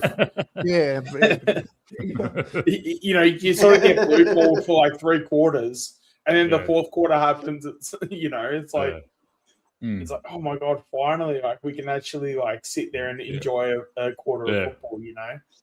Yeah. Where the first 3 quarters, it's like, you know, we kicked 2 goals here, 3 goals there in a quarter. And it's like, we did enough, but then it was also like, fuck, we could have, like, I feel like in some of the quarters we played, if we actually, like, made better decisions and, you know, because what was it, Elliot in the first quarter, would have been in the first 2 or 3 minutes. He had a set shot about 40 out and he passed it off. It's like, oh my God.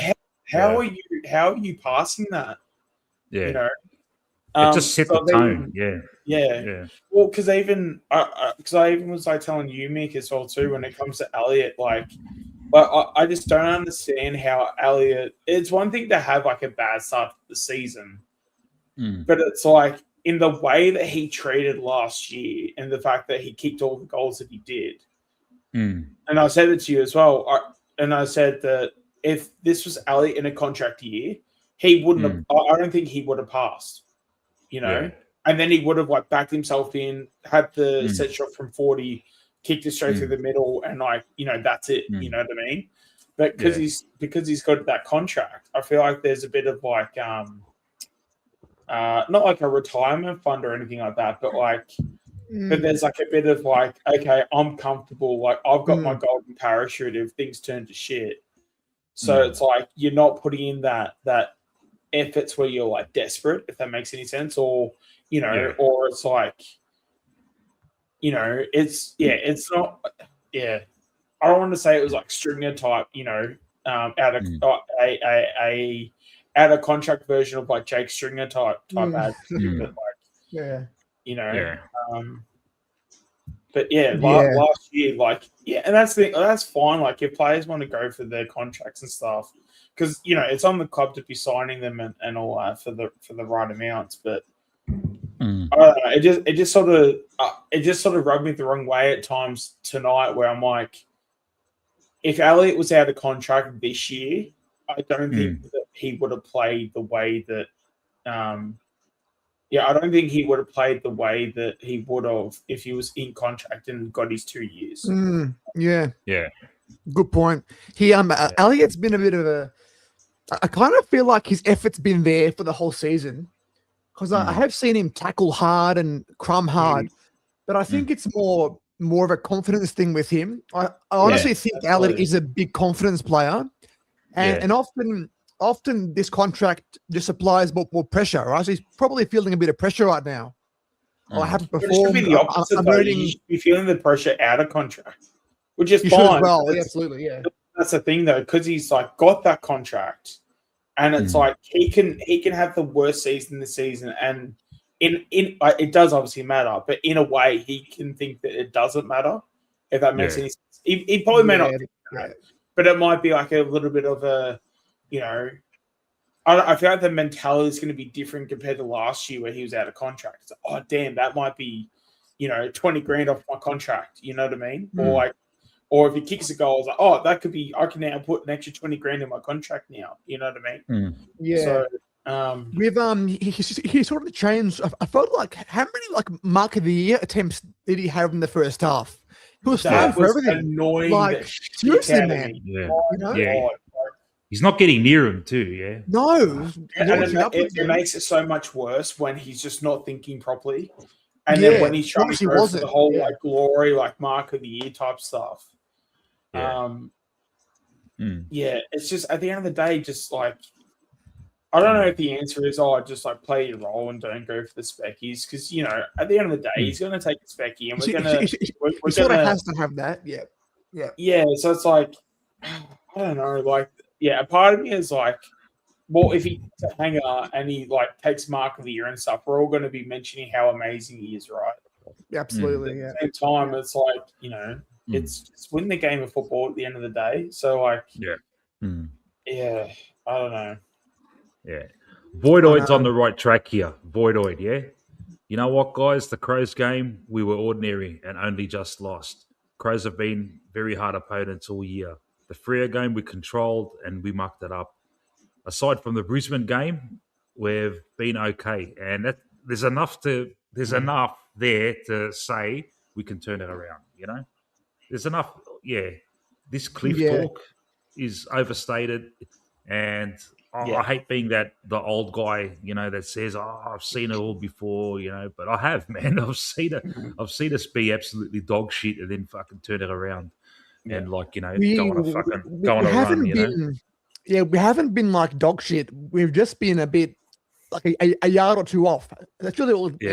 A bit off. That's all it's been. But but it's also things that we can turn around though. So that fourth quarter that we had tonight, I don't think there was much. There wasn't really much stopping us from having that fourth quarter for the whole 4 quarters, right? Especially when you look at the Elliott pass in the first quarter. The game's sort of a bit of a mess at the moment. I'll be probably thinking a bit clearer about it tomorrow. But there was definitely moments where you can go, hey, if we just had hold up a bit and or when we taken our marks, go back and actually took the shot instead of looking for that extra pass. I don't think there's anything more annoying, especially when you're a forward, Elliott, Membry, McStay, all these guys. If you're taking a mark and you're inside forward 50, just have the shot. Again, Mick, we also said it at the game as well, with Matthew Lloyd, and I know someone like a Kane Corns would have an issue with that because he would find a way to have a sook. But at the end of the day, it's if you're employing someone to be a key forward or you're employing someone to lead your forward line, you sort of got to just we are, especially at times throughout the game where we sort of weren't in control. Sometimes you do need a leader to sort of stand up and guys, I'm taking the shot. I'm taking the responsibility. It's on me, but I've got you guys. You know what I mean? Yeah. So, just the whole, again, Elliott passing and I'm sure there's others, but the Elliott one's the only one that's coming to my head at the moment. But like, at the end of the day, if you're inside 450 and you're one of our main players that plays forward, just have the damn shot. I'd rather you have the shot and miss. If you're like, say, 40 meters out, I'd rather you have the shot and miss than to try and hit up a pass 15 meters out. Because unless if they have no person around them and they're in a cow paddock on their own, like just take the shot, you know? Yeah. What I enjoyed about today was normally if you win from behind, you're hopeful for what the year can be, but today was more what our actual future looks like. Today was a bit bigger in that perhaps our youth, are actually going to be good, and perhaps we aren't going to fall off a cliff. So yeah, it was a bit of a longer term picture for me today. That Steen, Hayes, Anderson, Long, there's a good core of players there that that are going to be all right. So if we can slowly transition this list while being somewhat competitive.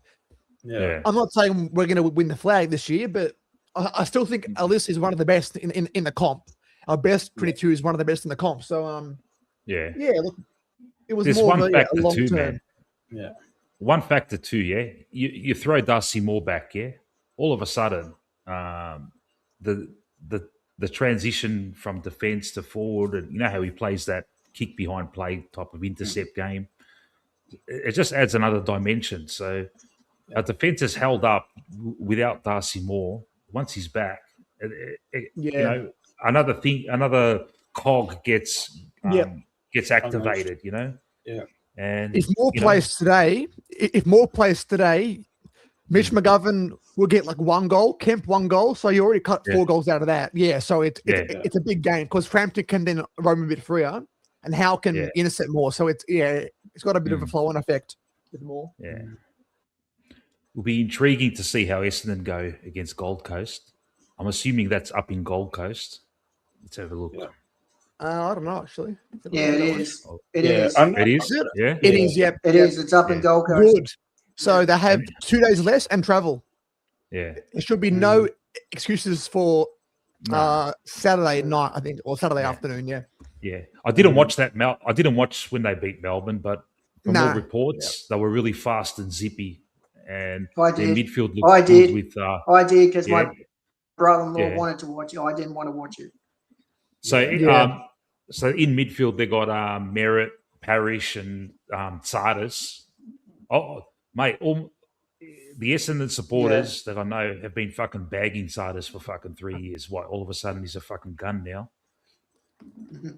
Apparently. It's actually funny because I actually sort of rated to Sardis in his draft year, but I kept having Essendon supporters say how shit he is. So it's like, oh, so now you're willing to actually like hop on the bandwagon. Now he's like actually good. When I was telling you, that his own fans that he was half decent. Again, it's the whole like that's why we need to look at like people like players like Nick Dacos and stuff, where we just need to understand that Dacos is the exception and not the rule. You're going to have your Dacos, and that's fantastic. That's great.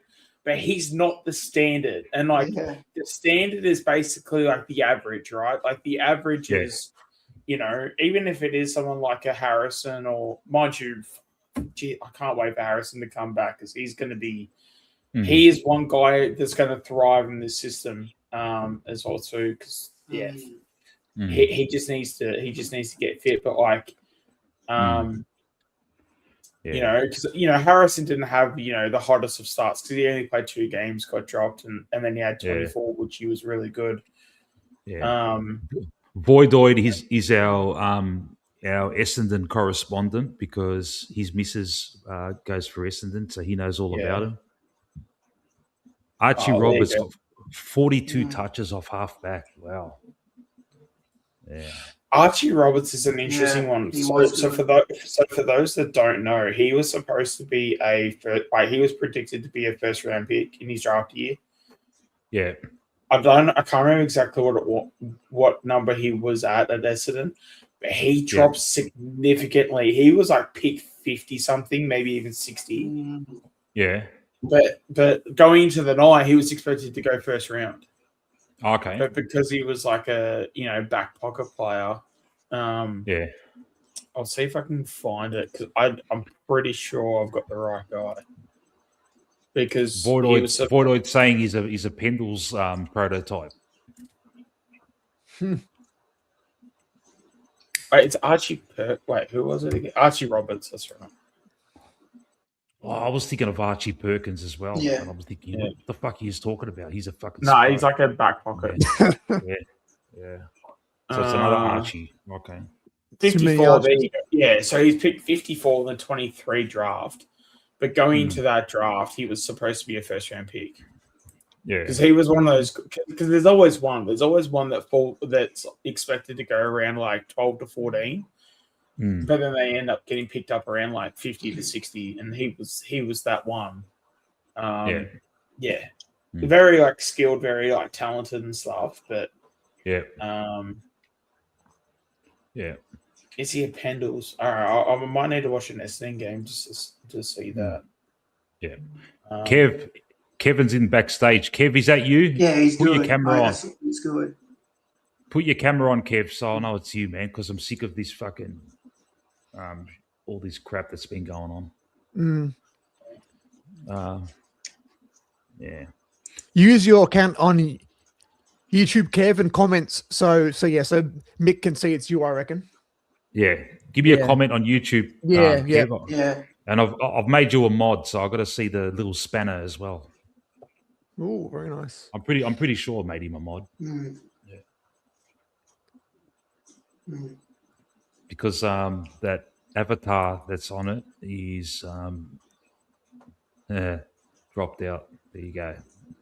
Well, I thought Kevin was going to bed. There you I go. thought Kevin was going to bed. There's funny games, No, I man. thought Kevin was going to bed. Yeah, that's the thing. Yeah. Like, there you go, there's man. funny people around, man.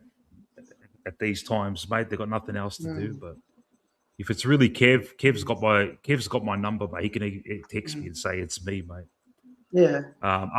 After as I was leaving, I bumped into the Jumper Punch boys, and they're still going down, mate. Fucking drowning in their sorrows. Also, Perkins, I'm pretty sure Perkins was the one because I feel like now because I don't know if he started it, but like there's always at least one kid in the draft that's from Victoria, but will just before the draft will go, I don't want to go to a interstate club, so they'll be predicted to be first round pick and stuff. But then they'll like indicate, if I go to an interstate club, I'm only just going to come back. I'm pretty sure Archie was one of the Perkins was one of those of those types.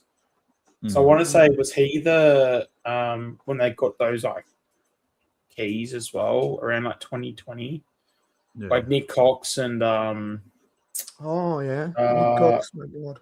Yeah, because I remember like in the draft going into it, he made, I don't know if it was his manager or if it was, I think it was him personally.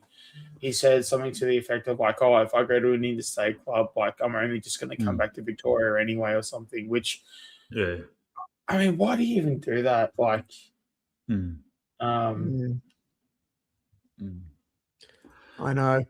Yeah. Well, look, all of them are going to come out guns blazing. You watching on Anzac Day, man. That they always come out like prime. Was Harrison Jones the same year as Nick Cox? I thought Harrison Jones was way later. Harrison Jones is like 27, 28, isn't he? Yeah. Is he the one that fucked up when we fucking beat him? Hit the post? Oh, hit the post, yeah. That's him, yeah. Yeah, he was the one because that was him. Something, and then he missed it, and then we got the Elliott goal of like one of the best Elliott goals of all time. Because I remember how he's lying there just being like, shit, I fucked up big time. And then Harrison Jones, like after pretty sure he hit the post. And then we know what happened after that. He did. Absolute glorious happened. They got Peter Wright in the ruck now, huh? Yeah, he fucking destroyed Gawn last week. Yeah. We need some. I'm kind of surprised, like he hasn't been doing more ruck in his like career in general. I think he did it for a little bit at Gold Coast, from memory, but who kicked all their goals? Voidoid. Voidoid, tell us who kicked all their goals last week against Melbourne. I can't be fucked looking it up. I'll see if I can.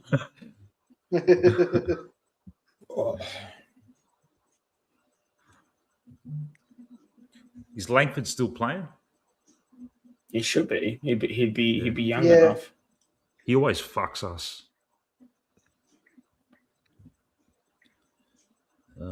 They played Melbourne. Hopefully they just had a one-off game. You know those cellar dweller teams. They always have that one game where they just fucking turn it on.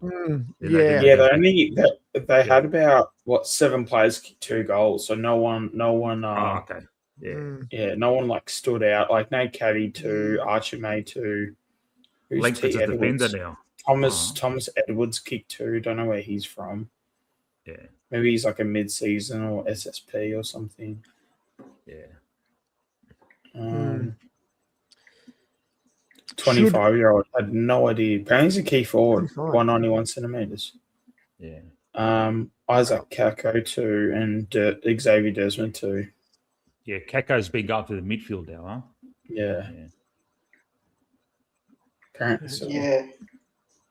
Yeah. Void was Edwards. Was he SSP? Because it's either SSP or mid-season draft. Because I've never heard of him.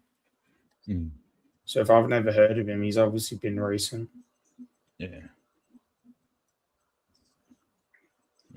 Anzac Day. Do we have our Anzac Guernsey out yet? It was out a while ago, wasn't it? Don't know. Don't follow that stuff, man.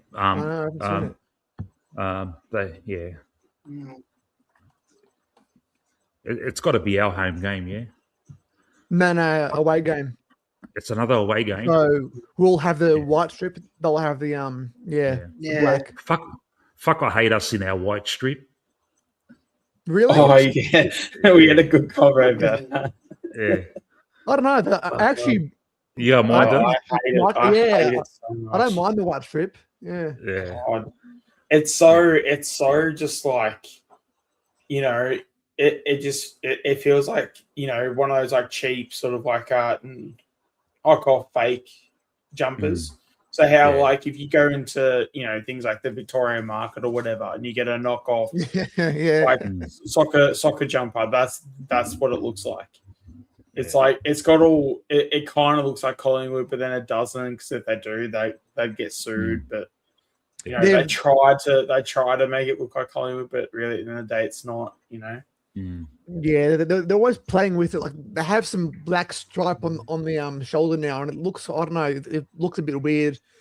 I just love them to just, I don't know, perhaps black shorts. I don't know, a white top. I don't know what they're gonna do, but they can do some stuff with that. Obviously, it's all done to get more money, because all they've done is they've shrunk the Emirates logo, so it's thinner, and and they just call it a new Guernsey. Like it's the exact same Guernsey with a smaller logo. It's just an absolute scam. Hopefully we get rid of Nike and get Puma or Under Armour or something like that. That'll be better, I reckon. Voidoid, so Edwards, the one that's kicking the bags of goals for him every game, is he like a real tall, a monster, or like a shorter Myach size type? Who would play on him, Frampton or Howe?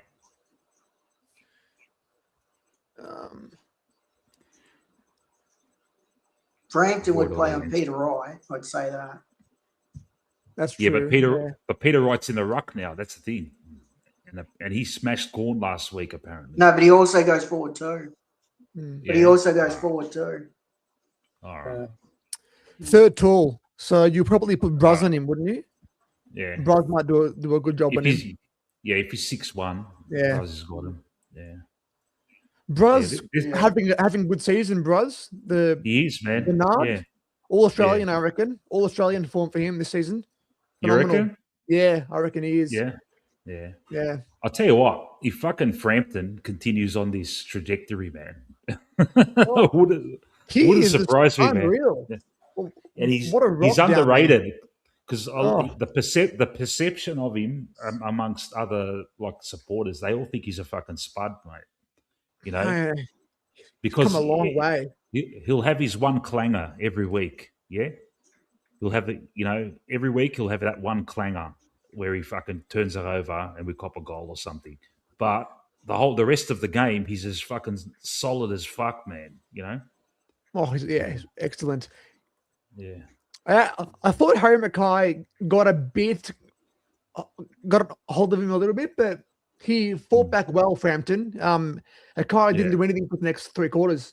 So, he came back well in that game. Mm. Yeah. A lot of the Carlton banter was like, "Oh, we'll swap your McStay for Mackay." And I tell you what, after last night's game, after last night's game, I'm thinking, he's a fucking spud, Mackay, man. I could tell why they hate him, man. You know, he probably turns it on once every fucking 7 or 8 games. You know, I have to watch the. How the fuck did he win a Coleman, man? Jumper punch. No, but that's the thing there. I actually rate Harry Mackay though. Like, I just think he's just gone to. Yeah, but I just don't think he's gone to a club that suits him. And then also as well too, because he's sort of the type where I feel like he needs like just a bit more attention compared to all the other players. Yeah. To where like, you know, if he was to get a bit more of a, I don't know if father figure is the right word, but like if he had someone to sort of like genuinely back him in each week and stuff. Yeah. Because the thing is for me, the one thing I like about Harry is that whenever he plays, he just tends to. It's the same factor with like Zach McCarthy. Zach McCarthy, when he would play in the champs, he would just kick goals exactly when you need them. Yeah. Like he would just have a knack. Harry's kind of the same, but because when he kicks his goals and he kicks 2 or 3, you think, I mean, he's kind of a bit average and like he was a high pick, so we expect more, blah blah. But you actually watch, he'll kick 3 goals, but it'll be like those goals will be, you know, the start of like runs that go for like a 4-goal run. Because he'll kick the goal, but then like Carlton will then go on to kick another 3 on top of the Mackay goal as well. You know, Carlton, and especially as well, even like tonight, there was some goals he kicked too where, you know, where you sort of thought that, you know, damn, like we really don't need Carlton to kick a goal right now. He popped up and kicked a goal, and it's like fuck, you know. You know, but then he's also got his, you know, but then he can have his like moments where he can be a bit of a mixed day where he can like miss a few easy ones and then it's easy to pile on and stuff. But I don't know. I've always sort of been a fan of him. Sucks that he plays for Carlton, but oh well, what can you do? I wouldn't have him, man. I don't know. I would absolutely. I would. Yeah. Yeah. I think. Are you not taking him in front of McStay and Membry? Probably yes, but I still. It doesn't mean I rate him. You know, it's kind of like I'm not taking either. I'm not taking any of them. I'm not taking any of them. But in their glory days of fucking 2023, I thought he was fucking when him and Curnow, they had like a real synergy going for about 5 or 6 games. Yeah, they looked really dangerous. But having said that, we seem to control them pretty well. But they're both erratic idiot, like they're McStay. They're both McStay type erratic forwards that do stupid stuff. Both of them, you know. Like Curnow with his fucking Curnow does a lot of McStay shit, with his fucking snaps and that. Yeah, he did one last week. He fucking out of bounds on the full from about fucking 10 meters out. Oh God, I know. I don't know. I've got a bit more time and patience for someone like for someone like a Harry Mackay. Like I just think he I feel like that he doesn't get the appreciation he actually deserves. That's just my opinion at the end of the day. And but I do find it interesting that the second it's like, damn, like we need a goal, or damn, like you know, being the opposition's like, damn, the last thing we need is someone to kick a goal. Yeah. And then Harry Mackay pops up and kicks one. Yeah. Because as I said, he'll only have 2 or 3 for the game, but it'd be every time it's like the goals are kicked when you don't want them. You know what I mean? So yeah. Fucking oath, boy. That got when McStay took that mark 45 meters out, myself, Ben, and Sean were fucking praying in unison. Just have a shot. Just have a shot. Don't try and pass it off.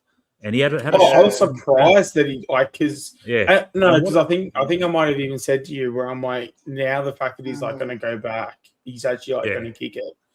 But and it just throws another spanner in the works, whatever. It's like, okay, you've had this lack of confidence. Like how? Because like if you're kicking those, then you can kick them. Like if you can do it once, you can do it 100 times, right? Like so, like why is there this like lack of like confidence or like or even that moment where he had that snap where he snapped on his right foot, like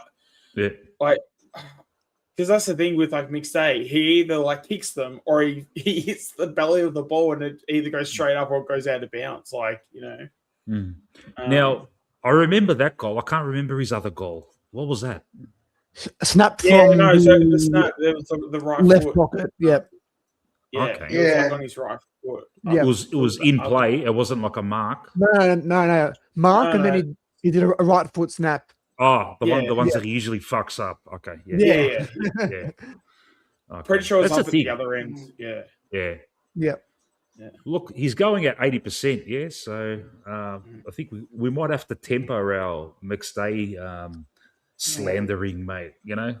At the end of the day, I want him to succeed. Like, but also as well, we know what we have. If that makes any sense.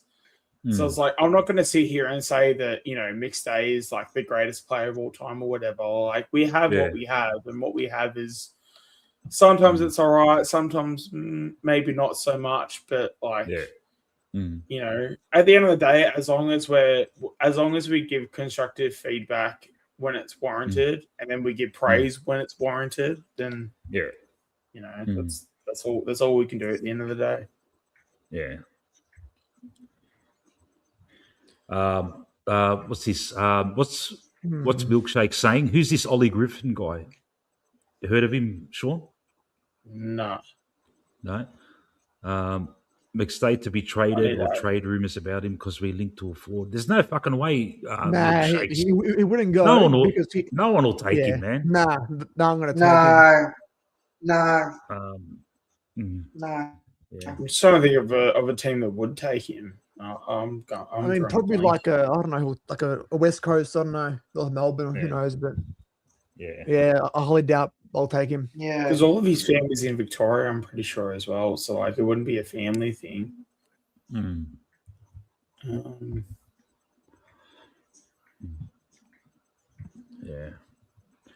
So he's a budget. Yeah, I wouldn't be surprised if we go and get a forward so that we put McStay like further down the pecking order. But that's probably about it. Hawks could take him. Come on, man. They got fucking Chol. They got Lewis. They got fucking. No way. Mate, what's this? What's this like notion? Because apparently I was someone. Not that it was anyone I've known. It was just like someone I know, like a friend and stuff.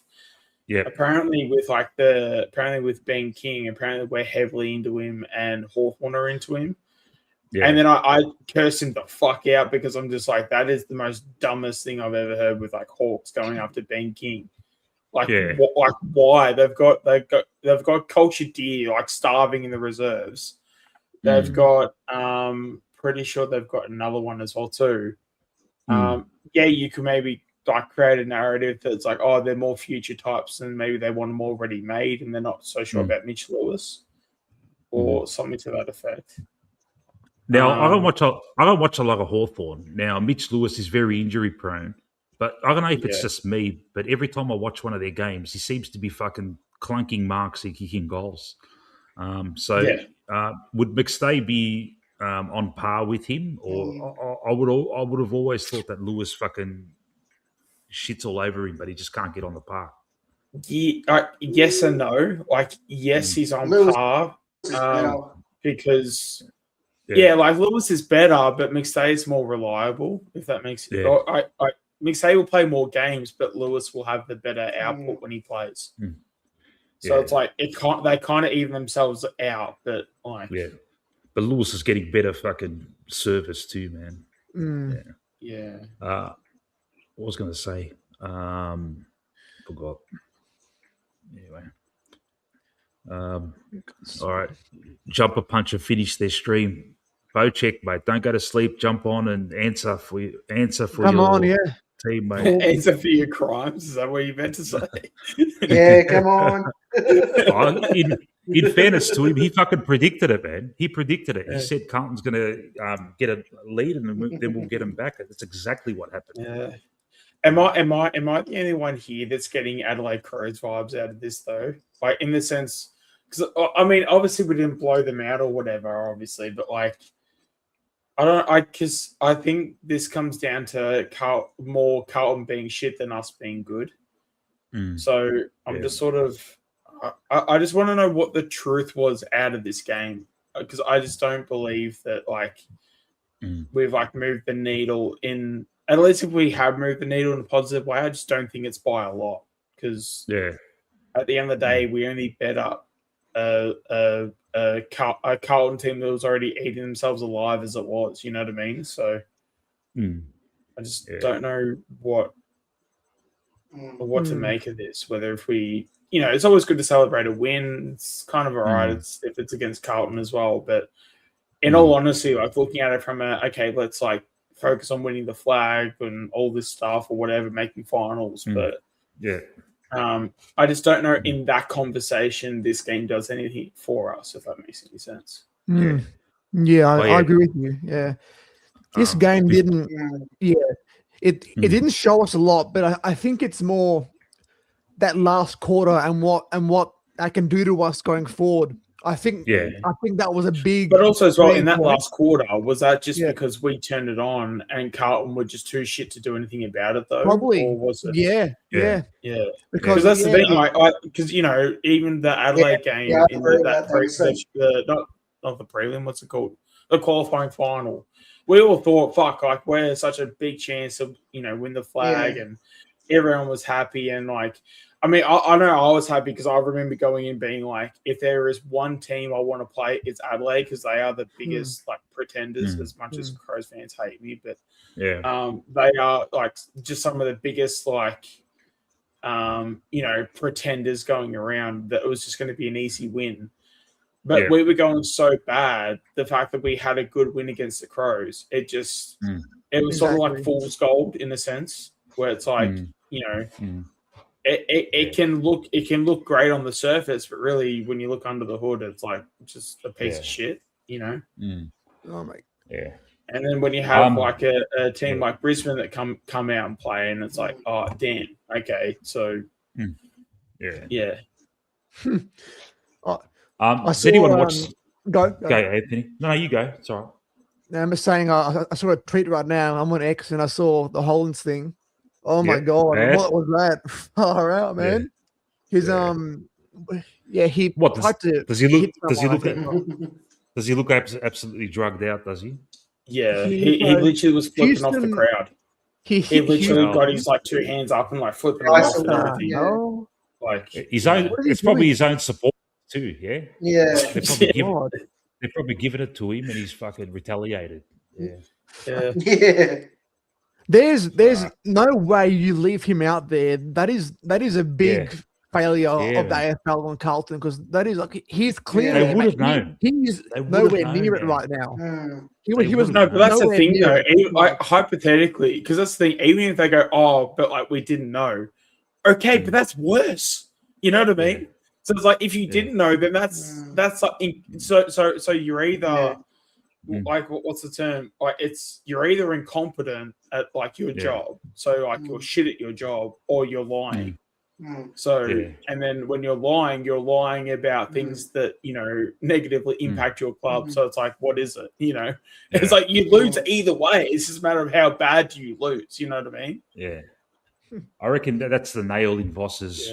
He has, You reckon? Like that's bad. I think he knows. I think they know.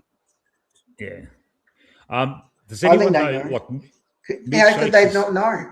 Think about it, they would have seen him. Yeah.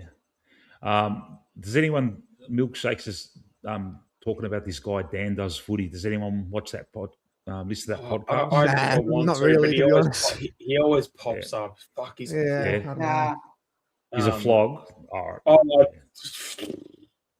He's one of those. He's one of those like tryhards, but then acts to be not a tryhard.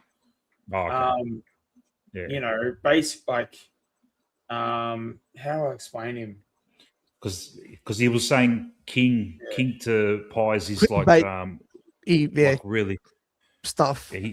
Yeah. Oh, okay. Clickbait and short videos and I just hate that kind of media. Like I'd rather just talk to you guys for 7 hours straight than watch a 30-second video of that. Yeah. Right. As much as I'm grateful, but that's also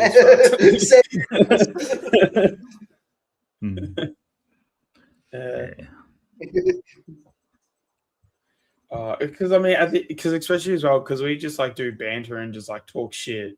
But like obviously, when the topics come up, like at least like there's no like hidden agendas with us. Nah. And that's the thing, and we can dwell on a topic for as long as we want. I don't have to condense it into like this 30-minute fucking quick fucking thing. And I like, someone, I can't remember who it was, someone said, oh, you dwell on the same topic for too long. I'll go, this is what it is, man. It's long form content, mate. You want like a short, sharp bang, talk about one topic. There's plenty of those, man. But this is it, man. We just, if we're going to talk about Lipinski being fucking shit for fucking 3 hours, we'll do it, mate. And I'm acting like his biggest fan tonight. Change the subject to what we were talking about before. The Kalshadir. He looked good last year. He's languishing in the reserves, is he? Yep. Do you like him? Yep. I don't mind him. He's sort of again. He's that Mitch Lewis, where it's like whenever he plays, he steps up. I mean, but that's the thing though. All it takes is like an Essendon or like a bottom 4, bottom 6 side to just throw out like like a top 10 pick, but like even if it's like an early second, then it just takes him off the market for us, because it's like if we're having to compete with say pick, obviously there's 18 picks, and I'm just going to take out the father son and academy picks just to make it more simplistic. But if Essendon say has like pick 20, 22, something like that, then to basically beat them at their game, we've basically got to give out like a late first, because a late second for us is just not going to cut it. Yeah. So, Who's Schubert? I know he's I could not tell you that. Mate. That's Is he another Hawthorn player in the reserves or something? Yeah. Is he the Hawthorn defender? Mm. No, I'm bugging. Yeah. Do you guys think it's true do you believe the theory that Jared Wade's going to push the boys hard first half of the season on purpose, and then he'll taper off in the second half, and apparently we're going to peak in the second half? Is that true, or is that just like garbage? feel like we do it every year though. We always manage our training loads around like just after the mid-season draft. I reckon a few weeks after the mid-season draft.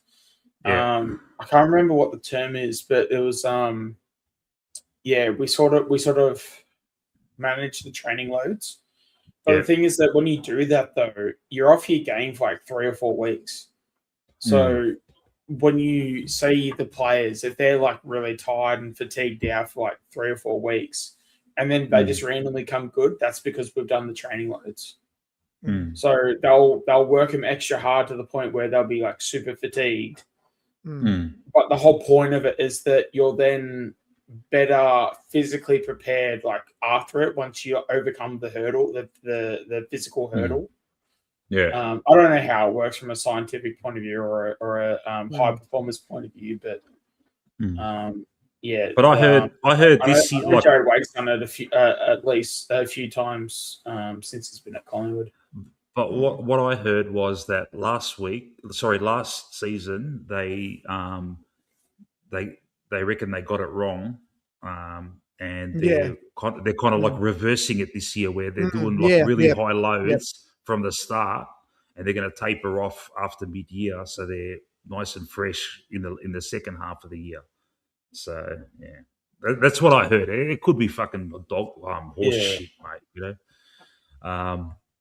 Well, I mean, wouldn't you rather have a good patch of form going into finals, right? I don't know, because you can kind of make an argument for both, right? Because like on one hand, last season, you know, we obviously wanted to like bank the wins early so that we qualify for finals. But if you know you're good enough, and you get to, let's just say we're sitting around like, I don't know, 6 or 7 or something like that, or even like a play in a wild card round spot, and there's say like 8 rounds to go, and then you win say like 7 out of the 8 games or whatever. Wouldn't we rather that anyway? Because then it's like a really good form going into finals. But then I don't know. It depends because it's like glass half full, glass half empty. Depending on what you prefer.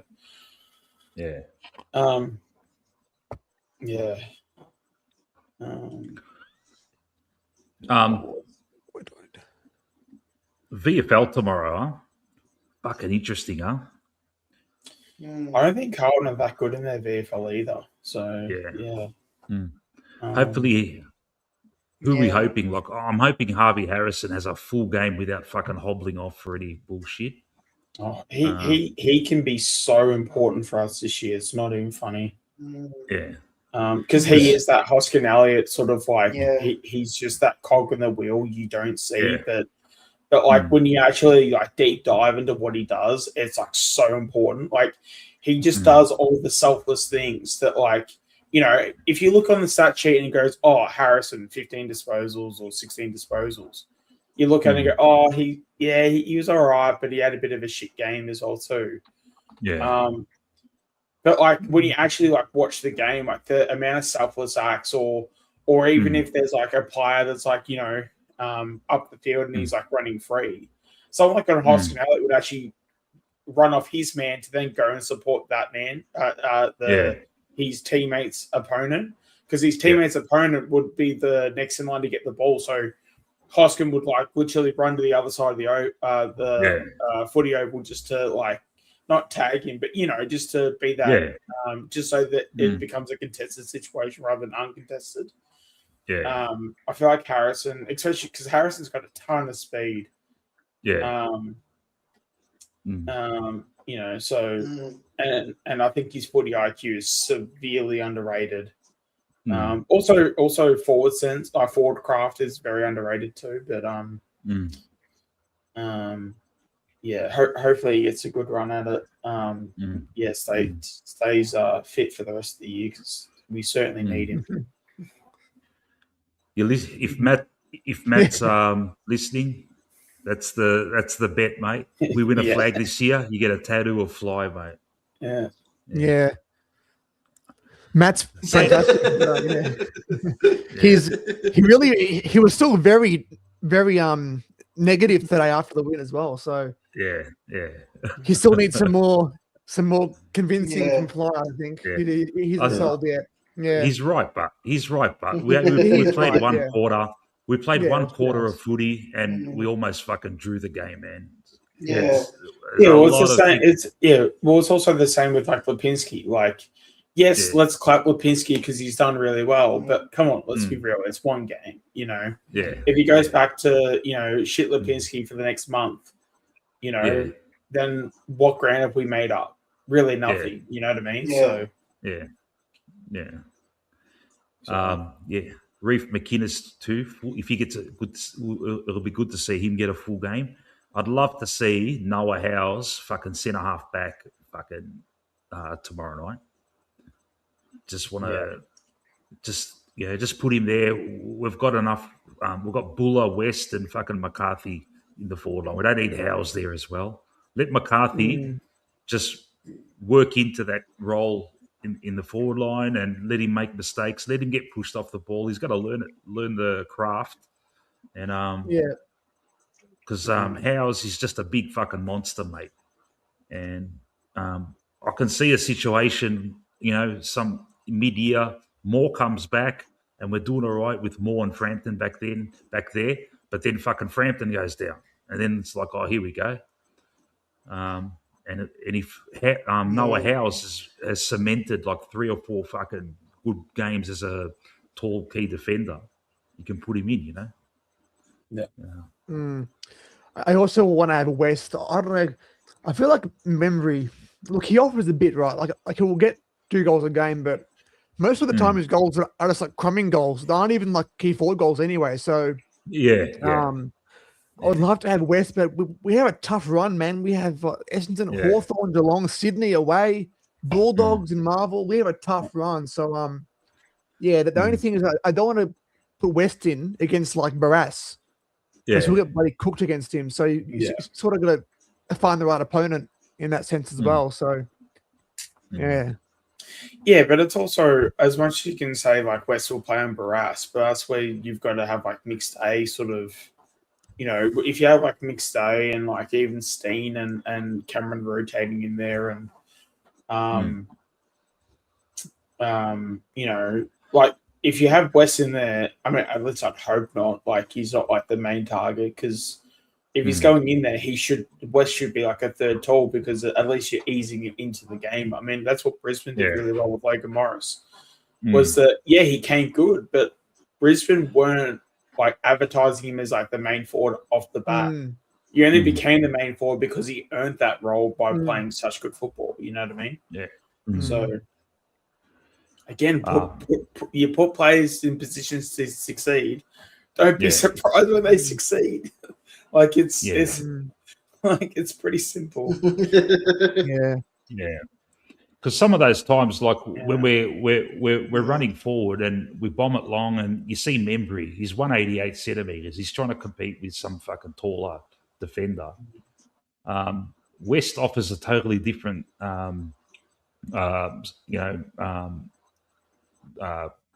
attribute there. He's taller.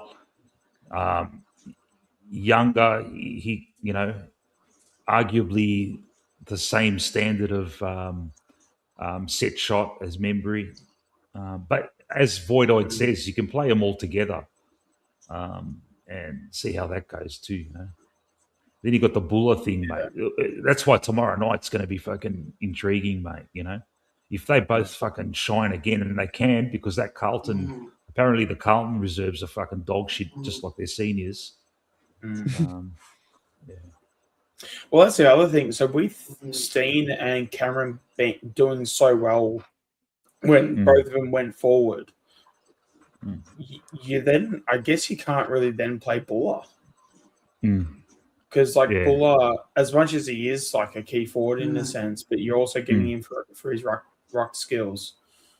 You sort of, you can't have Steen, Cameron, and Buller in the forward line. You know what I mean? So, but then again, maybe that is a thing where they do play him, and then Cameron goes back, and then they work out a plan from there. But if we're seeing Cameron in the forward line as much as we did tonight, if I'm Buller, I'd be a bit sort of worried about that, to be honest. Yeah. How good did it look, man? Remember when we sat down for the last quarter to see Steen in the CBA and Cameron up forward? As soon as I saw that, and we kicked the goal straight away, it was like immediate goal, and it was probably the first fucking three or four CBAs in that last quarter. Fucking Steen, and he's getting every single one. He won nearly every tap, man. Yeah. Pedo was getting jumped over, you know. It was, it was. I can't but I mean, wait to Pido's see that really again, not man. like one of the. Are we really rating Pido in terms of like one of the? Yeah, I was saying he's their best player this year, mate. You know. Yeah, but that's shown up by a kid, mate. but that's like a bottom four Carlton side though, and Pido can't jump, so he's a concrete boots. Yeah. I agree, Voidoid. But you know, I want to see more of that from Membry, mate. You know, he's not showing the 3 dimensions you want from a second or a third tall. You know, I don't see enough of that. Him running up to the wings and getting a mark. Because even tonight, I felt like Membry played well, but. But again, if you got to bring a West or a Buller in, Membry's the first one to go. Like I know, hard on him, isn't it? Yeah, it's hard because I love his passion as well. Like, I feel like he's he's very invested and like Embry as a person, I love. I think he's a great guy, but perhaps for the future of the club. We have to, you know, I don't know. We have to hopefully if we have like a 5-day break, just give him a rest for a week, put West in, and call it managed. And if West tears it apart, then so be it. He has to play VFL. So yeah, I mean, I get the fact that he's like, you know, and I'm assuming that's like, you know, that he is ranked 5th. Like, I get that. You know, but also at the same time, like, you know, he's playing for Carlton, he's getting the opportunities because they really don't have anyone else. I you know, I mean, we can even look at things like champion data. You know, champion data is not always like the be all and end all. You know, I just if I was to, you know, even like for me, like if we were to have an off season and we got Pitnet over to Collingwood, it's not really something I'd be excited about. It's like, okay, this is someone that's competent. Maybe he can be a bit of a fringe player, but like, is he really moving the needle? And I mean, he could be having a good year and stuff. Like, you know, I don't know. Congrats to him, but like,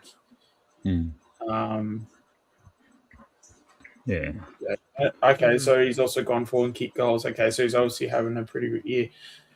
Mate, Voidoid, do you watch all Essendon games, you watch all Carlton games, you watch all Hawthorn games. You're an absolute monster, mate. Certainly watching more games than me. I fucking hate watching other teams' games, man. Boring as anything. Yeah, man.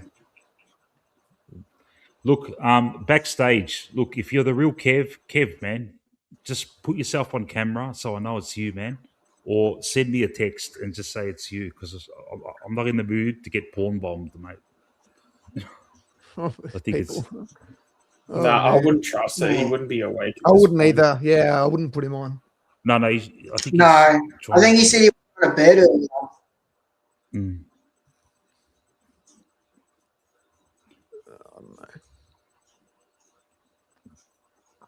Maybe if you're not sure, maybe you can. No, it's him. It's him. He's put the camera on. It's him. Okay. Yeah, I'll get him on. Yeah. Oh. Kev. Oh, it's sorry, him. my phone went flat before. So as soon as I got home, my phone went flat. It is Kevin. Yeah. Oh, mate. As well as editing a vlog as well. So yeah, it should be fun. It should be fun. Yeah, man. What are you thinking, Kev? What's on your mind, mate?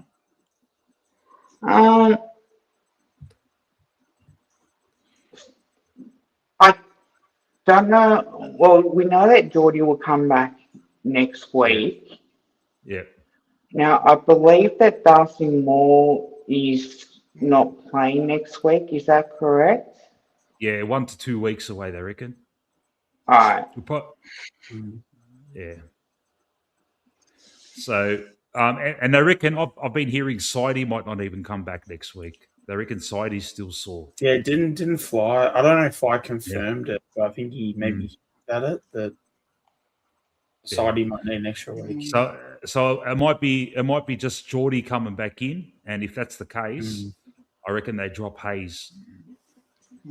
Yeah, that might be the only one.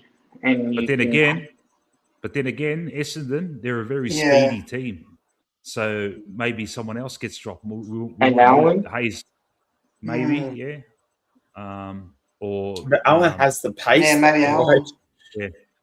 Maybe a left field Membry, and they played Geordie in Membry's role, which I reckon Geordie will do better, just quietly. But I don't want to really, I don't want to shout it from the rooftops to drop Membry, but it'll be. If there was ever a game for, like, say, someone like a Long to be dropped, this could be a game because, like, there if you go. need speed, like Long, mate. yeah. Right, hold on, what's again? I wouldn't do it personally because we just Or they manage Cripsy. You reckon Howe can get suspended for that tackle? No way, man. No way. No. No way. At the end of the day, when it comes to the AFL will do whatever they want. So I'll never rule it out. But God, I hope not. Yeah. Because if he gets suspended, it's fucked.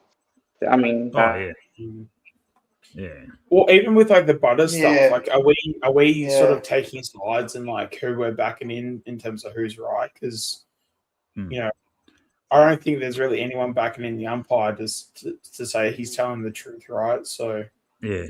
But, I mean, for all we know, maybe he's telling the truth, and you know, Butters is just trying to get off because as a football player, like, yeah, you're like, there's every chance he's probably just saying whatever he needs to just to get, you know, another game and everything. So yeah, it's a strange one.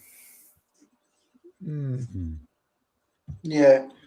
Yeah, but yeah, whenever you put it in the AFL's hands, it's I just have I have such little faith. I don't even have. I have less than zero faith for you know, whatever you want the outcome to have. If you put it in their hands, it's like, yeah, geez, forget it. You're playing Russian roulette with that.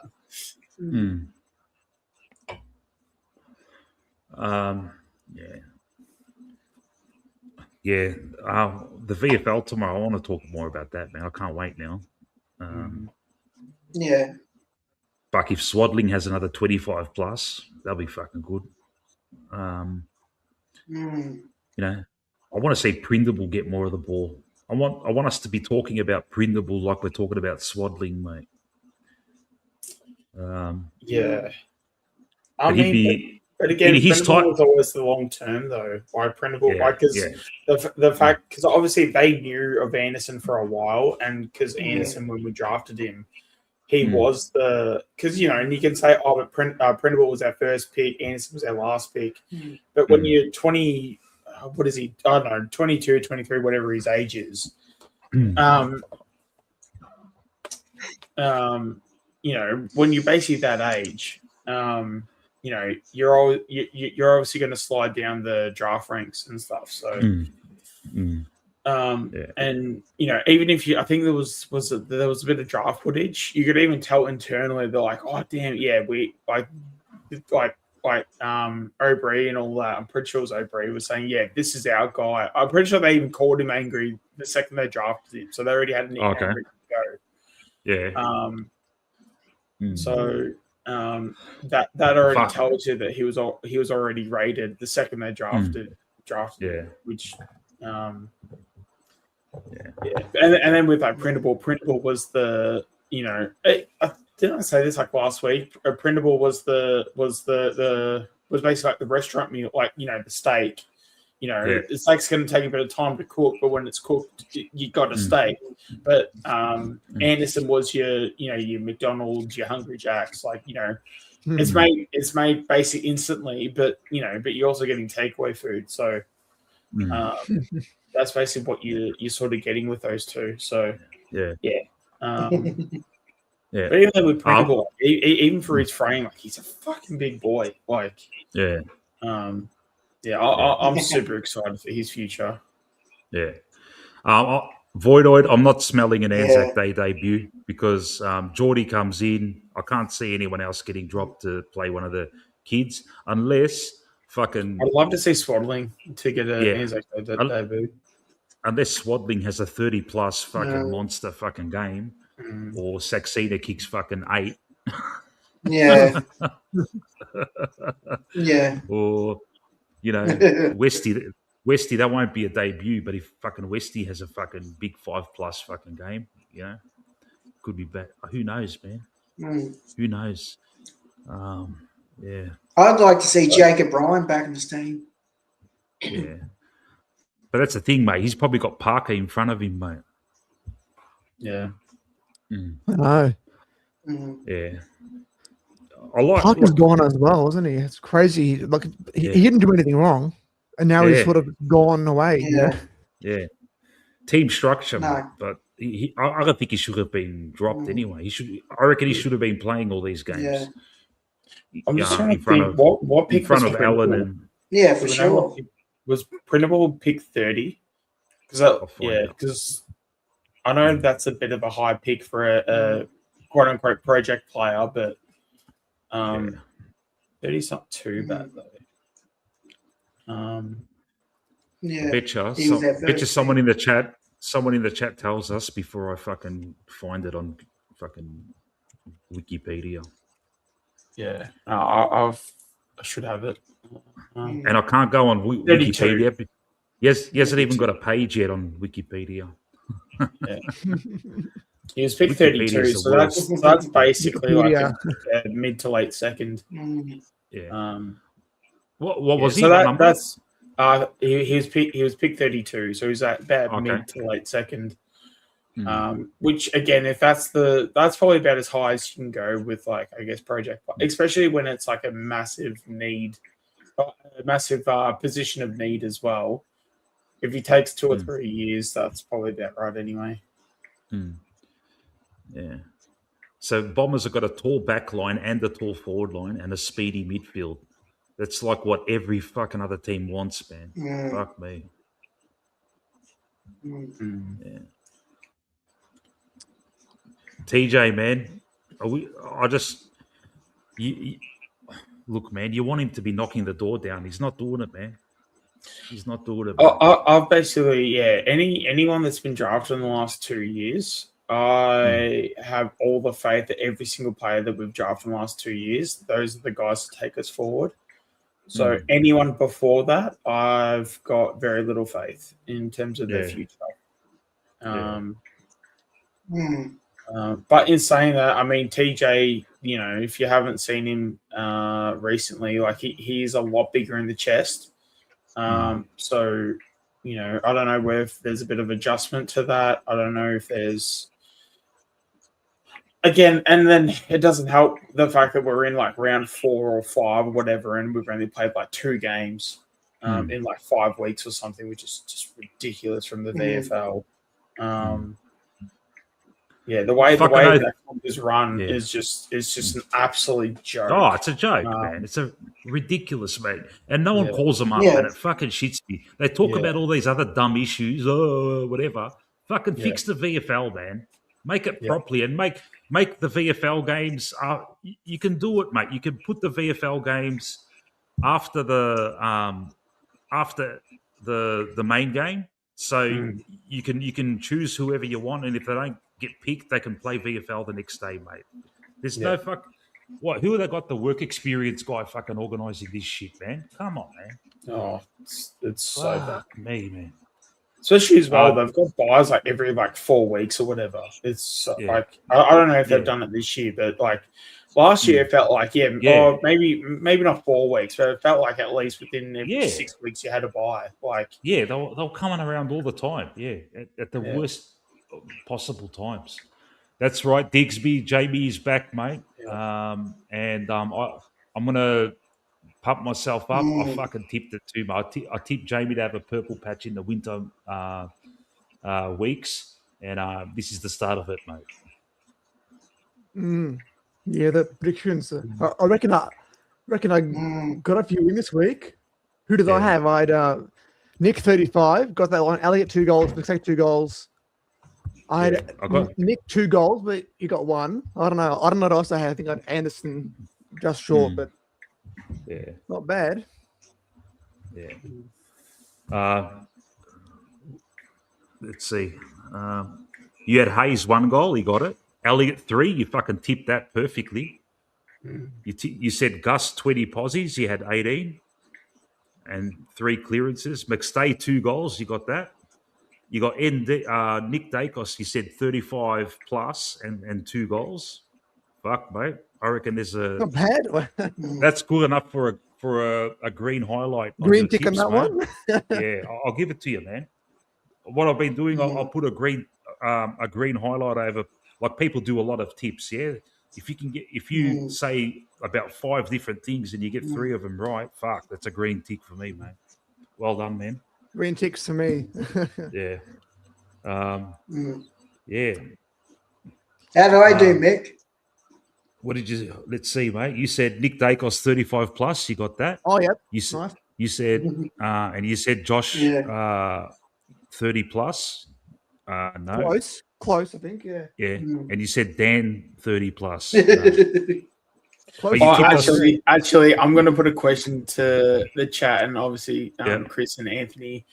Are we considering Steen a key forward from tonight? Because you tipped the key forwards to kick how much?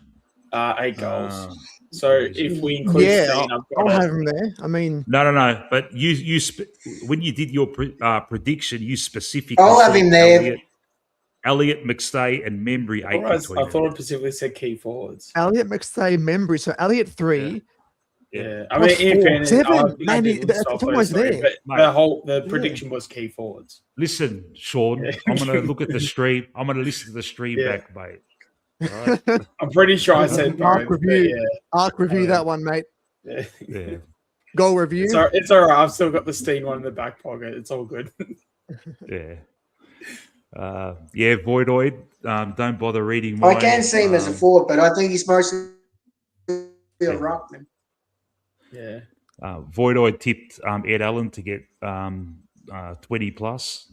McStay 3 goals. Shooter 20 plus. That's the thing when people tip Shooter to get. I think it's 9 goals as well. So a lot of the taller guys did well, which is good to see. Or the key position players did well. Yeah. I'll tell you what, man. Those fucking marks that Steen took deep forward, man. Fuck, man. Oh, how good was that, man? Yeah. And then when I was telling you, when I was like doing, it's like, this is what I was saying like last season. It's like, it doesn't matter that Steen was playing ruck last season in the VFL. Just get someone that can take contested mark. Yeah. And just like, don't care what you do. Just, we know you can take it. We know you can take a contested mark. Just take a contested mark. You do 2 of them a game. It's 2 shots on goal. Kick 2 straight. Yeah. I feel for Ed Allen because being at the game, you see where everyone sits, and he was like alone on the wing, and every ball up, I see it. He's like on the side, and I feel like he wants to be in the middle. You know, he wants to be in the middle, but he's on the side. He isn't in the middle. He's on the wing. He's alone with Florent or whatever, who's on the wing with him, or Carroll. And I actually feel for him because I feel like, he's all there by himself, and he wants to be in the middle, and perhaps because Anderson got in the middle a bit, but I don't know why we just used to play Allen there so much. Yeah. I was actually thinking about this the other day, actually, because when it comes to Allen, because even in his draft year, he was always spoken about as like the athletic player in the draft. Yeah. And there wasn't much being said about his football ability or his football ability to be a footballer. It was more of his ability to be an athlete. Yeah. My sort of thing is that I reckon some of those guys that you have, if they're more athlete players, I feel like those are the types where, we should have played him from day one. And I think the fact that we didn't, I think that's probably like caused more harm than it's actually done good for Alan. Because I think the whole and even I've said it for weeks about how he's just been so timid in the way that he's like played. I'm just sort of curious to like what would with like Marvel and all that stuff, how we have like different dimensions or like the multiverses and stuff. If we had the multiverse of Alan playing round one, whichever his first year was, if he played round one off the bat and just played, so similar to because Bo debuted like off the bat when he got drafted. So so if we gave Alan the same treatment, I wonder where he would have gone if he had like debuted off the bat. Because I think it's all too, if you got games into him and then because he's like young and he's like, oh, these guys are backing me in. These guys reckon I'm like, the bee's knees, or I know it's a shit saying, but if they think I'm like top shit, then he, I feel like he needs to believe his own hype because I think that's his issue. I think he's got all the talent and the ability to do all this stuff, but he doesn't believe it. And when you're in and out of the side and, like it's, even like the Finlay McRae, I will still bang down that door on like Finlay McRae needed to play more games and he never really got a shot at it. But if he was any good, Sean, if he was any good, he'd be getting a game at West Coast, man. Yeah, but I mean, sometimes that mental and emotional sort of battle you have with yourself, like, I know it's going to probably be an opinion and a take not many people will agree with because, again, you like the West Coast argument is a fair one. Yeah. But especially with Alan, I just reckon that if we backed him in from day one straight away, don't care, you're an athlete, you're going to learn your football skills on the fly anyway. I reckon would be seeing a completely different Ed Allen compared to what we have now. Yeah. That comment is spot on. Seeing it in person, he's obviously been told to sit back a bit, and I can just see it. He's being held back, and he wants to be in the action and and get the hard ball. So perhaps we haven't played him that well or managed him that well as well because. With these young guys, it probably more is mental with them. They just need to feel supported and and backed by the coach. And perhaps with Finn McRae, if he was played more when he was younger in the middle, perhaps he'll have a different career path. Perhaps he'll get better confidence. He would have grown quicker. Sean point's right. Like we have to don't know. We don't know. Yeah, 10 possessions. Yeah, but I mean, I keep coming back to that 24 preseason and like the fact that we played a injury riddled DeGoey and Mitchell over Finn. Yeah, it's just inexcusable. Like it, I mean, it probably is like a thing of like I do need to get over it, to be honest. But like, but I think the reason why I keep bringing it up as well too is that like I just don't believe Flyers like learnt from that mistake as well. So yeah. And even with Allen, I mean, you can't really fix Allen at this point when it comes to day 1 because he's in year 4, year 5, whatever it is. So it's too little, too late now. But yeah. Are you guys all right to go another half an hour? Because I want to make myself a coffee and probably I'll hang around a bit. I'm enjoying the convo. It's good, man. We've still got 25 odd listening. I'll make myself another cuppa and I'll be back in 1 minute. Yep. All right. Nice. Yep.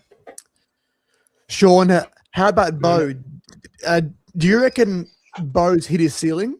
Or so are we going to see Bo get 15 every game? Or do you reckon Bo can grow to like that 20-plus player in a few years' time?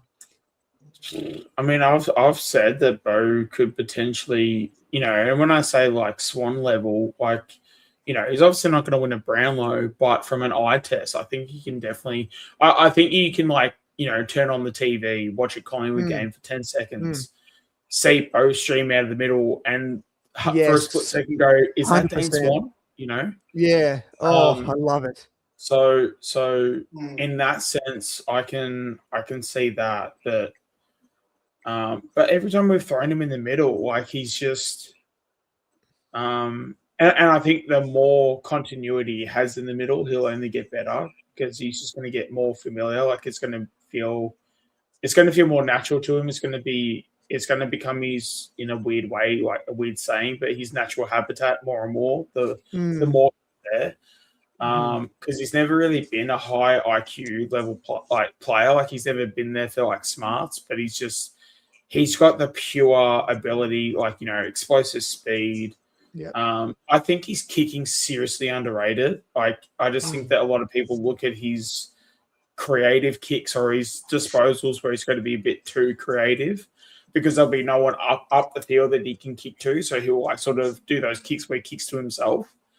And then people will see those real quick and I'll go, oh, well, that's all he does. He just kicks it to the opposition when really it was just, there was no one further afield. So he tries to kick it to himself. So he tries to run onto his own ball, which really we should be praising because because he has done it where it's come off and, we should be applauding that shit when it comes off. But I don't know, it just seems to, when he makes the mistakes, it's, we just seem to jump on a player like that just way too quickly.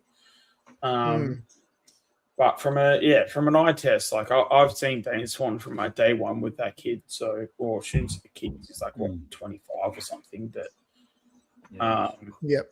Yeah, and even with his mentality, he's been getting closer and closer. That goal he kicked tonight was a sign. But then again, whose goal? Whose goal? Bro's goal. Oh, okay, yeah. Because that was the goal that got us from thinking, oh, we're about to lose to Carlton right now, to oh shit, now we can actually kickstart our we were. It was 40-19. Yeah, that was the goal. If Bo missed that, then we're probably shitting ourselves going, fuck, we're probably going to lose to not only to a Carlton side, but to a fucking terrible Carlton side. Yeah. So, Mick, I was telling Sean before how at the footy I was quiet for 3 quarters. I didn't say a word, I was just sitting there staring at the game, and then the last quarter, mate, I was up and about. You wouldn't believe. I was going off, mate. Oh yeah, Lipinski from 50. Mate. Oh, Lipinski. Oh, Lipinski. Mate. Yeah. I was high-fiving 80-year-olds, mate. We were high-fiving 80-year-olds, mate, because we were surrounded by, pensioners, mate.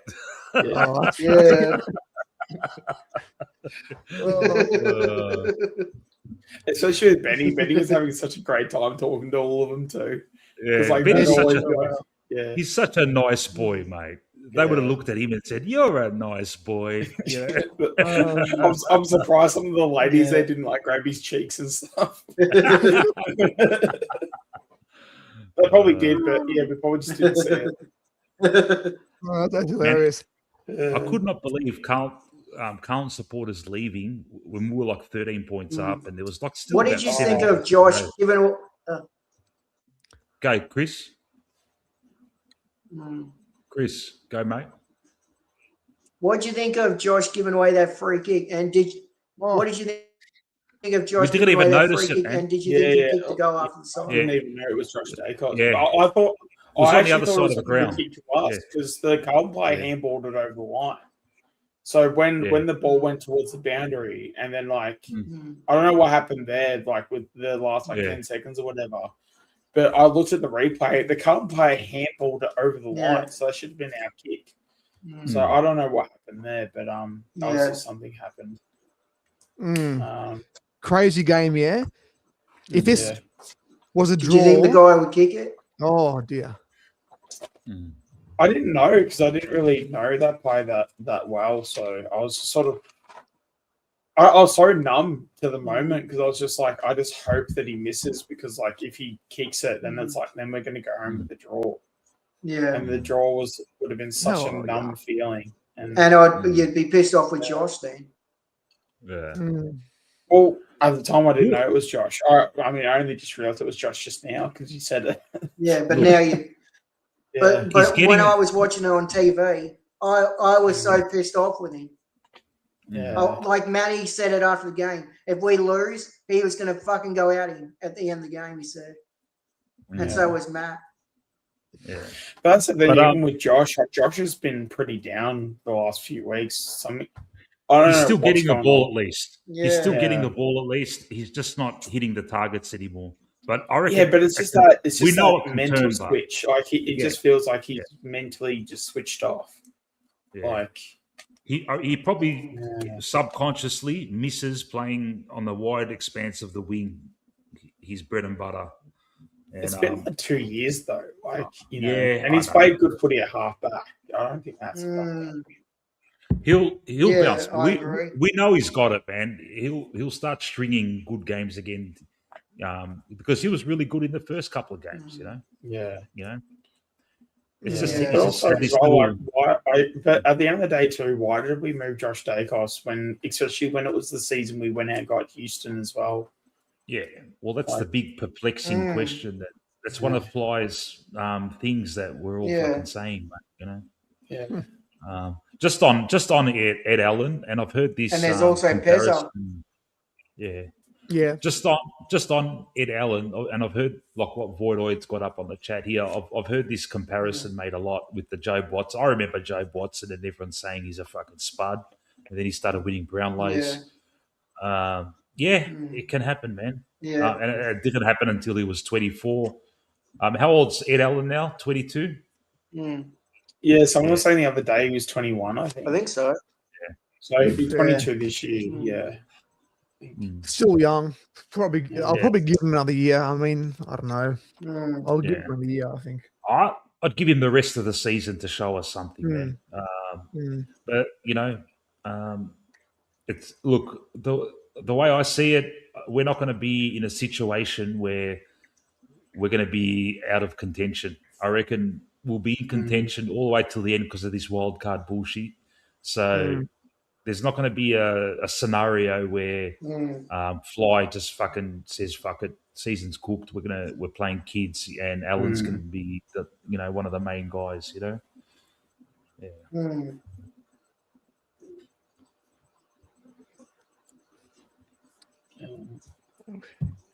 He'll be trade bait, I think. What's his comment? Trade bait. I mean, he could be trade bait, but I don't know if people are going to want him. Yeah, I know. I mean, if it's for like a third round pick, like you might be able to get some. If you but who would want on the hook. Depends how good Bobby goes near the end of the year. You bundle him in with Allen, and maybe you can get something out of it from one of the West Australian teams. Just realised I'm on camera. The cat. Where's my cat, mate? My cat's fucking full, mate. Where's Boris gone, Mick? He's sleeping. Boris is sleeping, is he? Yeah.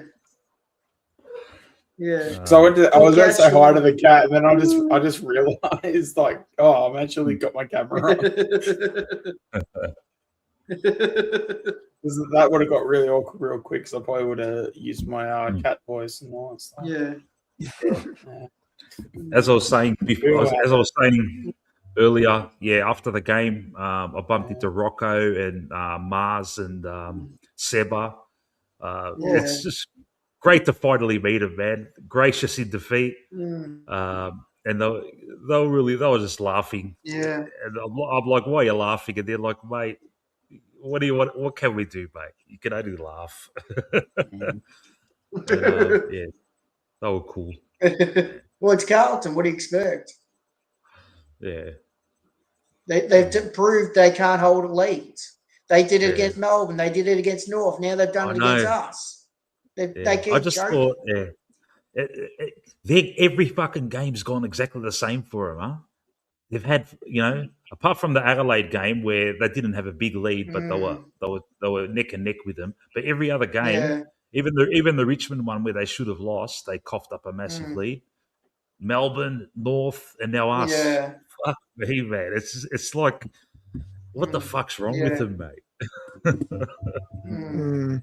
And now they've got the harder. They've got I've the already harder said run what's now. wrong with him. Yeah, they've had an easy draw, man. Now they've got I've the already hard said run. what's wrong with him. Yeah, and now with all these fucking Hollands fucking shit gonna happen, it's gonna fucking destroy them. Yeah. Fuck. Yeah. I already said what's wrong with them. They got rid of Kerner and they've got one of the worst coaches in the AFL. Yeah. Mm. Yeah, the whole club, I don't know. I would not want to coach that rebel. Yeah. It just No. keeps happening for him, mate. From the fucking And Harry Mackay's not a number one. From the president's fucking stupid fucking dick pics and from players on drugs and Yeah. Do we still remember God, what's his name? Josh Britzmeyer as well. What was that? Yeah. Do we still remember Josh Britzmeyer as well? What did he do? He basically did the same thing. He basically got delisted because he sent like a dick pic out and it did went he? public. Yeah. Oh my god. Yeah. That was like 10 What's years wrong with ago. these people, Yeah. What is Josh wrong with Britzmeyer. these people, man? It must fucking hell, man. Yeah, his name's It's Britzmeyer. Carlton, what do you expect? This shit never ends well, mate. Yeah. They're fucking idiots. No. Yeah. Well, If you probably could have- They kept Harry Mackay. He's not a number one forward. Charlie Curto was. The only player I'd get from Carlton is Wiedering. Yeah, I mean, Yeah, if you're going to look Wiedering. at our list, especially from a client Yeah. perspective, you got to go straight for Wiedering. I mean, outside of that, I'd probably, I mean, I would like a Harry Mackay personally, but Yeah. but even I wouldn't yeah, mind don't know. I wouldn't mind Walsh. Oh, How did actually, Walsh go Smith. today?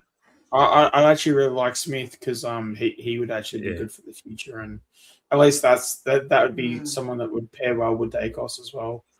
He'd probably take a few. He'd probably take a few years to sort of like get going and everything, but yeah, at least if he's like around Nick and everything. Yeah, Walsh was he's their got a best. teacher and Apologies to the people watching for putting up Carlton stats, but just curious. I just wanted to see how much Walsh got, and I'm absolutely surprised that he got 28 posies and Zach Williams got 26. Fuck me dead, man. Yeah.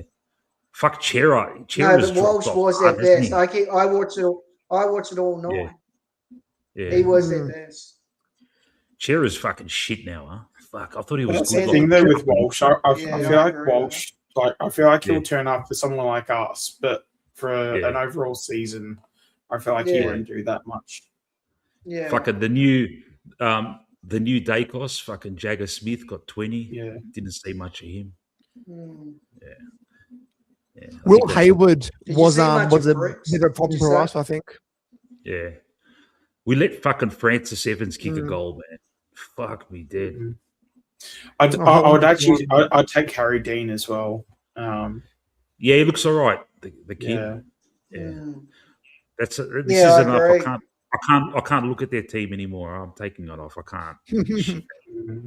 Fuck this. I used to be a fan of Haywood though, but yeah, since What he's do you joined think of Carlton, Cripps?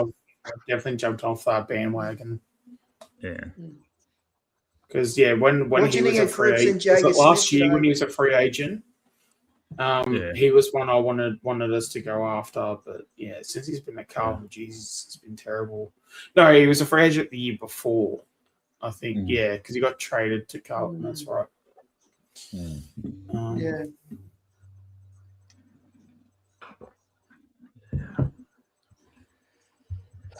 Who haven't we talked about today? I'm trying to. So what do you think of Cripps today? Do you think he played good for Carlton?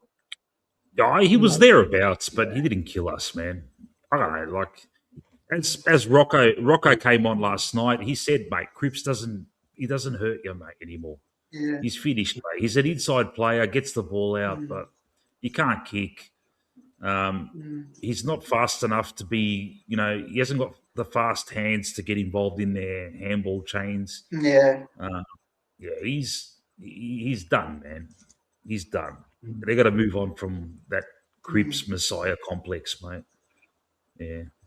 He'll probably get a new captain. As this guy Kev says, he's cooked. Yeah, he'll finish his career at the Eagles. You know, trying to help out their youngsters. Yeah. Yeah. Let's talk about Angus Anderson again, man, because what a finder! What a finder! As soon as I finish this stream, I'm watching that last quarter again, man. I have to see again those plays. It must have been grouse watching on telly, huh? Yeah. They were. To see him like the spin that they couldn't tackle him, it was awesome. Every time he had the ball, Carlton could not stop him. They could not tackle him at all. Yeah, I wouldn't be surprised if you'll love it. I wouldn't be surprised if Long gets dropped. Seeing that Essendon are a speedy team, we probably don't want too many of those samey type players like Anderson, Long. Allen's playing a different position, but still, but he's speedy. What am I saying? Interesting selection, man. What about Cribs? Could you manage him? Could you manage Cribs? Could you manage Cribs this week? No. You're not managing anyone, Chris, because it's an 8-day break, man.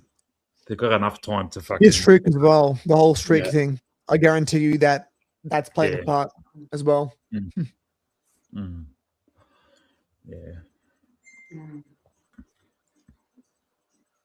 Schultz?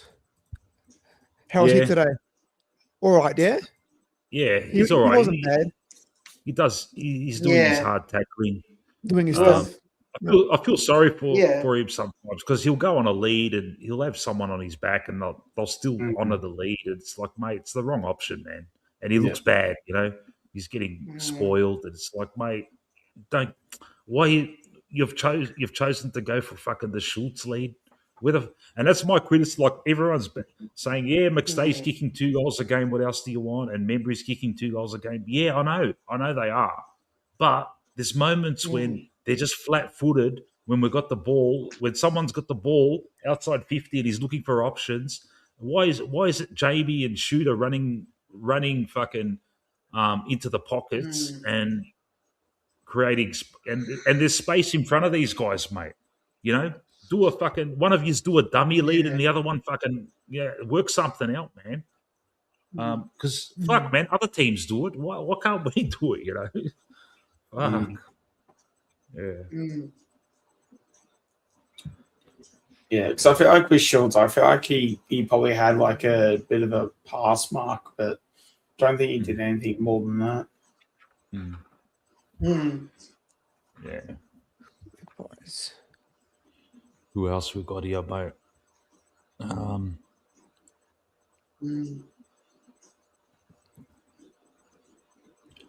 wonder what Rowan Steele's most possessions, because 18 seems high for him. I feel like he's had a game where he has gotten over 20. Yeah, it does. Yeah. Not confident on that, though. Yeah. Jezza Howe got 22 disposals, like 100%. 100%. Yeah. He had a good game. That's Howe's best game since 20 kicks as well. Since he got fucking knocked out against my handballs. Yeah. Hal looks very good. He looks in good form. So I'm quite surprised because I thought he was gone. I thought he was done after that fourth groin injury. Yeah. But he's proved us wrong. Yeah. He's played very good. It's good to see him angry. I feel like he can have his moments though where he can look like he's got half a foot in like retirement. But he's a bit slow, isn't he? He is a bit slow off the mark. So he has to play on a bit of a a bit of a slow player. But he was lucky. All he had to deal with was McGovern, man, and Kemp. They're fucking spuds, Yeah, absolutely. Yeah. And I'll Carlton's tell you what, best forward is their defender as well. I don't know what's happening there. Yeah. Yeah. And like, I haven't watched Carlton Yeah. games, but because of the jumper punch and all that, you hear all about him, and all you hear from them is, "Oh, he's a spud, he's a spud, he's a spud," and you saw it today, man. They're a fucking shit team full of spuds, Yeah. and it was fucking. It was look. Yeah. We were lucky to to not draw that game, so we got to understand, mate. It's been very positive, but at the same time, we mate, almost lost they're to them. fucking dog shit, and we always play to the other team's level, man. It fucking shits me. Or it could have been a draw. Yeah. Oh yeah. The whole first half was a Carlton game, like long bomb, hard ball gets, and then we finally broke it open late. But it was very much a Carlton game for a long time there. Yeah. Yeah. Also, and it was frustrating. We couldn't make them pay every time they turned the ball over. Yeah, that's true, Chris. The turnovers were a bit alarming today, I felt. There were plenty of like behind the back turnovers that got us. Yeah, a bit leaky today and back there. Yeah. Fucking hell. And they made a lot. They made a lot. Yeah. The clock strikes 4 in the morning. Yeah. We've been going for 4 hours, and there's still 27 people. Yeah. There's still 27 loyal Magpie Army Chronicles. And I feel 27 amazing people. Yeah, legends, man. All these, mate. Unbelievable. And I just feel terrible. Well, that's what I said, Mick. If you do a VFL watch along, they'll come. That's what I said, Mick. You do a VFL watch along, they're going to come. Yeah. They're going to come, Mick. I know, man, but we'll see how we go. I'm pretty sure Anthony will decline, and we'll end up doing it anyway. But we'll come to it when the game's on at 7:30. Yeah. And where's it? Is it going to be shown on the AFL app like last time? Is that how it is? I think so. Yeah, probably. Yeah, because it's all on the AFL app. Like even all the draft content's on the AFL app now. First 7:05. Yeah. So Icon Park. Yeah, we'll probably start the best around commentator like in the world, Sean. Absolutely not, but yeah, we try. And this time, like last time, we started it, and fucking the game started straight away. Yeah. What we'll do, Sean? Do you want to do we'll start half an hour before the game so we can fucking talk about everything, and then I don't even need half an hour, do we? I reckon 15 even. There's plenty. 15, yeah. 15 or 20, yeah. So the game starts at 7:05, yeah. Yeah. So if we do 6:45, yeah, all right. That's 20 minutes. Yeah. That sounds good. Yeah. Yeah. What a record we've got against Carlton. That's also a night game as well. I've just realised. And then we hear Sean's commentary. We normally don't. Yeah. Because we normally don't get night games in the VFL. Yeah. So it's at Vic Park, huh? Yeah. Icon Park. Oh, sorry. It's at their ground. Okay. All right. Yeah, it would have to be at Icon Park because it would be a night game, because that's why we don't get night games, because all of our grounds that we use for home games don't have lights. Or the lights aren't like up to standard. That's why. So whenever we've had a night game, it's either been away or we've had to use I think Punt Road we've used a few times for night games. Yeah. That's good. I have to go one day. I haven't been to a VFL game before. Yeah. I have to drive down one day and look at it. Yeah, it'll be fun. Yeah, whereabouts are you, Anthony? Roughly, you don't have to say exactly. Yeah. I'm around. So I'm Eastern. So All right. Yeah. So I'm around Preston, well in Northern. Yeah. So okay. All right.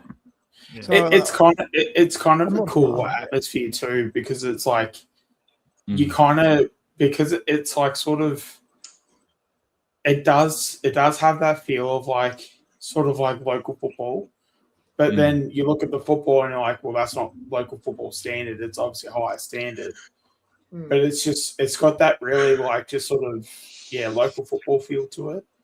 That's always like what I like. And then when it comes to like, just as a tip, if anyone wants to, increase their chances of like talking to players and stuff, VFL's where it's at. Because even some of the AFL players will come down and watch as well. So if you ever want to like, get something signed or you just want to have a chat to someone. When I used to go to the VFL all the time, I used to even just talk to a lot of the kids and stuff and just be saying, how you tracking, how you going, how you finding AFL life and stuff. So it's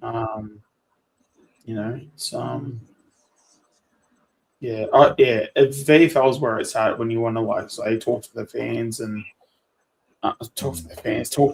when you want to talk to the players.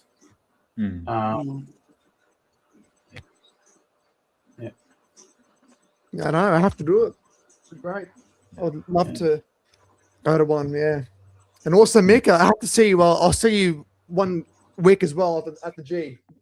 Fucking oath, We'll man. do it. Yeah. I would have caught up with you after the game, but I was thinking to myself, it was too busy today, Mick. Yeah. Oh, like, ridiculous. mate. Because I knew that I was going to struggle to get back in time to do the stream. I did it. I advertised it for 11:30, and I just got back just before 12. And the trains were fucking chockers, man. Oh my god. Oh yeah. Even just walking out of like the MCG, it felt like it was like an animal stampede. So if anyone has seen like the Lion King, that's basically what I felt like. If you know the scene, the queue to get into Gate 4 was like ludicrous. Like, unbelievable. I'm like, so that had it going like horizontal. I'm like, is it? I asked the guy there, is this the queue? Like all this? Yeah, mate. You have to go at the end. I'm like, goodness me. What's happening? Yeah. Do you know how many were there? I don't think it didn't. 78,000. 78. Yeah. That's crazy for any like not even 80,000. Yeah. It's Carlton supporters. Yeah. Fuck, man. I heard that they had to increase security, so apparently that was the reason. They had like these metal detectors or something. Yeah, so did you notice, mate, there were fucking security guards walking around with fucking automatic rifles, man. Did you see that? Yeah, really? I had a police officer. Yeah. Police were there all around. Me, man. It looked like something out of like some fucking, dictatorship country, mate. Mate, I didn't even notice that. Victoria. When I went outside, when I went outside half time for a dart, I'm like, look, I'm having a dart and someone's just got like an AK-47. I don't know what they were. That's what they looked like, man. Yeah. But that's because what happened last year with the Carlton supporters coming in with guns and shit, Yeah. Yeah. Oh, it's ridiculous. Yeah. Yeah. Oh God. Yeah. Mick, where do you sit normally, mate? Like, do you have a reserve seat or anything? Yeah, on home games, I get home games. always get a mad seat. Level 1. I'm usually probably about maybe fucking probably about 10, 11 rows back. Which when it rains, I get soaked, but that's all right. Yeah, and away games, I get nosebleeds. So what I usually do on the away games, I just go in the standing area, watch it from the standing area. Yeah. I know, it's good. It's good. Yeah, man. But these memberships go up every year, man. You're ridiculous, mate. Fuck, how much are they now per year? It cost me $1,000 last year for this year. Yeah. Is that just for the one membership? Yeah. Yes. Yeah. For mine. Yeah. For my membership, and look, it guarantees me seats. But fuck, man. Every year it seems to go up by about $200 or $300 every year, easy. Yeah. And what do I get? Because I was a Legends member from 09 to 11. Yeah. And I reckon I paid. I mean, I didn't pay because I was too young to do that shit. But but I want to say they were about $6. It was somewhere between $500 to $600.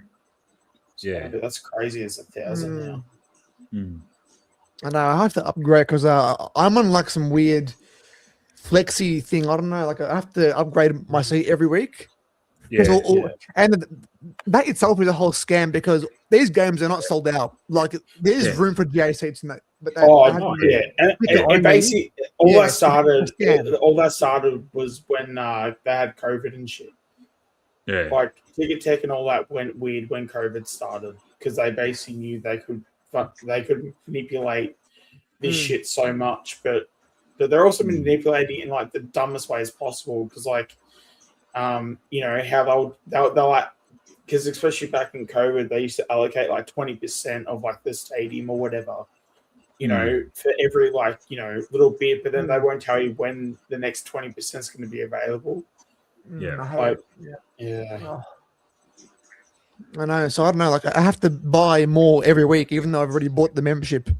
It's total bullshit. That. You know what I fucking hate? I get the Legends membership every year, but I still when the games come up, they give me like about 6 weeks notice to reserve my seat. I don't have to pay for it. I just have to reserve the seat online, and you got like a 2-day kind of window.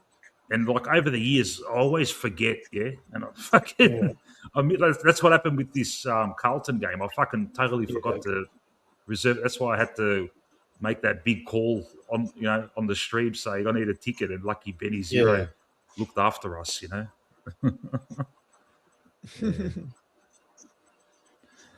Benny Zero, Mr. Benny Nice Zero, Guy, mate. Mr. Nice Guy, mate. Jiu-jitsu instructor. He's a legend, mate. Yeah, absolutely. How was your pre-game meal? How was that? I'm sure he would have treated you nicely. It's beautiful, man. And I'll seriously consider doing that regularly now, man. Because that went down well. Like especially because as well, like for me, like I've been wanting to, get my steps in and stuff. Yeah, it's a good walk too. Yeah. South Bank, yeah. I think I got 12,000 steps in, and I didn't even do any like fitness today. Yeah. So that was just the MCG, like the whole MCG stuff, and like because it's about, I think it's just under 2Ks from the restaurant to the MCG. I think just to obviously I walked around the MCG a little bit as well, so it's a little bit the numbers are a little bit inflated, but I think it was about like 12,000 Ks. I think I did. Because the last thing I wanted to do was to do a gym workout before I went.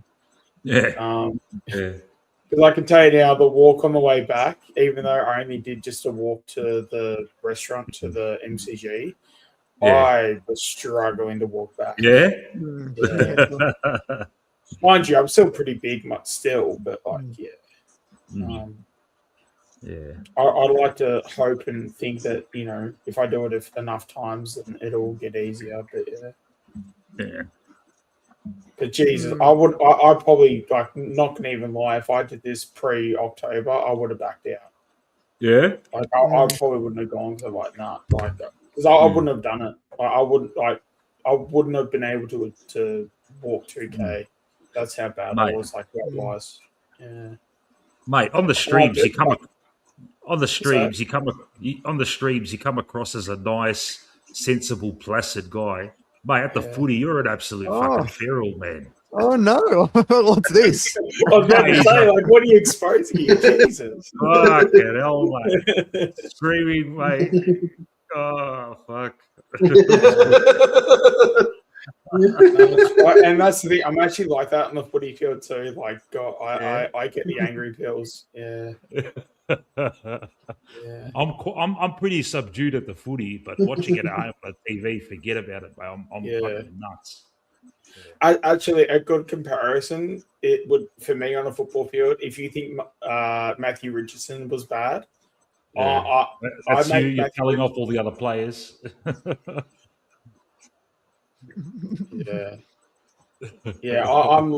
I make Matthew Richardson look like a saint. That's how bad I am. Because I don't know, it's just You know, if you're a forward, you want good delivery. If you don't get good delivery, then you got to let them know about it. Yeah. It's like, hey, mate, how about you hit the target next time? But obviously, I don't say things much worse. But yeah, it's frustrating. I know it's my house. I reckon my neighbours have called the police a few times during the game because I go absolutely bonkers and it's Oh, really? it's not. I just lose the plot, you know. But the umpires, it's always the umpires. Like it isn't the players. The umpires do it for me. The umpires are what I lose it at. I don't lose it at like the players. Yeah. Nah, it's just for me. For me, it's just in general because I don't like when this is just me, just overall, not just like football, but like I hate when people do the basic shit, like the basic things wrong. Like you know, it's like there's like the game that you play when you're like 3 or 4 years old and you got to put like the shapes in the holes and stuff. Yeah. Like if someone's got like a square block, try to put it into a circle hole and they keep like trying to shove it in there for like 5 minutes and they can't figure out what's wrong.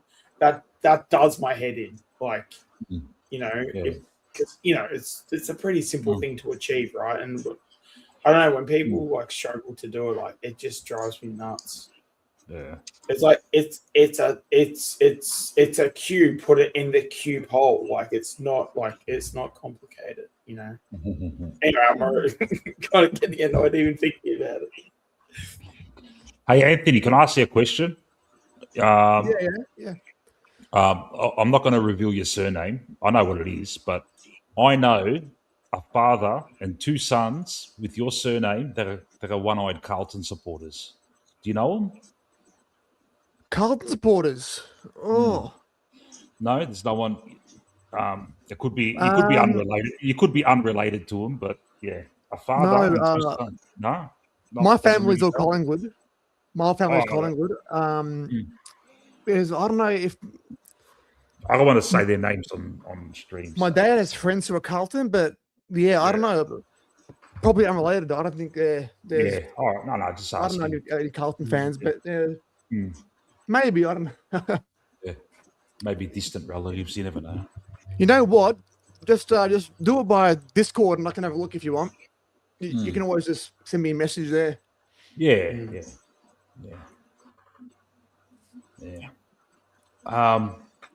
Shall we call it a night, gentlemen? Yeah, right. I know.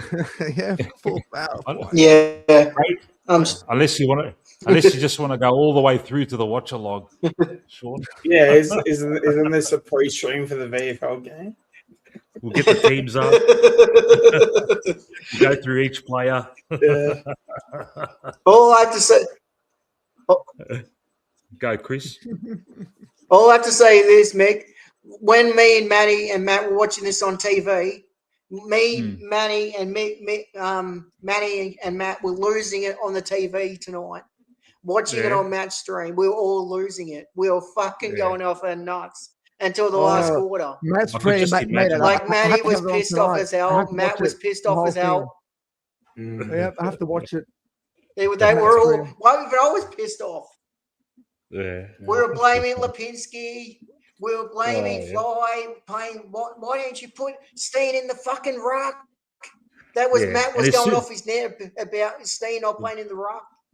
And as soon as he did it, fucking things turned around, man.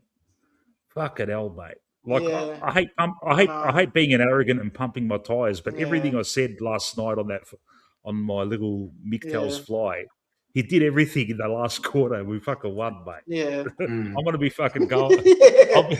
I'm gonna be bringing that up all the time, mate. Don't worry about that. Yeah. But anyway, that's what annoys you about him. That's what annoys you about him. He doesn't learn his lesson to do it earlier. Yeah. All right, look, guys, I'm gonna watch the last quarter as soon as I end this stream, and we are gonna look. Fuck it, I'm saying it now. We're doing it. We're doing the watch along, whether Anthony does it or not. We're gonna do it, and fuck it, we're gonna do it, man. Yeah, I'll let him know. We'll do it. Well, we'll do it, man. Who cares? 2 people watching. Fuck it. Fuck it. You'll get some viewers, Mick.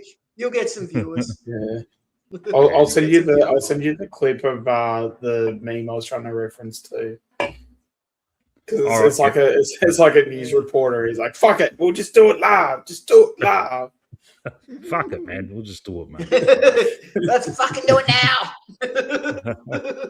I want to say a big thank you to the 24 people still listening. Thanks, Stefanos.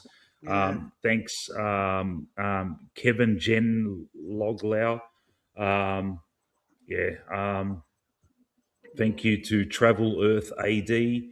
Voidoid, if you're still listening, thanks, buddy. Thanks for sticking around this long. It's always a pleasure, mate. You know us, mate. We could talk about the pies for fucking hours, man. But this one's going to be a 4-hour one. It's a short one, and it's a short always. One. It's always. It's only just 4 hours. Short You call one, that short? Yeah. It's only just a mini series. This one. Yeah. To you, Yes. to you, Sean. Fantastic catching up with you today. Absolutely. Yeah. Great to watch a game with expert comments next to me, and Benny Zero as well. Expert comments. And Anthony B. I would have loved Anthony to see Sean go off his nut. Oh, mate, he's a fucking feral, man. I would have loved to see it. Yeah, thanks, Anthony B. I would have loved to see it. And Chrissy, thanks to you too, pal. Thanks, everybody. We'll catch up tomorrow night on the watch along. If you want to join us, and we'll take it from there. Yeah. And Jeanette, look at this, mate. Jeanette, she's been listening. Thanks, Jeanette. You're a legend. Okay. Yeah. Cheers, guys. No worries, Kevin. All right. Thanks, guys. And I'm going to end the stream now. And See you guys. Come on, Pies. Come on, Pies. Go Pies. Go the Pies. Go the Pies.